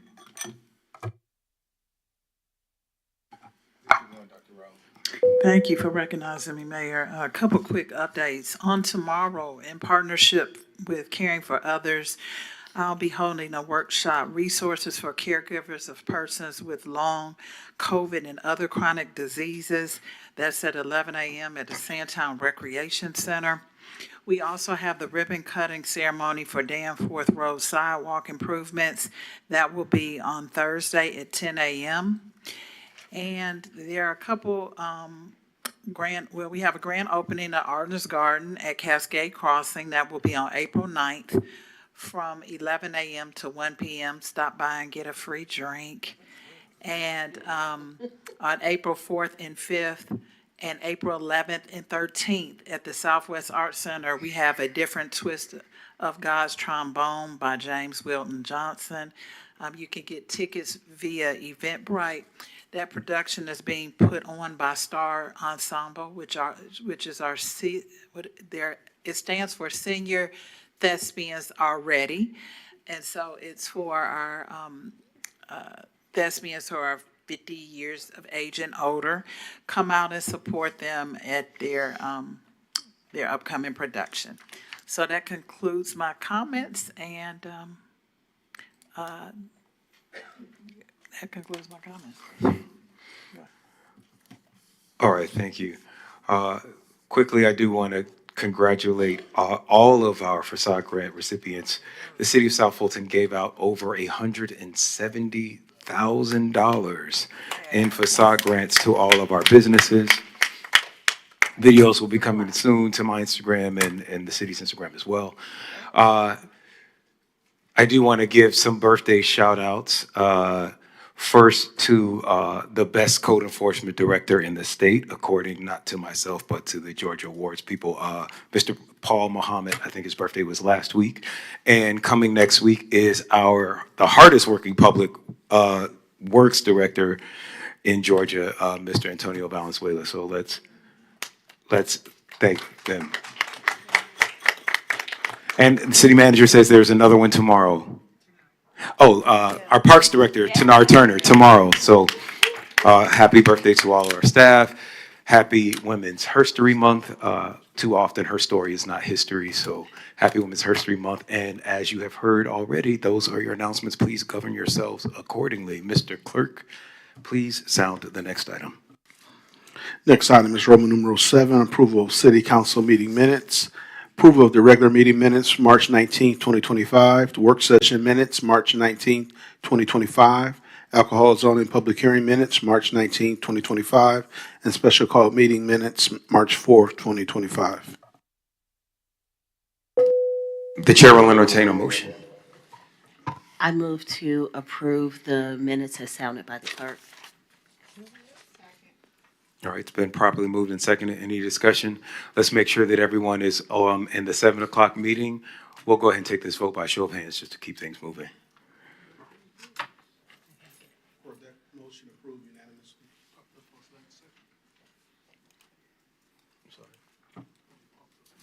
All right, please sound the next item.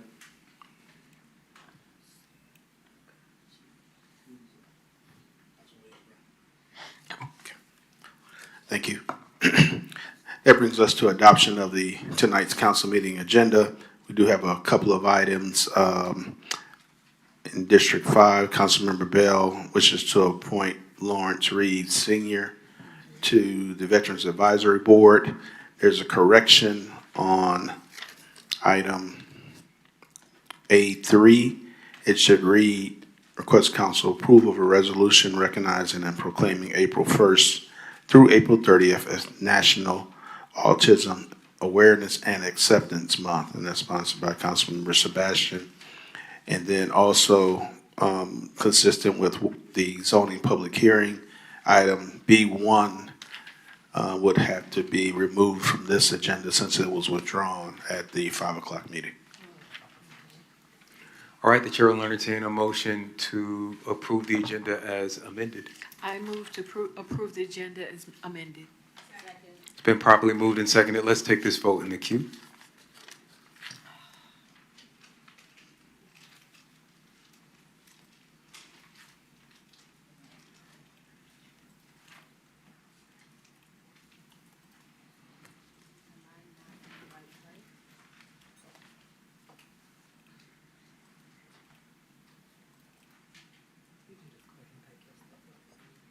Is that a yes vote? Okay. That motion was approved unanimously, 7-0. All right. I do want to, if we're going to take them in the queue, Mr. Clerk, I do, or IT, I don't know whoever it is, I want to make sure that the audience can see them and the people watching online can see them. That is really the point of doing it this way. Please sound, there we go. Please sound the next item.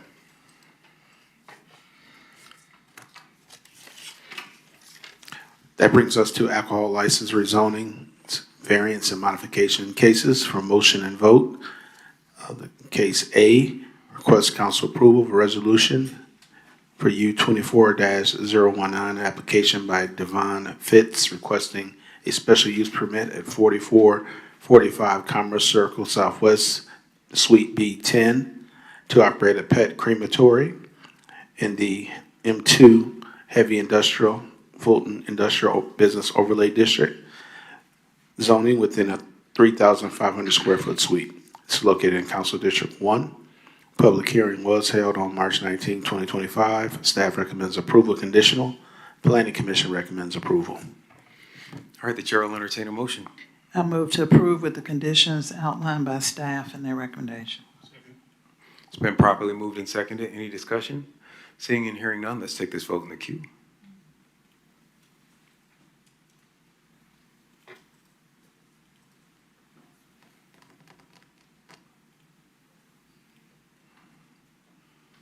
That motion was approved unanimously, 7-0.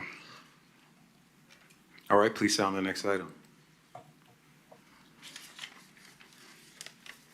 Brings us to agenda items under Roman numeral 10, A1.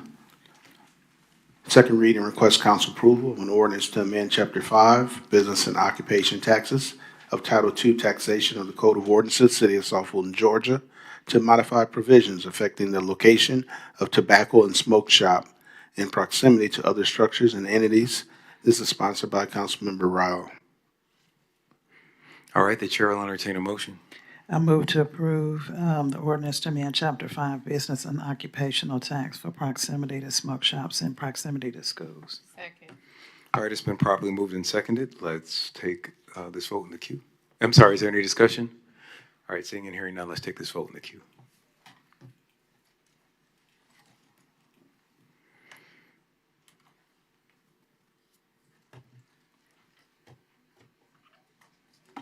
The motion was approved unanimously, 7-0. All right, please sound the next item. Brings us to item A2, request council approval of a resolution to amend Resolution 2023-061, approving the implementation of the City of South Fulton's travel policy to modify provisions pertaining to international travel. All right, the chair will entertain a motion. I move to approve the international travel policy. Second. All right, it's been properly moved and seconded. Any discussion? Yes. All right, the chair recognizes Councilwoman Willis. I read through this policy in its entirety, and it captured pretty much everything that I requested. I know others have weighed in as well. There was one caveat that I wanted to mention. I didn't see anything in a policy where it says prohibited. I'm trying to pull it up now. I'm going to the agenda.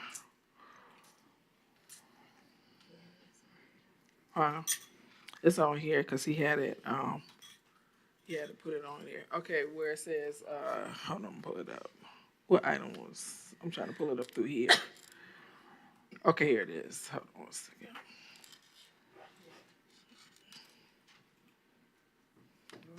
The section where it says prohibited violations, unapproved expenses, further international non-majority. Let me see, violations. Do we need anything to put where if travel is purchased, well, I guess it has to be approved, but there were, let me see how to put it. International travel is approved for the specific individual and not taking unauthorized employees on trips. How is this policy deep enough? Well, it won't. It mentions that unauthorized employees should not be taken on international travel. Yeah, release. So that's covered in 2.2, non-covered expenses, subsection B, expenses incurred by accompanying family members and/or companions. That word companion was meant to encompass employees as well as friends. We need to be specific because companions can mean anybody. What I really want to protect is employees. So the policy applies to everyone. So if a city employee took a trip that wasn't approved, that employee would be held accountable.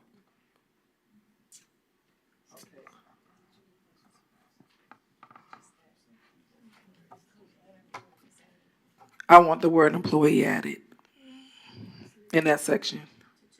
Yes, and then that's it.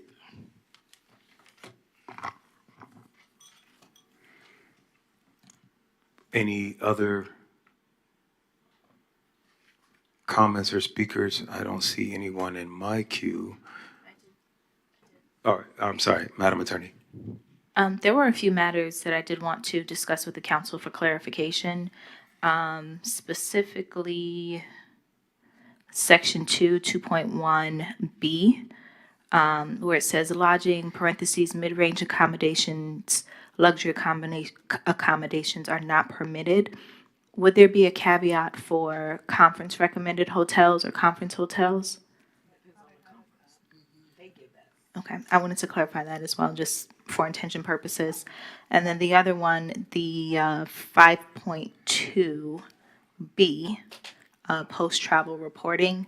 It says for trips exceeding $5,000 in cost, the official must deliver an oral presentation at the next city council meeting. I had two questions regarding that. One, is this for one person or multiple people, that 5,000 cap? And then also, For security reasons, like if one of our police personnel travels abroad and gets some information, it may not be in the city's best interest to broadcast that at a presentation. Would the council be open to a caveat or carve out for that? Yes, Mayor, may I speak? The chair recognizes District 3 Councilman Willis. I do agree that sometimes that may occur. So can the caveat be with approval, an exception with approval of the city manager? Because that wouldn't really apply to the city council. And then also, I want to go back to the 5,000. Sometimes trips, they do, most of the time, if a trip is through a National League of Cities or GMA, but what if the trip is playing through something outside of that? Then we don't know what, are you saying that we should not be getting first class tickets? Is that what you're trying to get to?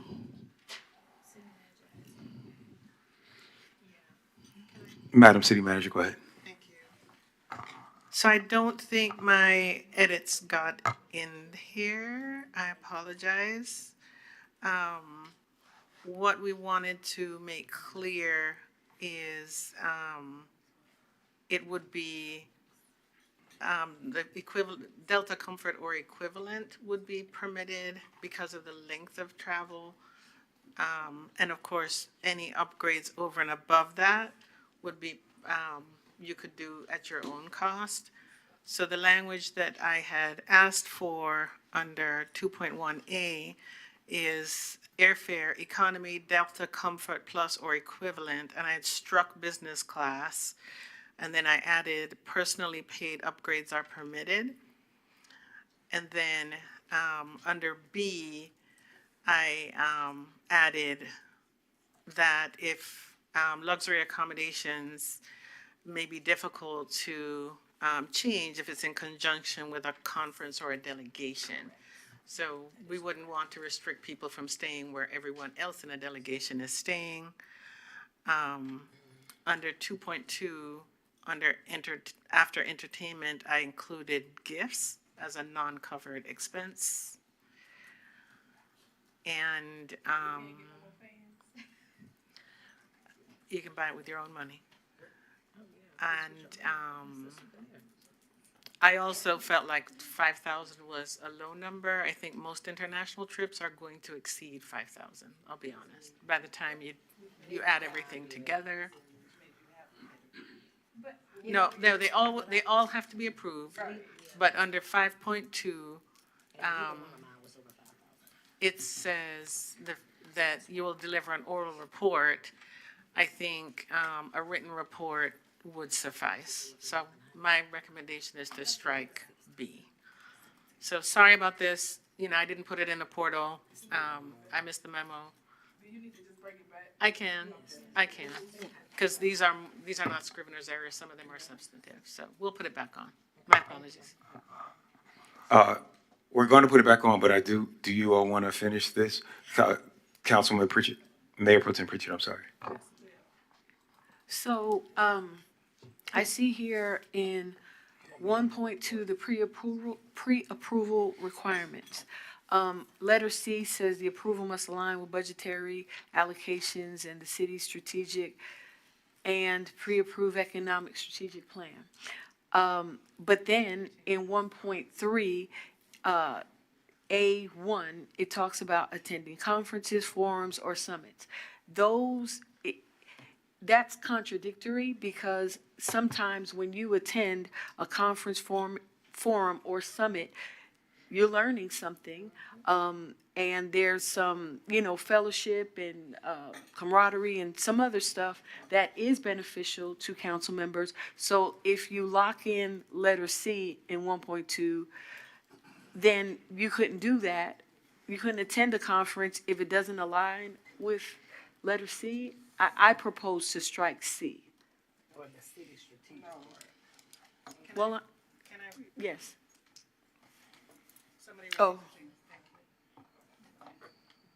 So my language was align with budgetary requirement allocations and the city's approved strategic and economic development strategic plan. So the strategic plan, I think in both those instances, it speaks to professional development. And so if we want to add professional development, it has to come to this body to be approved. So, you know, right. And something may come up that is not, you know, prescribed, because my grandmother would say, you see today, but you don't see tomorrow. And something comes up tomorrow that is not exactly aligned. So we'll put some language in there around professional development. Ultimately, the council has to approve it.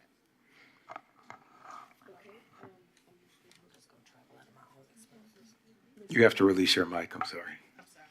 Okay, and then you're saying that you want to see business class struck, but why? It's business.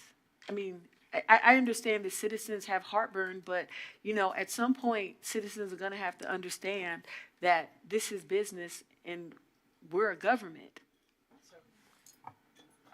So the challenge is with some airlines, business class is first class.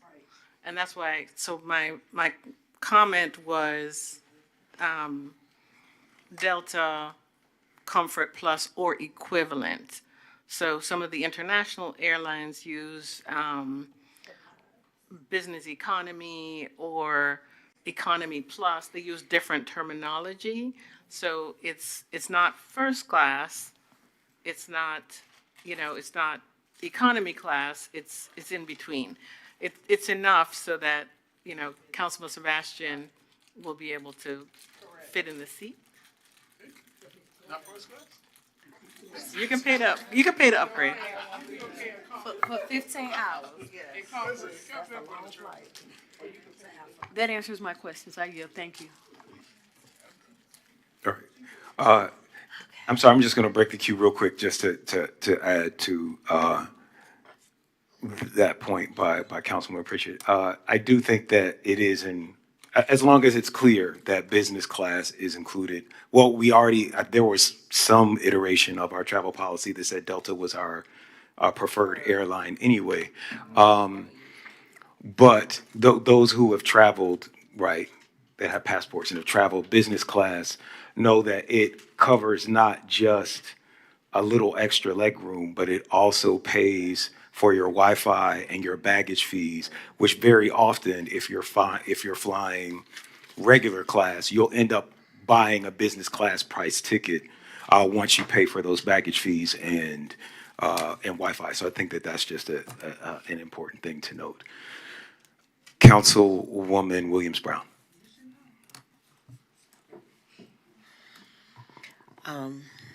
So I think that our city manager may have already touched on this about the $5,000. Because as you know, 2 weeks in India, I mean, over 24 hours of flying, 3 airports, 2 countries, you know, all of that, you use $5,000 on airfare. And then you still got the hotel, and then whatever, you know, meals aren't provided or something like that. So I do think that needs to be increased. The other thing that and maybe we can talk about this offline as well, is because, as you pointed out, you see today, you don't see tomorrow. So if we're tying it to the city's existing strategic and economic plan, but we are in a county that is in a state that is trying to develop in a way that we may not necessarily see right now, I feel like that's going to be limiting, because there could be trips that are legitimate to be taken as part of a delegation, but they don't fit in what we have written down right now today.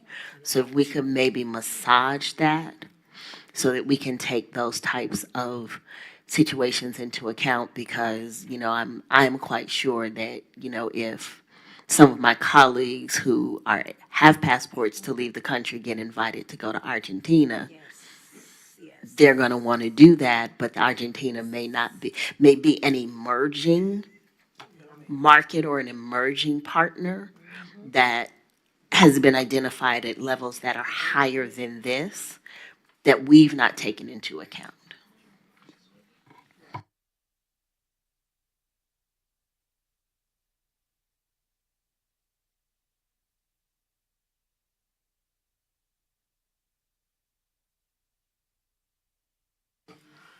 Councilwoman Gums. Well, again, I think that the easiest way is to align it with our strategic plan. Because again, this is how we're building the city. So I'm really concerned if we start striking out language to kind of massage it. I do have a question. I know that we are actually going to amend this some more. Is there any planned travel coming up that we know about? Okay, for any that you know about. And with this, there are the $5,000. I think you use that as a threshold. Is that what some other cities have in their possibly international travel policy? Because I do feel like that is kind of low.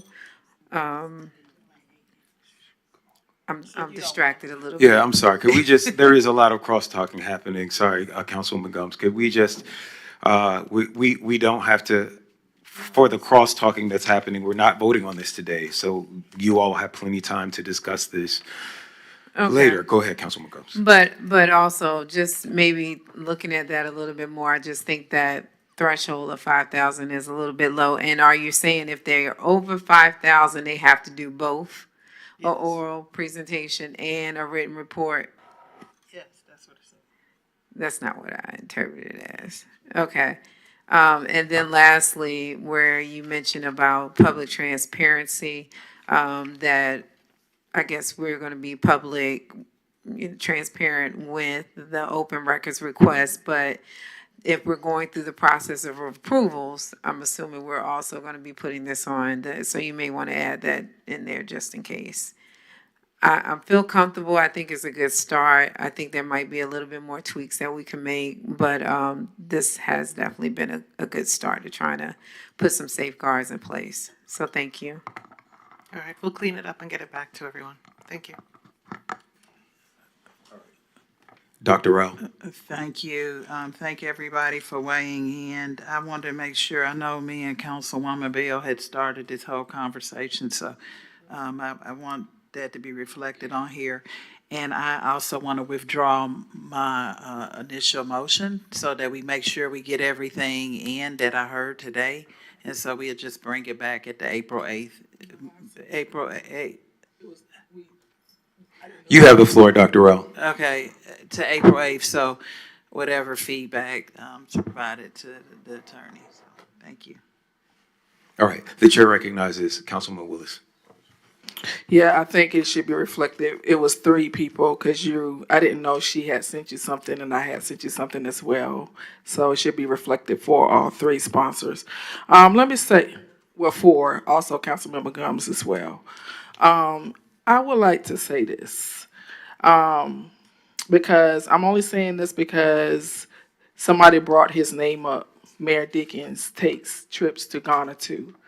I brought Mayor Dickens over to the table at our last conference at GCIC. And I said, Mayor Dickens, explain to my colleagues how you pay for your international trips. And this is the mayor of the largest city in the state of Georgia, an international city.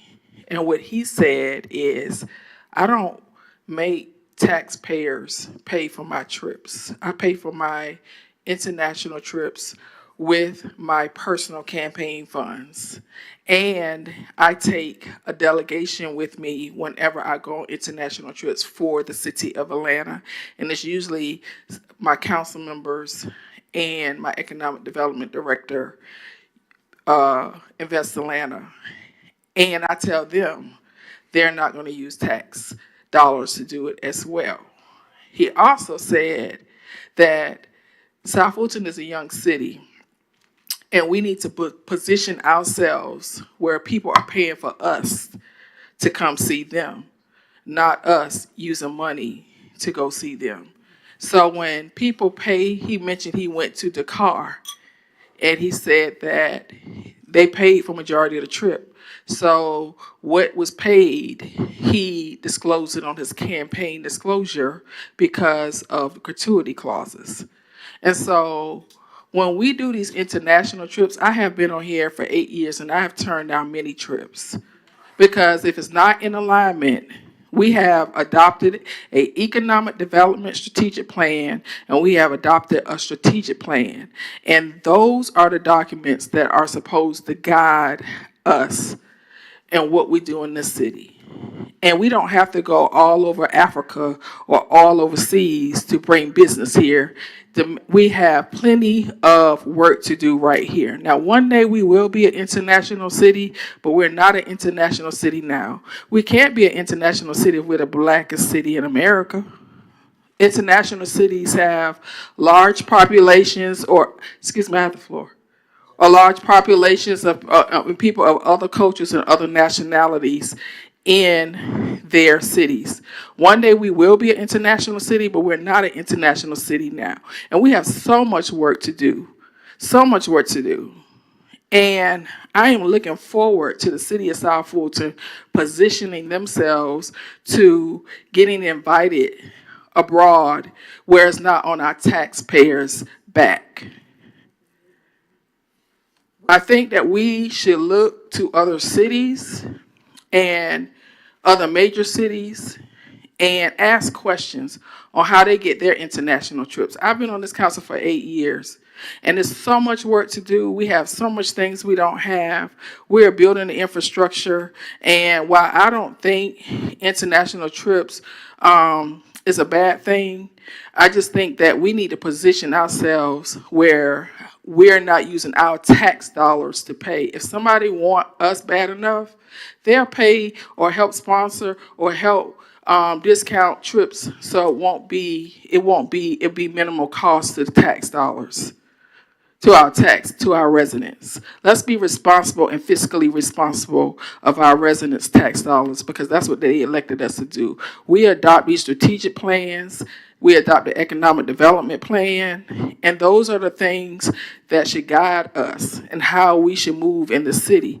And if international traveling or trade and commerce is of interest, then let's bring that to the table and put it in our plan. What was also sad is that our former economic development director, and somebody had the nerve to say, well, that's not part of the process.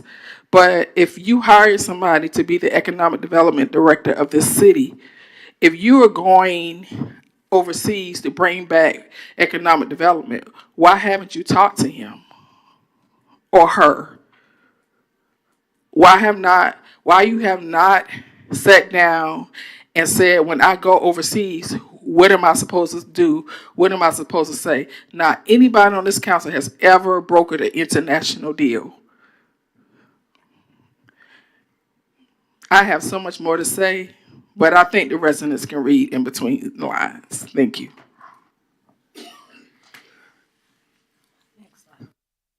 Thank you, Councilman Willis. I do want to bring up one thing in the policy, and that was about luxury hotels. I'm not sure what we are calling, I'm not sure what the legal definition is, Madam Attorney, of a luxury hotel versus a mid-range hotel. But I do want to just to make the point that in several countries, from India to Colombia to other places, Ethiopia, first-class hotels or luxury hotels are often recommended for safety reasons. So I just want to make sure that to save a dollar, we're not putting people places that are unsafe, and that we would at least follow.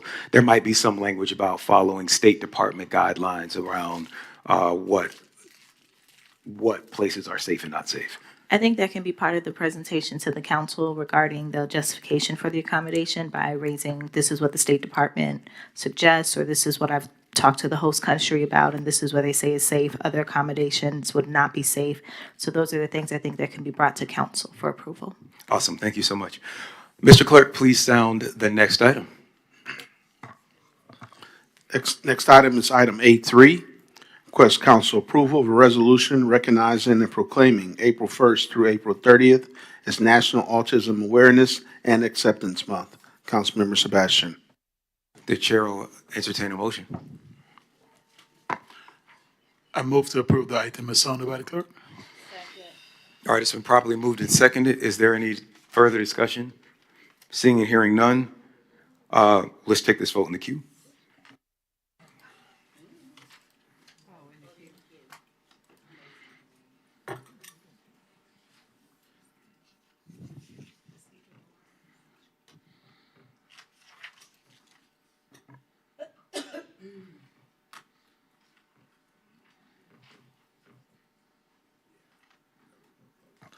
That motion was approved unanimously 7-0.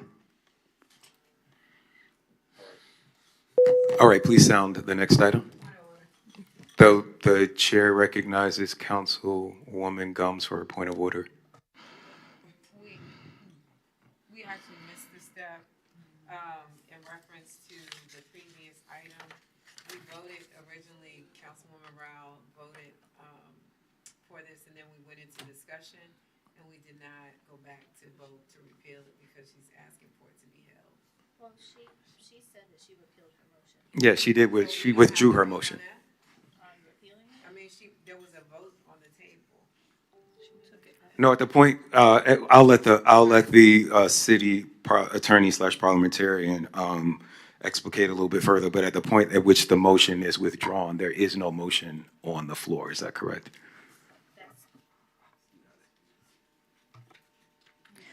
That is correct. But if for the thoroughness of the record, if you all wanted to vote it consistent with Rao's withdrawal of the motion, that's fine. I just want to make sure that we're doing it procedure like we're supposed to be, so that's what I'm trying to figure. Yeah, at the moment that she withdrew her motion, there was nothing on the floor. I did. I withdrew it. So it'll just appear on the next agenda with the revisions, correct? Correct. All right, Mr. Clerk, please sound the next item.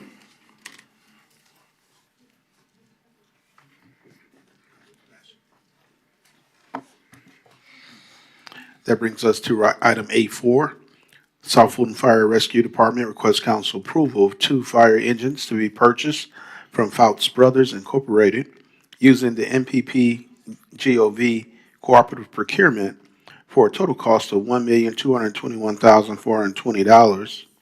The 2 fire engines are 2025 Spartan FB94 Class A pumpers. These 2 engines will replace older apparatus at Station 7 on Buffington Road in District 5 and Station 1 on Welcome All Road in District 3. Funding is allocated in the department's capital budget. It's for approval. The chair will entertain a motion. Motion to approve. It's been properly moved and seconded. Any further discussion? All right, let's take this vote in the queue.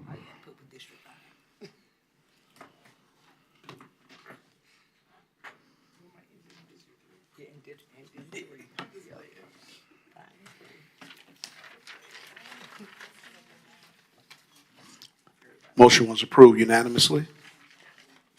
All right. Congratulations, Chief, and Pain Train and Welcome All Stations. Please sound the next items. The next action item is a add-on item of, say, motion to accept the appointment of Lawrence Reeves Sr. to the Veterans Advisory Board by Councilmember Bell. I'll entertain a motion. Motion to approve. It's been properly moved and seconded. Let's take this vote in the queue. Is there any discussion? All right, seeing and hearing none, let's take this vote in the queue.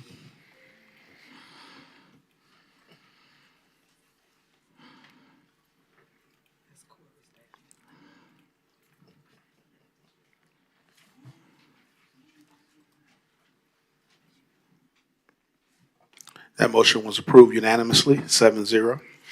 All right, Mr. Clerk, please sound the next items. Next items are first read ordinances, which will appear for second read at the April 8th meeting. First ordinance is a zoning ordinance, KC 24-013, application by, oh, I'm sorry, that actually B1 was removed from the agenda earlier. So that brings us to item B2, first read zoning ordinance, KZ 24-028, an application by Century Communities, care of Gaskins plus LaCroix, requesting a rezoning from CUP in the Cliftondale Overlay District to CUP to develop 107 single-family detached homes residential community on 53.9 acres of land at 3143 and 3030 DeMooney Road, 0 Camp Creek Parkway, and 0 Hathaway Road. This is located in Council District 2. The public hearing was held on March 19, 2025. Staff recommends approval. Planning Commission recommends denial. Item 3 is the first read of a zoning ordinance, KZ 24-027, application by Selaheen Real Property LLC, care of Battle Law, requesting rezoning from AG1 in the Cliftondale Overlay District and Sub C to CUP to develop 49 single-family detached homes on 17.40 acres at 3880 Thaxton Road. It's located in Council District 2. Public hearing was held on February 11, 2025. Staff recommends approval with conditions, and the Planning Commission recommends approval with conditions. All right, those are the rest of the items on the agenda. That completes the action items. Remaining Awesome. item is executive session. All right, and ladies and gentlemen, just like before January, we are out by 9 o'clock. Almost. The chair will entertain a motion to go into executive session or adjourn. I move to go into executive session for real estate litigation, cybersecurity, and personnel. Second. All right, it's been properly moved and seconded. Let's take this vote by a show of hands. Oh, it's in the queue. Let's do it in the queue. Yeah. Okay. I record that motion approved unanimously. We are recessed at 8:51 p.m. All right, the rest of you enjoy your evening. Wear your faith.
Motion to reconvene, or I will entertain a motion. I move to reconvene. Moved and second, any discussion? We're reconvened at 9:51. Mr. Clerk, are there any actionable items that came out of executive session? Yes, the city council decided in executive session to make payment to Alpha Graphics for work done in the mayor's suite for a total amount of $5,283.85. This will be paid from the mayor's budget and garnished from his wages. So at this time, I will entertain a motion. I move to approve as measure assigned by the clerk, and that is to pay Alphagraphics and garnish the mayor's wages for, what's the total amount?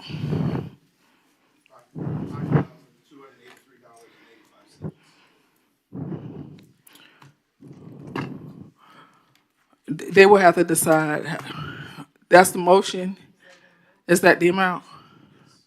Okay, I move to approve as sounded by the clerk, and I have discussion. Moved with a second, and there's discussion. I don't see a queue or anything like that. Computers are not up, so who would like to be acknowledged? Councilwoman Willis? Would you like to go? Councilwoman, if you would please release. Oh, thank you. and then I go out there. You still gotta release it. You still have to release Councilwoman Willis. Williams Brown. I believe with the garnishment piece, there's, I think, a state law about how much can be garnished out of a check. So I'm assuming that it will be done in accordance with state law. Do we need to add that to the motion, or just we're assuming that it's going to be in accordance with the law? I think that's an assumption that we would do in accordance with state law, but if it would make the council feel better, we can say that the garnishment will be a legal proceeding in accordance with state law regarding garnishments.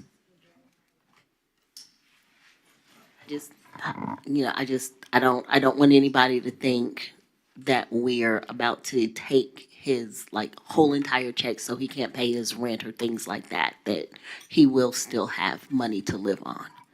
Because you know that before that narrative gets promulgated in the public.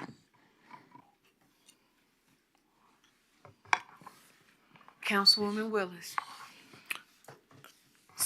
So I'm more concerned about the business owner getting paid versus that financial impropriety that was done. The business owner is a longtime business owner in Metro Atlanta. He does business in several municipalities, in several counties. He trusts government, and what was done to him will leave a bad impression on government and on the city of South Fulton. The business owner was told that this was a rush job. Let's be transparent and let's be clear, because what typically happens is that what would be the narrative, as Councilmember Brown, would be that we're trying to take this man's money and he can't afford to live. But what about the fact that there was no requisition entered into our system according to policy? What about the fact there was no approval done for this work? What about the fact that this man came in here and painted a whole mural on a wall, and his workers, he said, has not been paid yet for doing the service? What about the fact that these are people who have not been paid for a service they provided, and the service that was provided was not in accordance to our financial policies? And I am apologize if I feel a little frustrated, but I am tired of this, of us trying to save face when we are constantly being confronted with mishaps and financial misdeeds being done to the taxpayers of this city. Now, everybody can feel a certain way, and not everybody can be calm, cool, and collected. But when are we as a council, let me say this.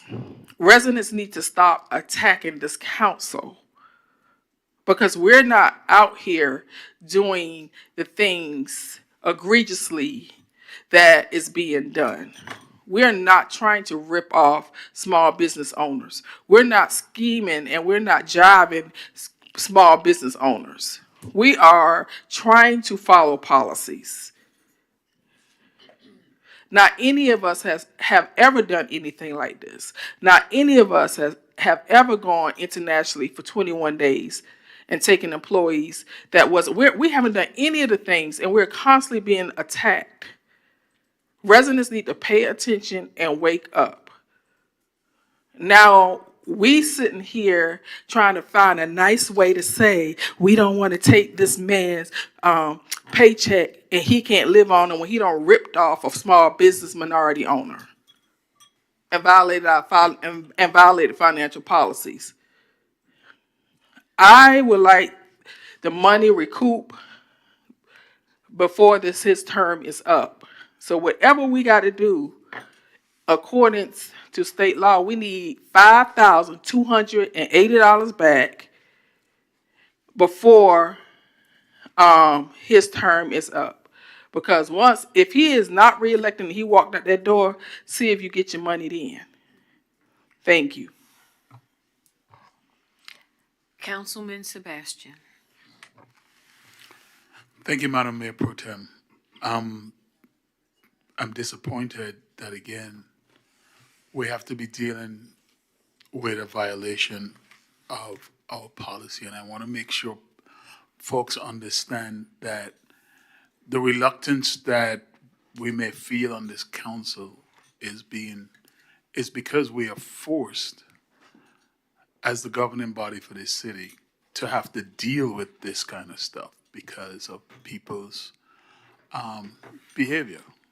And it's not a good place to be at all, because most of us just want to get on and do the people's business, but we're being, pushed in the middle of this because of the actions that are continue to happen, and without seemingly any regard for the policies and the procedures of this city. And unfortunately, we are the body that have to live up and have to defend those procedures and those policies and have to vote accordingly. So it's unfortunate that we're here, but we have to deal with it. And I'm hoping that through this whole process that the mayor and the vendor actually learn a lesson so that we can not having to deal with stuff like this again in the future. Thank you all.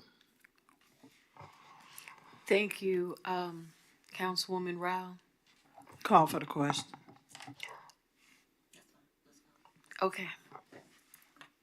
Mr. Clerk, will you take the vote? It was seconded. This is a vote to call the question. Motion and second. All those in favor? 1, 2, 3, 4, 5. 5 yeas. Opposed? 2 nays. That motion is approved 5-2. 4-2, I'm sorry. Councilman Willis didn't vote.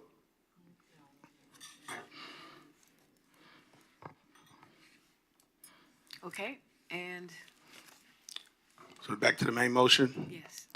which is to approve the motion as read by the clerk with the addition by the city attorney indicating this is a legal proceeding that will be carried out in accordance with state law. Motion by Councilmember Willis, seconded by Councilmember Gomes. All those in favor?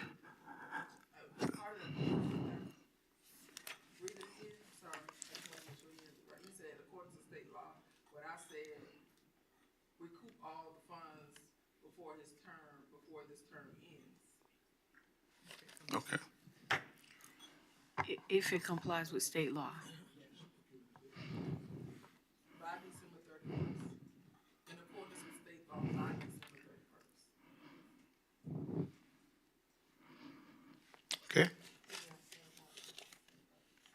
everybody understands the motion?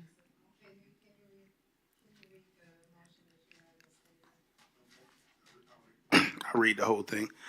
It was decided in executive session that the city will pay Alpha Graphics for the work that was done in the mayor's suite in the amount of $5,283.85.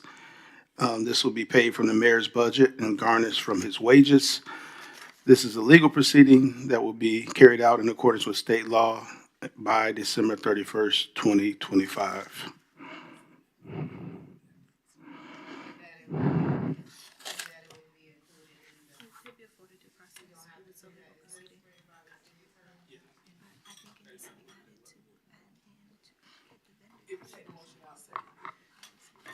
So, Okay, so does someone like, okay, so we're in the middle of a vote. We're in the middle of a vote. Do we want to proceed with this vote or what do we want to do? Who would like to be acknowledged to answer that question? I'm just asking, everybody keep talking, so can you just. Because she called the question, we're at the vote part now. Okay, so are we gonna continue with this vote? Okay, okay. Yes, ma'am. Yes, ma'am. So what was discussed is that we were going to pay, garnish, and refer this to ethics. Does all of that have to be voted on? I'm just seeking clarification. Do we have to include all of that in the vote? So if that was not included in the vote when you made your motion, then would you like to, at this time, withdraw your motion and restate your motion as you would like it in its entirety, and even perhaps in discussion, ask the city attorney if all of the elements of your motion are appropriate and legal? Does that make sense? Yes, so that's why I asked for point of information for you to ask the. You could press your button. Yes, that's why I asked for point of information for you to ask the attorney, should I do that? What was stated, what we agreed upon is that, do you mind if I ask the city attorney? She knows Okay, what you're saying. so we agreed that we were going to pay Alpha Graphics, we were going to garnish a check, and still, because this is a violation of policy, send this to ethics. Do I need to withdraw my motion and restate all of that? Release your sorry. microphone. Yes, if that's what was discussed and decided on in executive session, in the open part of the meeting, we do need to announce what was discussed or decided in executive session, yes. Mayor Pro Tem, I would like to, if you don't mind, withdraw my motion and restate it so it can be inclusive of everything that we agreed upon doing. I move that we pay Alpha Graphic. That you have to withdraw first. Yeah, I did. I did withdraw my motion. Okay, your motion is withdrawn. Yes. And I would like to restate my motion to include that we pay Alpha Graphics $5,280 out of the mayor's budget.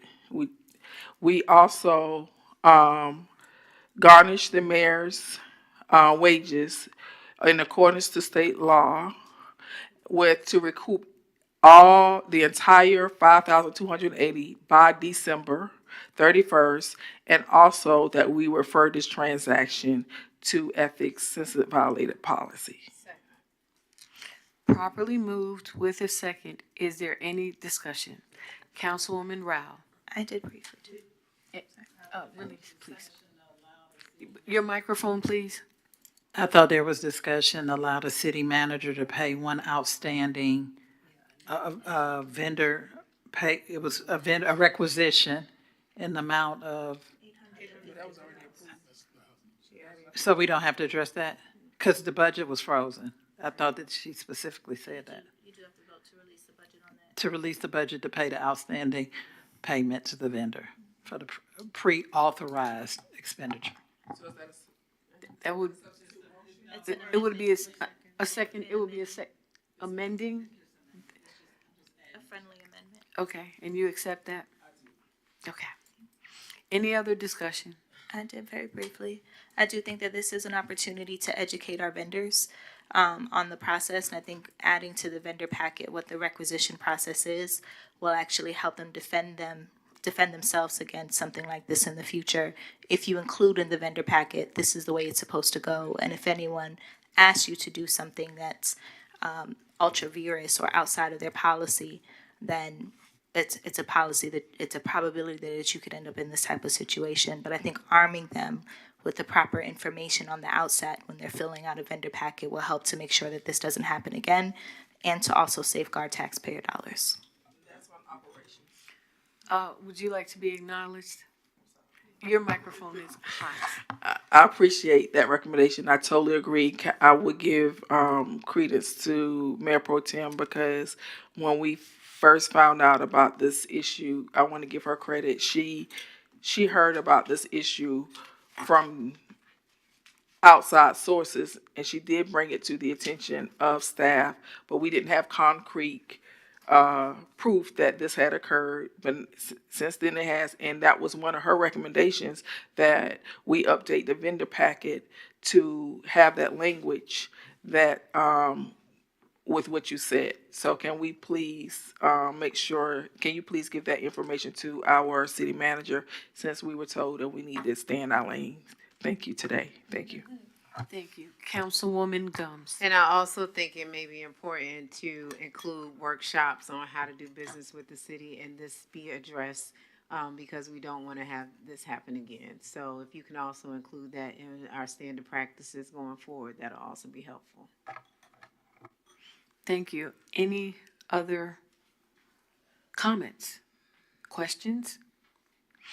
Mr. Clerk, please call for the vote. It's a motion by Councilmember Willis, second by Councilmember Gomes. All those in favor signify by saying aye.